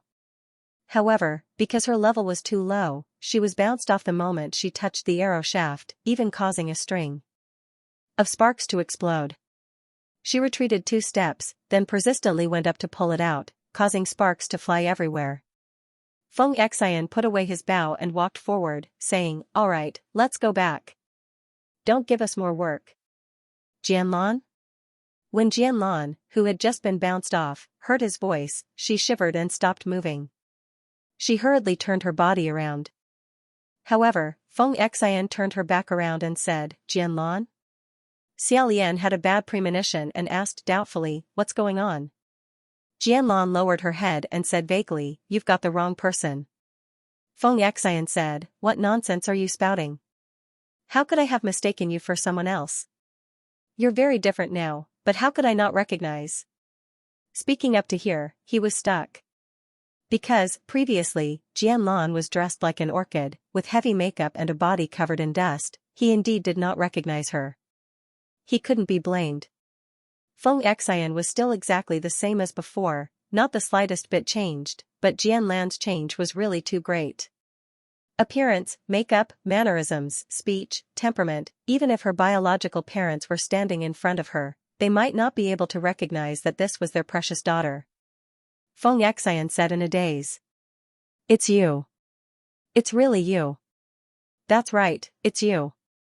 I thought you got married and were living a good life. How did you become like this?" Hearing up to here, Jianlan suddenly turned around and fiercely pushed him, scolding, "F***K your mother." Feng Xian was pushed back a few steps by her, unable to say anything. Jianlan continued to ruthlessly push his chest, and at the same time, she scolded him, "I already said I'm not that whatever ghost, do you not understand human language? Are you crazy? And you even said it's you, it's really you, that's right, it's you 3 times in a row. Can't you pretend not to recognize me? Can't you pretend not to recognize me? Can't you do a good job, sir, and leave me some face? Okay?" Her current appearance was simply like a shrew in the marketplace, probably too different from what Feng Xian remembered. He stared at Jianlan in a daze, unable to say anything. Xiaolian was the same. Qi Rong was the happiest, rolling on the ground in laughter, "Ha ha ha ha ha, my mother. Cousin Crown Prince. Just look at what's going on. You've been cuckolded by your most loyal dog." Jianlan ruthlessly kicked Qi Rong a few times, saying, "Dog. Dog. I think you're the most like a dog." Strictly speaking, Jianlan was once given high hopes by her family, but she had never officially entered the palace, much less become a concubine. Therefore, Qi Rong's gloating was not valid. However, Xiaolian really did not know what to say. He had never thought that Feng Xian, who usually did not say a word to women unless it was necessary, would actually. At this moment, the 2 rows of sharp teeth of the fetus crushed the arrow that was nailed to it, and it broke free, pouncing towards Feng Xian. In a moment of carelessness, Feng Xian was bitten deeply on his right arm, causing blood to spurt out violently. The right hand was Feng Xian's usual hand. For a martial god, frequently injuring his hand was not a good feeling.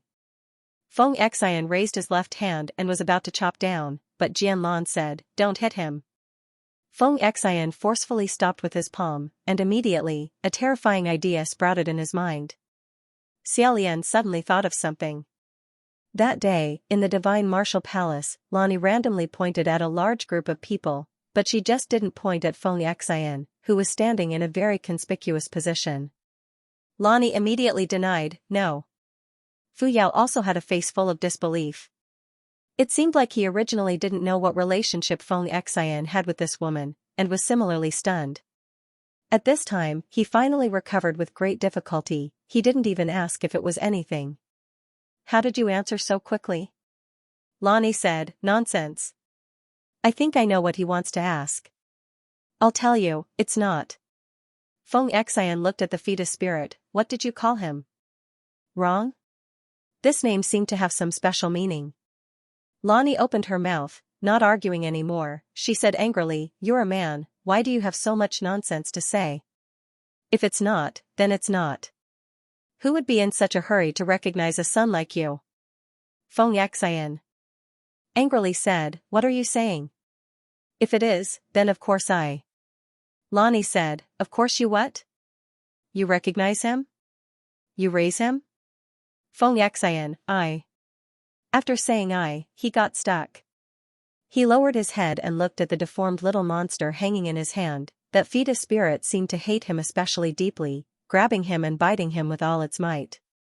Why yeah, Feng Xian couldn't hit it, his right hand was dripping with blood as he clenched his fist. Seeing him get stuck, he seemed to be unable to accept it for a moment. Lonnie immediately said, I already said it's not, yet you still asked. It has nothing to do with you, now you can rest assured. Qi Rong shouted, sophistry. It must be. I didn't say it wrong, right? It's not about the people's livelihood. Everyone quickly come and taste it. Feng Xian's own son was cut out from his mother's stomach and turned into a little ghost. Hee, there's actually someone who dares to worship some bullshit sending children to Nanyang? If you worship, be careful that you guys give birth to a son. Xiaolian raised his hand, and Ruoxia sealed Qi Rong's mouth. Lonnie ruthlessly stepped on his head a few times, causing him to curse. At this time, Guzi woke up in a daze. Seeing Qi Rong being stepped on, he quickly rushed over and said, Don't step on my father. Seeing that Guzi was hugging Qi Rong's head, Jianlan couldn't move her feet anymore. Instead, she grabbed onto the fetus spirit's two pale and short legs and broke into a run. She said angrily, I told you to stop biting. So disobedient. Feng Xian was currently lost in thought and couldn't immediately catch them. Xiaolian subconsciously said, Ruoxi, chase them. As expected, Ruoxia chased after him. However, it was only when the white silk shot out that Xiaolian remembered that it was still tied up to Qi Rong. Looking back, Qi Rong had indeed leaped up with the grains on his head and declared proudly, I have regained my freedom. Seeing that Feng Xian had finally reacted, Xiaolian changed his words and said, Ruoxi, you should come back. Thus, Ruoxia leapt back and gave Qi Rong a big slap on the face. Qi Rong had just turned around when he was slapped so hard that he spun 3 times on the spot and covered his face before collapsing. After lying on the ground for a while, he suddenly went crazy and grabbed Ruoxia, shouting, even a rag like you dares to hit me. This time, Ruoxia was grabbed by Qi Rong. Qi Rong twisted and turned, but he actually couldn't break free. It was as if Qi Rong's strength had suddenly increased greatly. Xiaolian was just about to personally deal with him when Qi Rong realized that there was still a child on his head. He hurriedly pulled down Guzi and used it as a shield in front of him. Don't come over. If you come over, I'll strangle him to death. Hey, look behind you. Dog Huaqing is about to die. Xiaolian was startled and quickly turned around. Sure enough, Huaqing's eyebrows were tightly knitted together and his hands were slightly trembling as if he was resisting something. However, when he saw Xiaolian look over, he immediately said, I'm fine. 10,000 ghosts were restless. This time, the restlessness was stronger than any of the previous times. Xiaolian decisively chose to go over and hug him. Taking advantage of this opportunity, Qi Rong hurriedly grabbed Guzi and escaped without a trace. Jianlan also seemed to have a terrible headache as he covered his ears. That fetus was stimulated by the restlessness and began to bite even more fiercely. Feng Xian had been bitten a dozen times and was bleeding profusely. However, he still didn't dare to hit Xiaolian. He firmly grabbed Jianlan's arm with one hand. However, that fetus was merciless. It waved its hand and clawed at Xianxian's face. This claw was extremely dangerous. Xianxian let out a low shout and covered his wound. He didn't know if the claw had injured his eyes. Xiaolian trembled with fear as he watched. He wanted to scold Xianxia for going over there to save the situation, but Jianlan stomped his feet and said, "If you continue to be like this, I'm going to get angry." Hearing his mother's scolding, the fetus finally jumped back into her embrace and obediently curled up into a ball. Jianlan glanced at Xian and gritted his teeth. "This has nothing to do with you. I'm warning you, don't worry about us." With one hand covering his head and the other holding the fetus, the mother and son duo dashed away. Seeing this, Fuyao said, "Let me go." Xian half knelt on the ground and covered half his face. Xiaolian crouched down beside him with watching in his arms and asked, "Are you all right? Let me take a look at your wound. Did it hurt your eyes?" Fresh blood dripped down from the gaps between his fingers. Xian closed his eyes and said, "No. Don't ask me." Xiaolian said, "Xian, Lani. What did Miss Jianlan say?" Unexpectedly, before he could finish his sentence, Xian suddenly punched out. With a loud bang, he broke the tree beside him and roared, "I told you not to ask me." This sentence actually contained a bit of resentment. Moreover, Xiaolian could hear that this resentment seemed to be directed at him. He couldn't help but be startled. However, Huaqing coldly said from the side, "Who turned your wife and son into ghosts? If there's fire, go throw it on the person who deserves it." Hearing this, Xian slightly raised his head. His eyes were slightly red as he looked towards Fuyao. Fuyao was stunned for a moment before he angrily said, "What are you looking at me for? You can't really think that it was my family's general who did it, right? What bloody luck." He had only taken action because he saw that the woman was also a remnant of Xianlu and had some relationship with the royal family. Originally, he wanted to free the fetus, but who knew that it would stubbornly refuse to leave. Not only did he not end up well, but he was also covered in feces. If he had known earlier, he wouldn't have bothered. That little demon doesn't even know who gave birth to it, so how can you expect it to remember who killed it? Perhaps it was because he had been troubled by these past few days, but even his wording had become a lot rougher. Huaqing said, "Just because of this, your family's general can be called bloody luck? Then does that mean those who are even more unfortunate than him don't want to live anymore?" Xian shook his head and muttered, "How could this be? How could this be?" Xiaolian said, "You. Why don't you treat your wound first? Did you bring medicine?" Xian glanced at him and said in a low voice, "I'm fine. Don't worry about me." He covered the wound on his head and didn't treat it. Standing up, he stumbled away. Xiaolian and Fuyao called out a few times from behind, asking if he was going back to the heavenly court or to chase after someone. He didn't care, and his figure quickly disappeared. Fuyao struggled a few more times before angrily saying, "Your Highness the Crown Prince. If you don't chase after them, I'll chase after them, okay?" Xiaolian came back to his senses. After thinking for a moment, he said, "Okay." Sure enough, he let go of him. Fuyao didn't expect him to actually agree. He flexed his wrists and snorted, "Why are you willing to let go now?"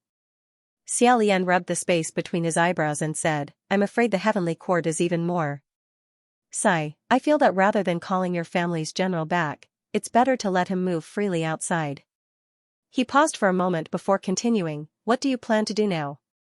I think that the fetus spirit probably didn't just want to escape and falsely accuse us. I'm afraid there's someone behind it." Fuyao patted the dust off his sleeves and said, "Who cares about it? It's heading towards Bronze Cauldron Mountain. We'll talk after we catch it." After saying that, he hurriedly left. The inn that was originally filled with people from several factions suddenly became deserted. Xiaolian turned around and inspected the collapsed small house. He flipped over the wooden beams and straw to take a look. The monks and Taoists were indeed unconscious and would probably wake up soon. Feeling relieved, he also left. After walking for a while, they exited the wilderness and finally found a real inn. The two of them rested here. Xiaolian only felt that these past few days were incomparably chaotic. He sat on the window frame in a daze. Xianxia curled up on his hand and rubbed it as if it was humming. Xiaolian's finger rubbed against it. Suddenly, Huaqing walked to the window and bathed in the moonlight with him. It has nothing to do with you. Xiaolian was slightly startled, but he immediately understood what he meant. He shook his head and said, I also don't know. If it really has nothing to do with me. Feng Xian must have met Miss Jianlan after Xianlu was defeated and before he ascended. Looking at the time, it must have been during the years when I was first demoted. Huaqing said, that doesn't mean you're wrong for them to become like this now. After thinking for a moment, Xiaolian said, San Lang, I never told you about my demotion in the past, right? Huaqing said, no. Xiaolian said, I've never told anyone else, so I pulled you here to tell me a few words. I hope you won't mind. Huaqing lightly pressed on the window frame and sat down. He said, I won't. You can tell me. Xiaolian recalled as he said, at that time, I only had Feng Xian left among my followers. My days weren't very good. When I was the martial god and the crown prince, I pawned all of my belongings. Huaqing smiled and said, including Hong Jing, right? Xiaolian smiled and said, ha ha ha. Yes. You can't let Junwu know about this. Remember to keep it a secret for me. Also, I pawned all of my dozens of gold belts.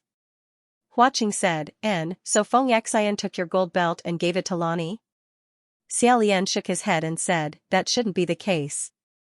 Feng Xian wouldn't casually take my things. I was the one who told him to sell it and keep the money for his own use.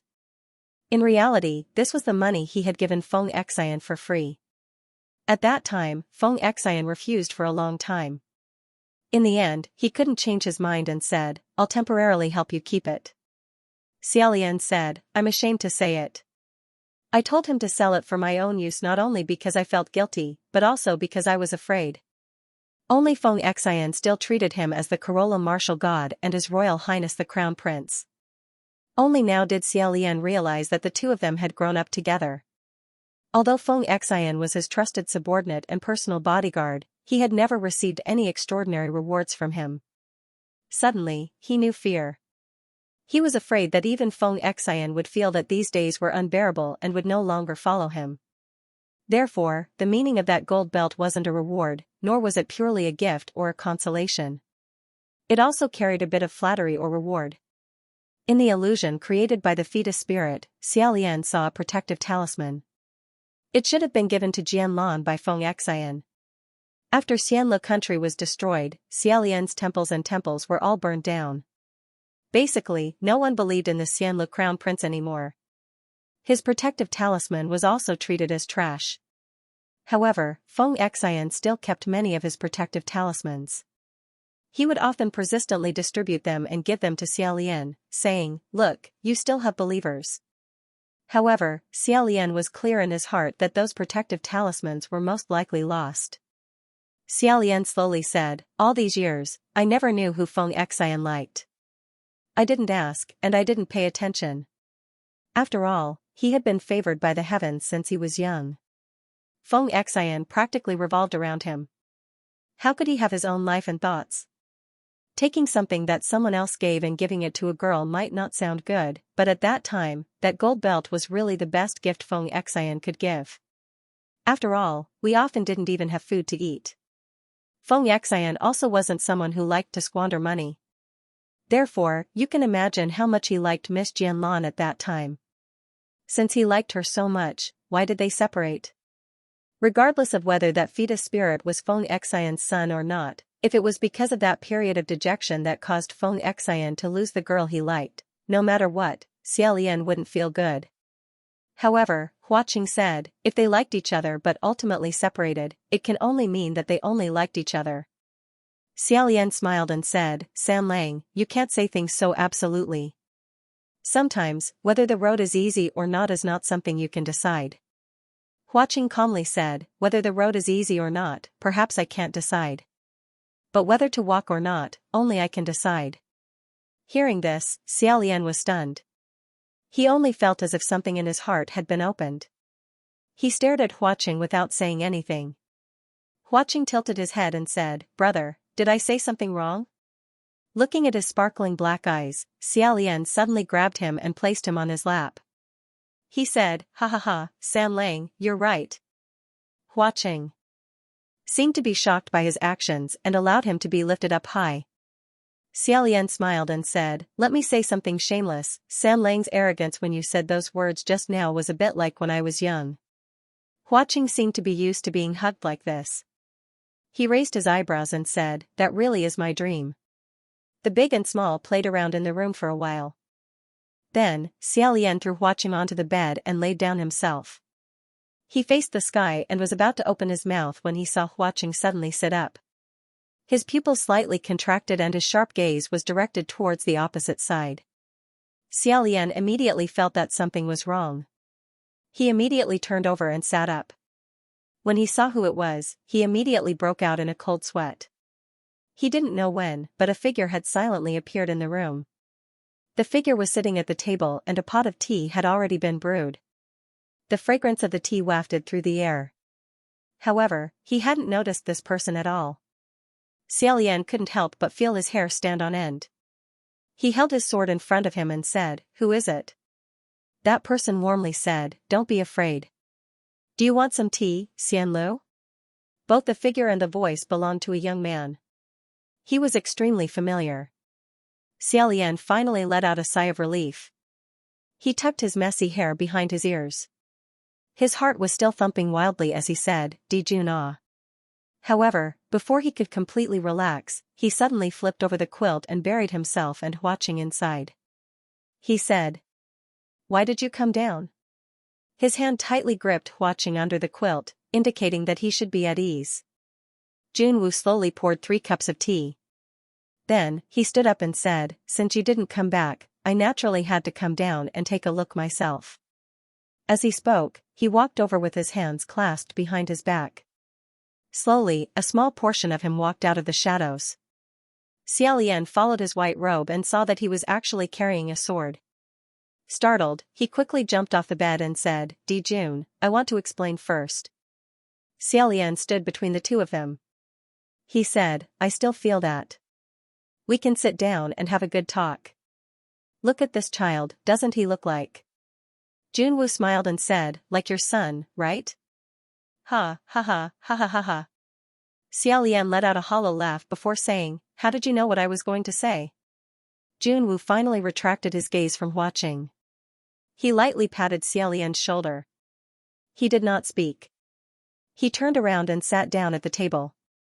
Xiaolian knew that this meant that there was no direct confrontation for the time being. He heaved a sigh of relief. If Junwoo wants to kill someone, he had seen with his own eyes how terrifying a sword could be after it was drawn. In any case, Xiaolian didn't want Hua Qing to have the chance to face him head-on. However, Hua Qing did not withdraw his gaze. It was still unfriendly. Junwoo pushed the 3 cups of tea away and said, although it's not the first time I've seen you, I'm afraid that I'll have to pay you a visit.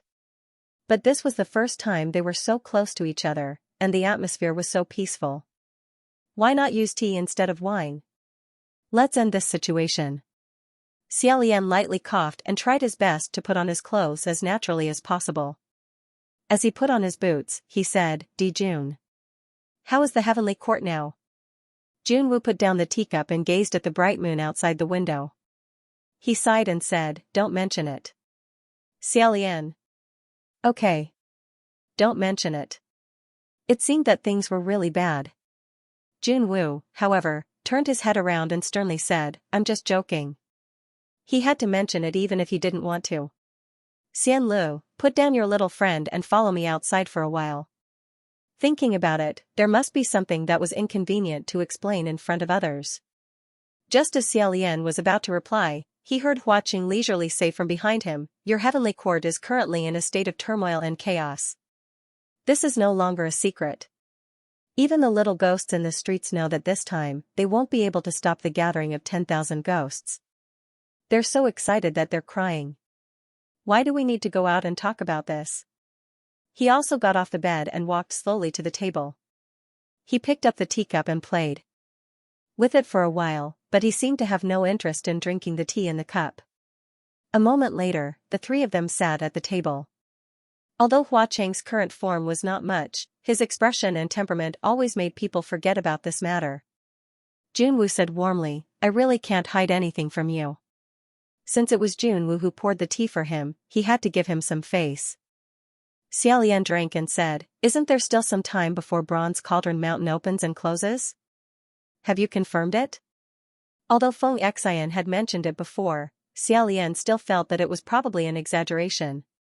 Junwu, however, said, indeed, we can't stop them. Hua Qing said, I think your original plan was to send all the martial gods to block the path to Bronze Cauldron Mountain and stop them on the way. However, Mu Qing broke out of the prison and escaped.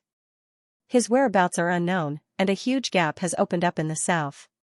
Xiaolian asked, has Feng Xian returned to Immortal Capital? How is he? Did he say anything? Junwu said, it's not good to go back. Nanyang was wounded and hurriedly came back to report what had happened. He begged me to order all the divine priests not to kill the female ghost Lani and her son. He wanted to go back after reporting, but his injuries weren't optimistic. He couldn't move his right hand, so I detained him in the Immortal Capital to recuperate. As a result, the South's defense is riddled with holes. If it was something else, such as someone who needed to go kill demons and steal immortal elixirs, Xiaolian would have immediately volunteered. However, leading an army to defend the road wasn't something that could be done alone. One person could destroy 1,000 men and horses, but he couldn't defend against 1,000 men and horses. Xiaolian had long understood that leading an army wasn't something he was good at.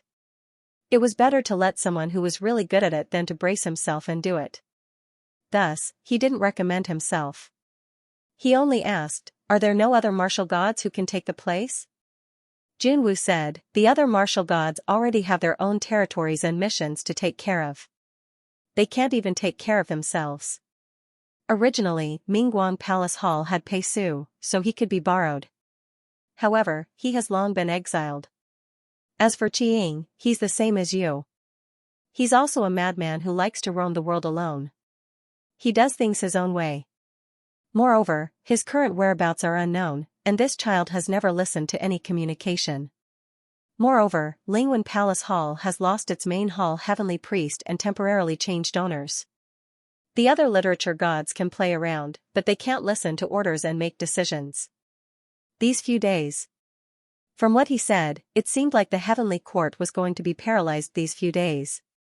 Xiaolian couldn't bear to hear it and felt sympathy. He said, I remember you saying that even if we can't stop them, there is a way to remedy it? How can we remedy it? Hua Qing said, remedy?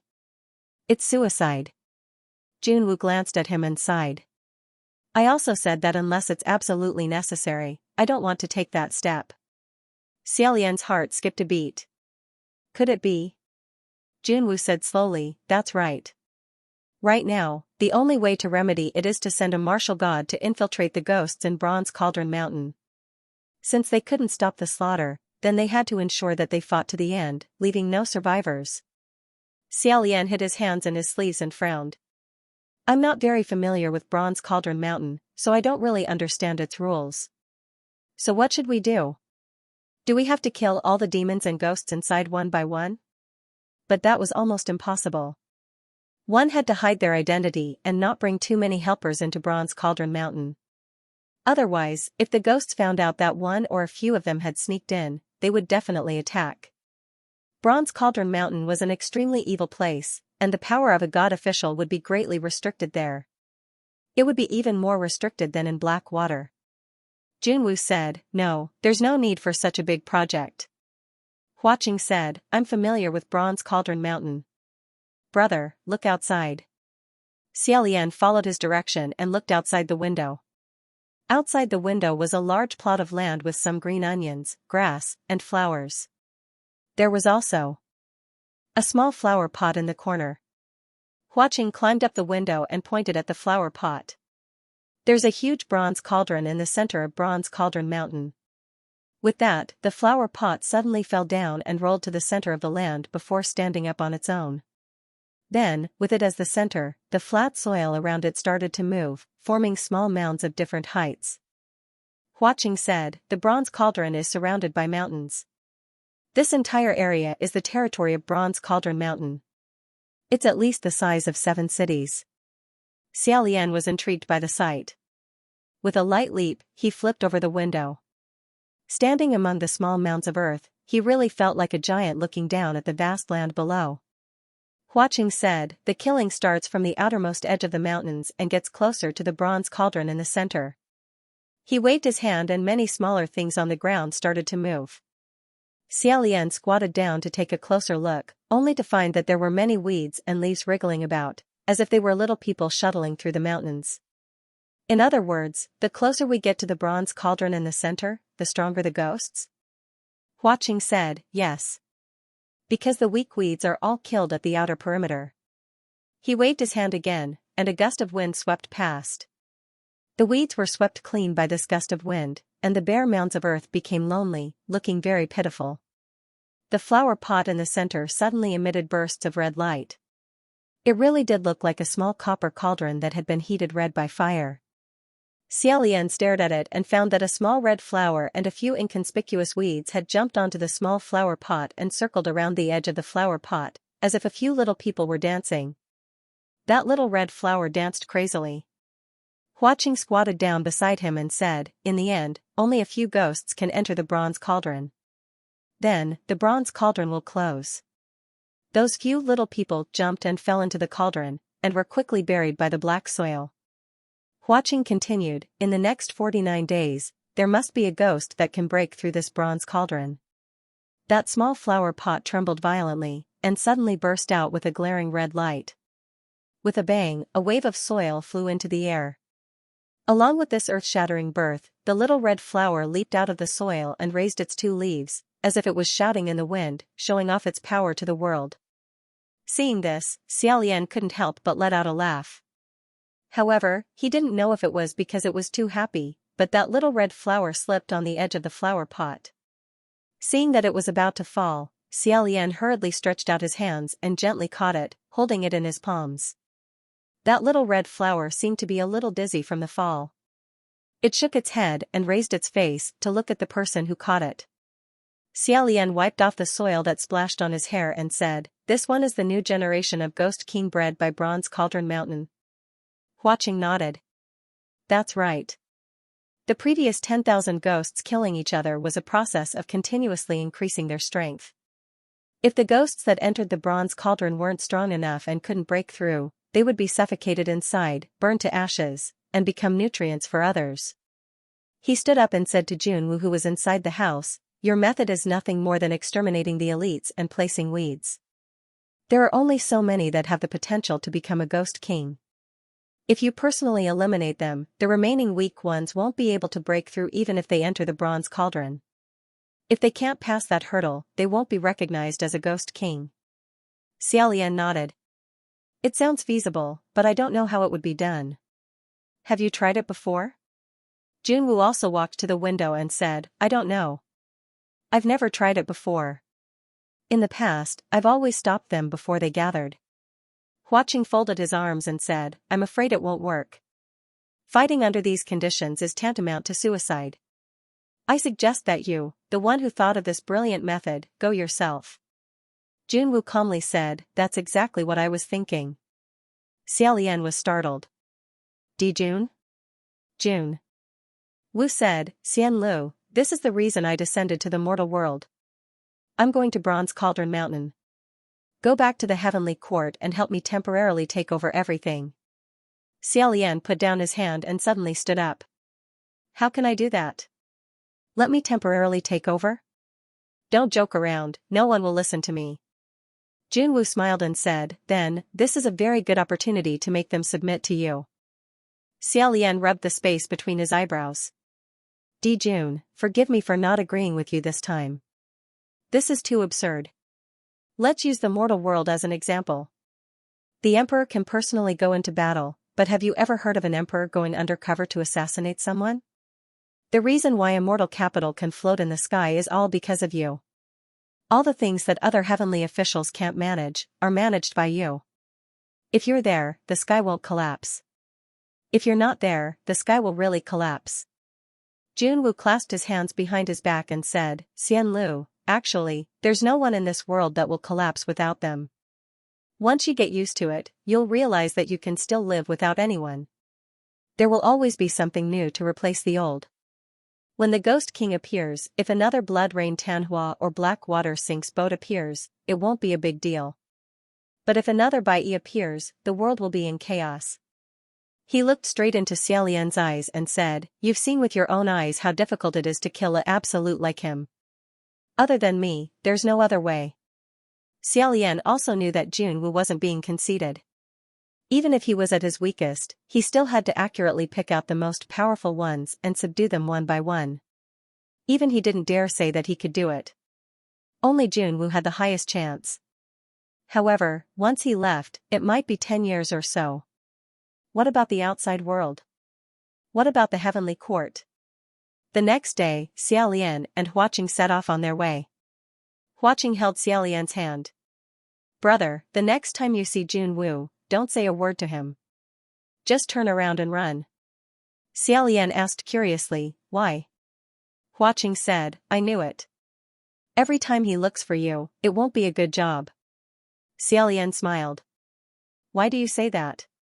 "Originally, he sent it to me." "It's not this job." Huaqing said, "It's the same. Whether it's going to Bronze Cauldron Mountain, or helping him manage the heavenly courts. Which one is a good job? The heavenly courts are now in a mess. Let's disperse as soon as possible. Leaving such a mess to you. What's going on? It's just a choice between committing suicide with a knife or committing suicide with a sword." Xiaolian couldn't help but laugh. Then he said seriously, "However, I really didn't expect you to take the initiative to accompany me to Bronze Cauldron Mountain. I thought about it for a long time. I think I have to say, San Lang. Don't force yourself." He always felt that Huaqing had taken the initiative to go with him because he knew what he was thinking. After all, Xiaolian really felt that compared to managing the heavenly courts, doing something he was not good at, it was better to be locked in a furnace and kill to his heart's content. However, Huaqing said, "Brother, I've already promised not to force myself. Don't you believe me?" Xiaolian said, "Of course not." Huaqing nodded and said, "Then don't worry, brother. I have my own considerations. Don't feel like you owe me a favor. Even if you stand in my position, I don't mind shoving the new Ghost King back before he is born." On this matter, the current Ghost King and the heavenly courts had common interests. There was only so much rice, and everyone wanted to eat it. Now, there was not enough to share. Occasionally, they would fight, and a newcomer would have a share. No one was willing.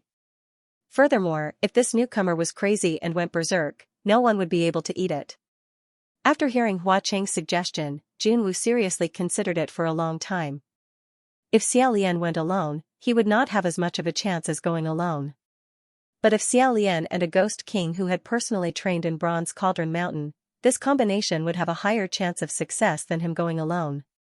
Of course, he wouldn't go to Flower City for nothing. Junwu agreed to his conditions. Before the next mountain opening, the entire Heaven Realm had to go around the Ghost City. Furthermore, they had to announce the heroic deeds of the Blood Rain Tanhua to the entire court and sing his praises for an entire year. Xiaolian imagined that it would probably be something along the lines of "You bunch of stupid heavenly officials. Do you know who saved you?" Such an effect. This was simply torturing the heavenly officials who were already rather fearful of the Flower City and had complicated feelings for it. He was stepping on their faces. Huaqing smiled and said, "With me around, this trip will be much easier for you." Pulling himself back from his thoughts, Xiaolian said, "I still feel that it would be better to wait for your restless period to pass and return to your original form before we go." Huaqing said, "You don't have to worry about that. Soon." Xiaolian was startled and said, "Ah." Huaqing said, "What? Brother, what's with that expression?" Xiaolian said, "In other words, San Lang is about to grow up." Huaqing said with his hands behind his back, "Yeah. I've been enduring for a long time. I can't wait any longer." Who knew that as soon as he finished speaking, Xiaolian would pull him up with both hands raised high and said with a smile, "That's a pity. When you grow up, you won't be able to carry me anymore." Take this opportunity to hug me more, ha ha ha ha ha. To Bronze Furnace Mountain, they couldn't use the thousandly shrinking technique, so they could only rely on walking. Dozens of days later, the two of them finally left the city and entered the mountains. It was a lush and verdant forest that stretched as far as the eye could see. The deeper they went into the forest, the more demons and ghosts they encountered on the side of the road. They were all strangely shaped and sneaky as they hurried along. Holding Hua Cheng's hand, Xiaolian whispered as they walked, "There's a lot of them." Hua Cheng said, "This time, there are indeed more ghosts than before." Because the heavenly court didn't stop them this time, many who originally didn't plan to come have come. Moreover, not only did they come alone, but they also came in groups. After walking for a while, Xiaolian encountered a large group of ragged demons and ghosts. Their expressions were sinister as they formed an array. As they walked, they shouted, "Heaven and earth as the furnace, all living beings as the copper. Hell and fire, 10,000 tribulations. Heaven and earth as the furnace, all living beings as the copper. Hell and fire, 10,000 tribulations." Listening to the tone of their shouts, not only were they not afraid, they were actually looking forward to it. Hearing their shouts, Hua Cheng's expression turned slightly cold. He said, "They don't understand what these words mean at all, yet they're shouting it more energetically than anyone else." Thinking about it, these demons and ghosts who had never personally come here didn't know the cruelty of this place. They also thought it was too easy to reach Jingju. They were full of ambition, making those who personally experienced it feel unhappy.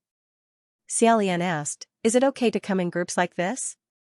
Hua Cheng said, "These kinds of people usually know each other long ago and plan to go through the mountain together. In advance, they will agree to let each other live." However, all agreements were not valid. Because in the end, killing one more person increases one's strength. Killing one less person means one less chance of survival. Of course, the easiest targets are those who are closest and most trustworthy. After he finished speaking, he frowned slightly and covered his right eye. It seemed like he was starting to have a headache again. Xiaolian hurriedly pulled him into the forest and squatted down. He was slightly worried as he asked, "San Lang, we're about to enter the mountain. Are you really okay?" Slightly calming his brows, Hua Cheng said, "Brother, don't worry. It's normal. I'll be fine soon." How could Xiaolian be at ease just because he said so? Hua Cheng then said, "Brother, come a little closer. I have something to say to you." Xiaolian didn't understand, but sure enough, he moved his face closer. Hua Cheng held his face with both hands and gently pressed his forehead against Xiaolian's. Xiaolian blinked his eyes, stunned. When Hua Cheng let go of him, he said, "San Lang, you." Hua Cheng smiled and said, "All right. This place is full of ghosts. Brother is a heavenly official, so your scent will be very obvious inside. This way, we can cover up a little." So it turned out that just now, Hua Cheng had stained Xiaolian's body with his scent. Xiaolian couldn't help but recall the scene of the two of them passing their energies to each other. Afraid that Hua Cheng would also remember and mention it again, he hurriedly said, "All right. Let's disguise ourselves." To blend into the crowd of ghosts, they naturally had to disguise themselves. However, it was actually just a cloak. Many ghosts and demons liked to wear masks or cloaks, so it wasn't strange. The two of them simply disguised themselves. Xiaolian held Hua Cheng's hand and slowly walked forward. After walking for a while, there was a faint noise in front of them. Not knowing what was going on, Xiaolian asked, "Is there anything like a landmark that tells you that we've entered Bronze Cauldron Mountain?" Hua Cheng replied, "Yes. But don't believe in those things." Xiaolian was about to continue asking, but the noise in front of them grew louder. The two of them left the forest.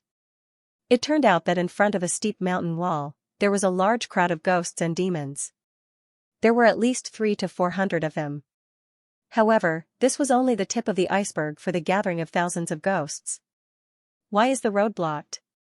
Did we go the wrong way? That can't be. Didn't they say that any road could lead to Bronze Cauldron Mountain? Perhaps it was because they hadn't entered Bronze Cauldron Mountain yet, and the slaughter hadn't officially begun, but the ghosts were still in harmony. Xiaolian found a ghost next to him and asked, "Excuse me, what's going on up ahead?" The ghost replied, "Don't you have eyes? Can't you see for yourself? We're blocked by a mountain, we can't go through. Xiaolian glanced at the ghost beside him. Half of its head had been chopped off. This was the real deal about not having eyes. But he couldn't say anything, so he just asked, can't we go around it? At this moment, a few ghosts rushed over from the side. They stuck out their tongues and said, damn, this mountain is too strange. I ran for half an hour and still can't see the edge. I ran for another half an hour before coming back. The ghost said to Xiaolian, no. Xiaolian asked again, can't we climb or fly over? As soon as he said that, a 7-foot large bird fell from the sky and landed heavily on the ground. It seemed to have died on the spot. A ghost cried out, oh my god. I can't fly over even if I die of exhaustion. The ghosts then said to Xiaolian, no. Xiaolian said again, then we can't. Before he could finish, the ghosts all hissed at him, wishing they could seal his mouth. Don't ask. You crow's mouth. Xiaolian said, fine. Hundreds of demons and ghosts were blocked in front of this mountain that they couldn't go around, climb over, or fly over. All kinds of noises came one after another, making it very noisy. One said, I understand. This isn't an ordinary mountain, it's a barrier. Another said, everyone, after we climb over this mountain, we'll definitely reach Bronze Cauldron Mountain. This mountain is probably the first test before entering the mountain. If we can't even pass this simple test, we can forget about passing the rest. It's better to disperse. Wait. Wait for what? A voice asked doubtfully, why do I smell a very strange smell? What smell? Is it the dead meat you brought along to eat on the road that stinks? The voice said, no, no. It's not dead meat, it's living people. No, no, no, that's not right either. It's a bit like the smell of a heavenly official. As soon as these words came out, it was like a stone that caused 1,000 ripples. The ghost shouted, what? Don't talk nonsense, how can there be a heavenly official? Ah, wait. That. I smell it too. Why didn't I smell it? If you guys say it like that, I also smell it a bit. Don't tell me a heavenly official sneaked in? Impossible, which heavenly official would be so bold as to come to this place? After a dozen or so sentences, the surroundings exploded. Xiaolian's heart slightly jumped, but his face didn't show it.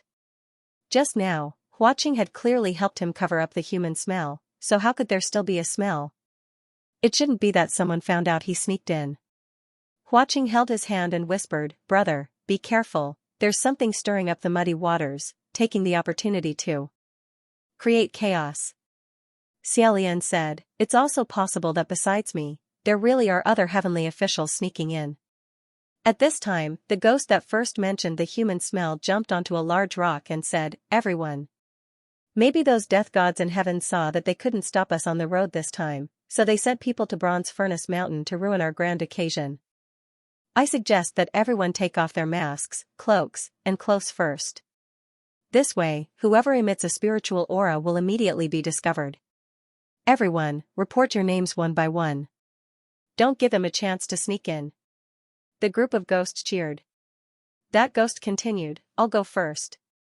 I'm the Quick Killer Blade Demon, an executioner's beheading knife. Killing people and beheading people, I only use one blade. According to Xiaolian's experience, generally speaking, the more exaggerated and straightforward a name was, the more they liked to use words like peerless, 1,000 hands, invincible, killer, and so on, the easier it was to be killed. Usually, one move was enough. Sometimes, one move could kill 3 people. At that moment, at least a few hundred random names were reported. As he listened, he shook his head. Suddenly, a ghost beside him elbowed him and said, hey, why haven't you taken off your cloak? What are you? He didn't mean to look down on them, but if they weren't human, then calling them things didn't seem to be wrong. In fact, there were quite a few other ghosts who didn't take off their cloaks or masks. There was one near Xiaolian, and it was looking at them with its arms crossed. However, Xiaolian was the first to be called out. Seeing that everyone was looking at him, he could only admit that he was unlucky. He slowly took off his cloak and said gently, I'm a puppeteer. The group of ghosts surrounded him and said, so that's how it is. No wonder I felt that you looked like a human. This is the first time I've seen a puppeteer. Xiaolian smiled but didn't say anything. Puppeteers were demons and ghosts with very weak demonic aura. This was because in order to make a perfect puppet, they would search for all kinds of materials to experiment with, so it wasn't strange for them to be stained with the aura of other things. Because they were very fond of human skin materials, they had a very strong human aura. The dream of puppeteers was to pluck the hair from the heavenly official's head and make a wig for their puppets. Some of them were bold enough to actually try it, so it wasn't strange for them to be stained with the heavenly official's aura. One of the ghosts asked, "Then where's your puppet doll?" Xiaolian looked around, then bent down to pick Huaqing up. The group of ghosts exclaimed, "Wow, so exquisite. What material?" TSK, TSK, TSK, it's quite realistic. I feel like it's going to be a very strong competitor. How is it realistic? I think it looks a little fake, and the skin is too white. Also, how can a child's eyelashes be so long? Although Huaqing had his arms crossed and was expressionless, many of the female ghosts were still struck by his appearance. I'm going to die, what a handsome doll. Master, do you accept orders? Can I order a similar doll from you? The price is negotiable. Some of them couldn't help but reach out to touch him. Xiaolian hurriedly carried Huaqing back into his arms. The group of ghosts hissed, "So stingy. You treasure him so much, but you won't even let me touch him." Xiaolian hugged Huaqing even tighter with his left hand and stroked his hair with his right. Of course, this is my doll. And he has a very bad temper, other than me, no one can touch him, or else he'll get very angry.